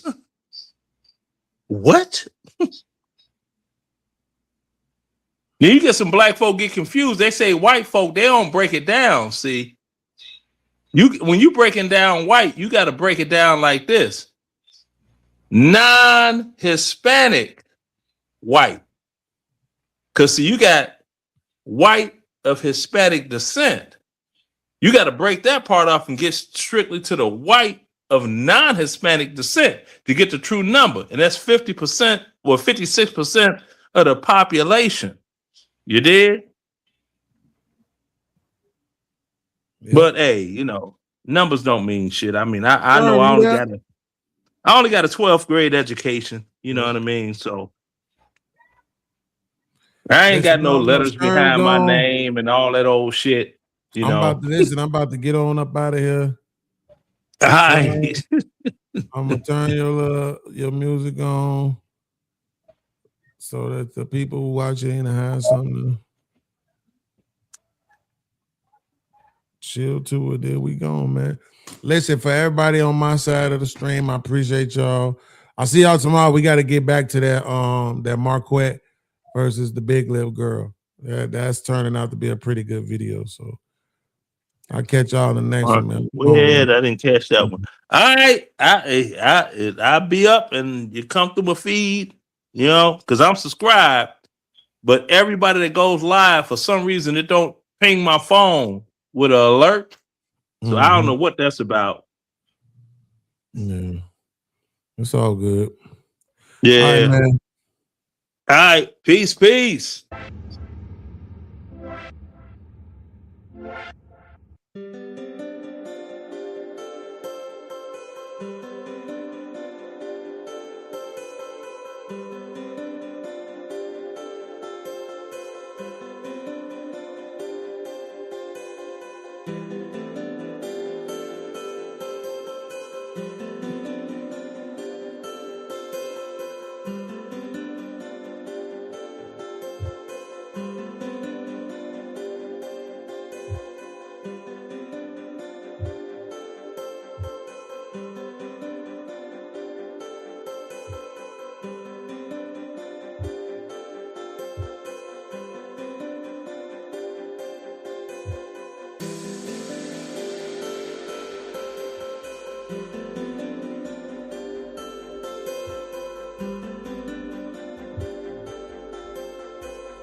I know it's over with.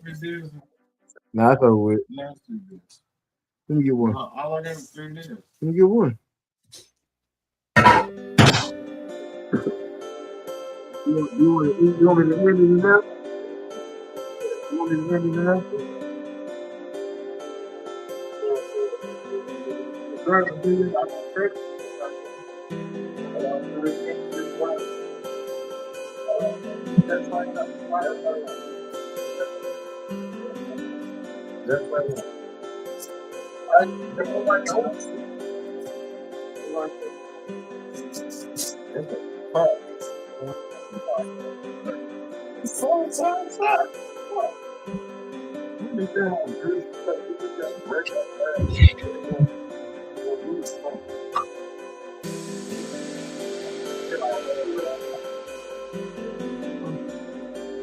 How you doing?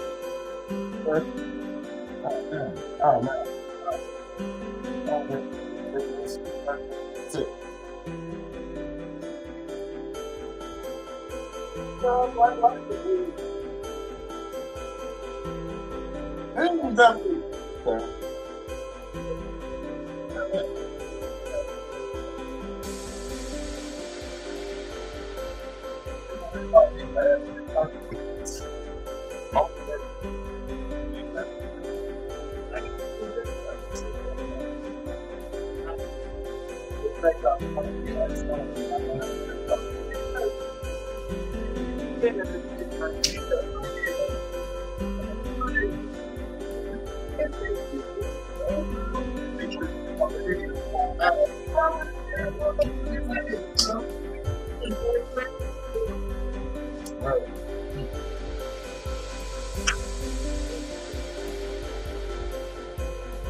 asked you about this for a while. You said something from experience.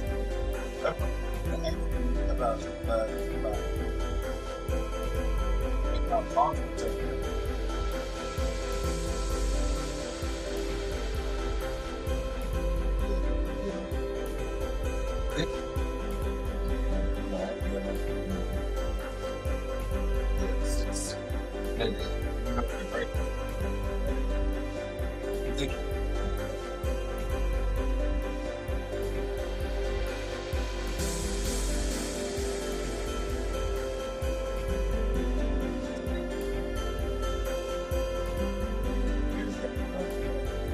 All at once.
But yes, that's why he called it. He probably didn't tell you, but that's why he called it.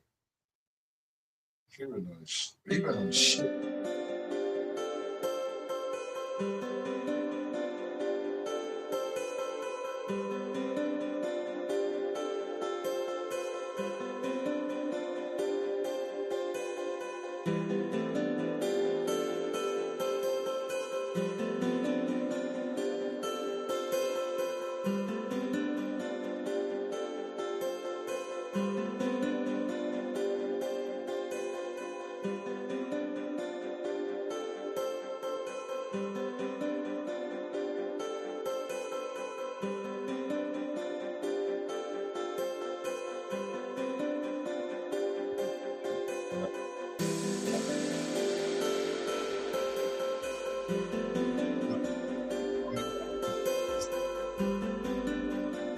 Here.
$99.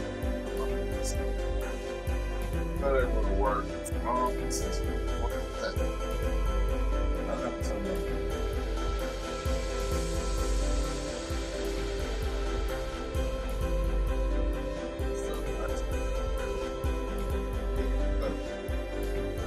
I can't look what the fuck I do. So, conversation. Thank you.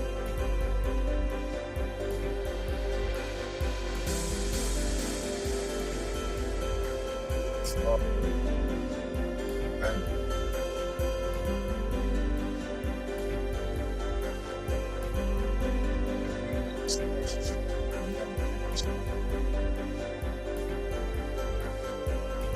Especially when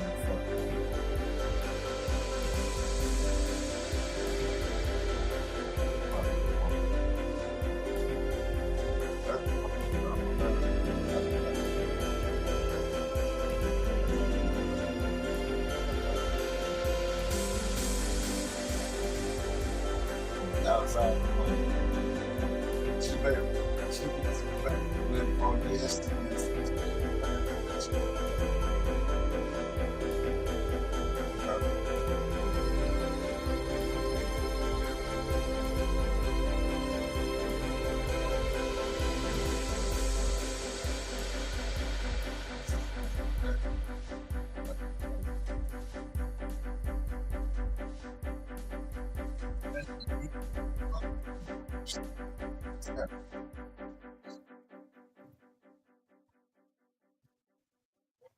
And lived over time. They gave her a definite time, and that was 12 years.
I don't.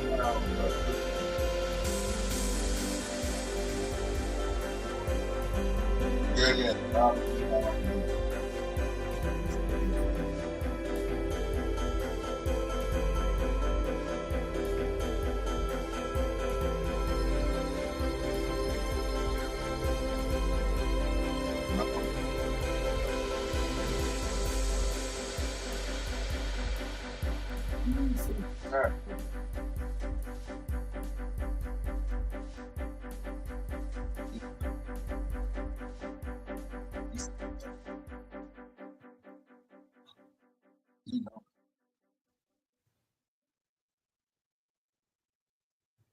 You brought her on the meeting.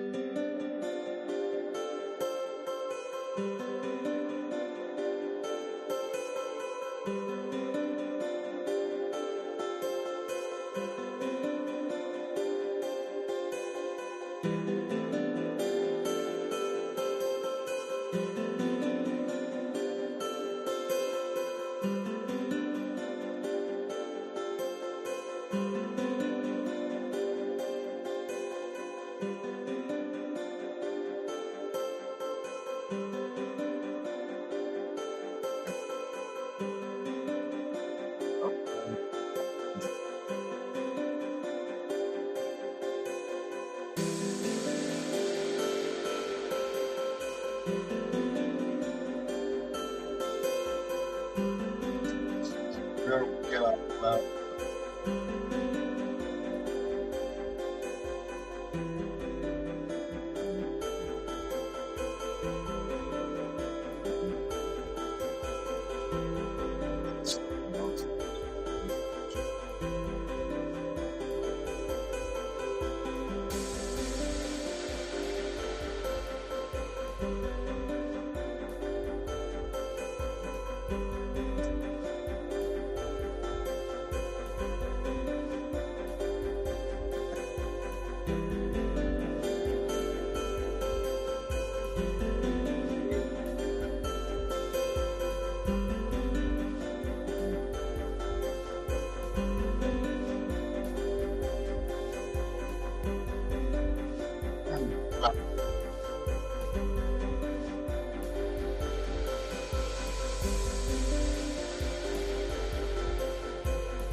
This is not a problem.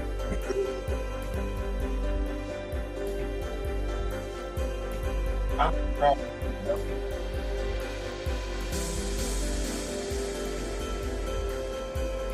That's a I don't know. Yeah.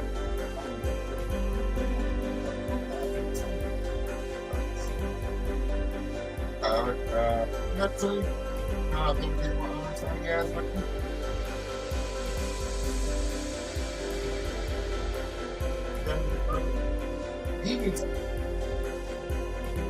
Evie's still fucking.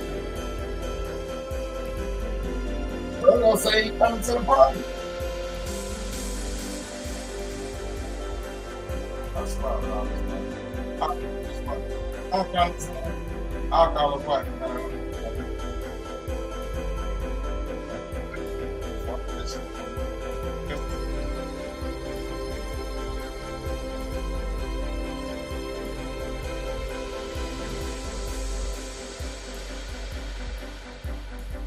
I know it's good.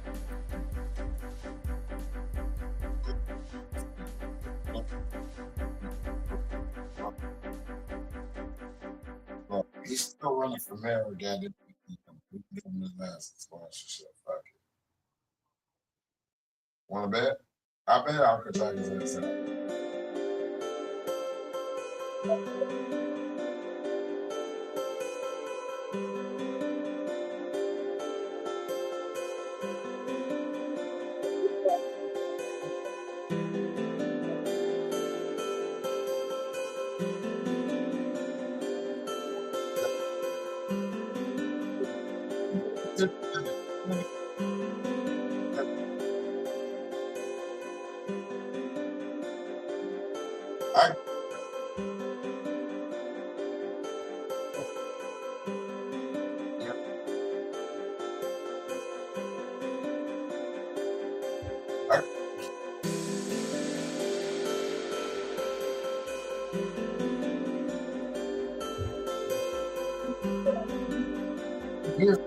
It's up.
right now.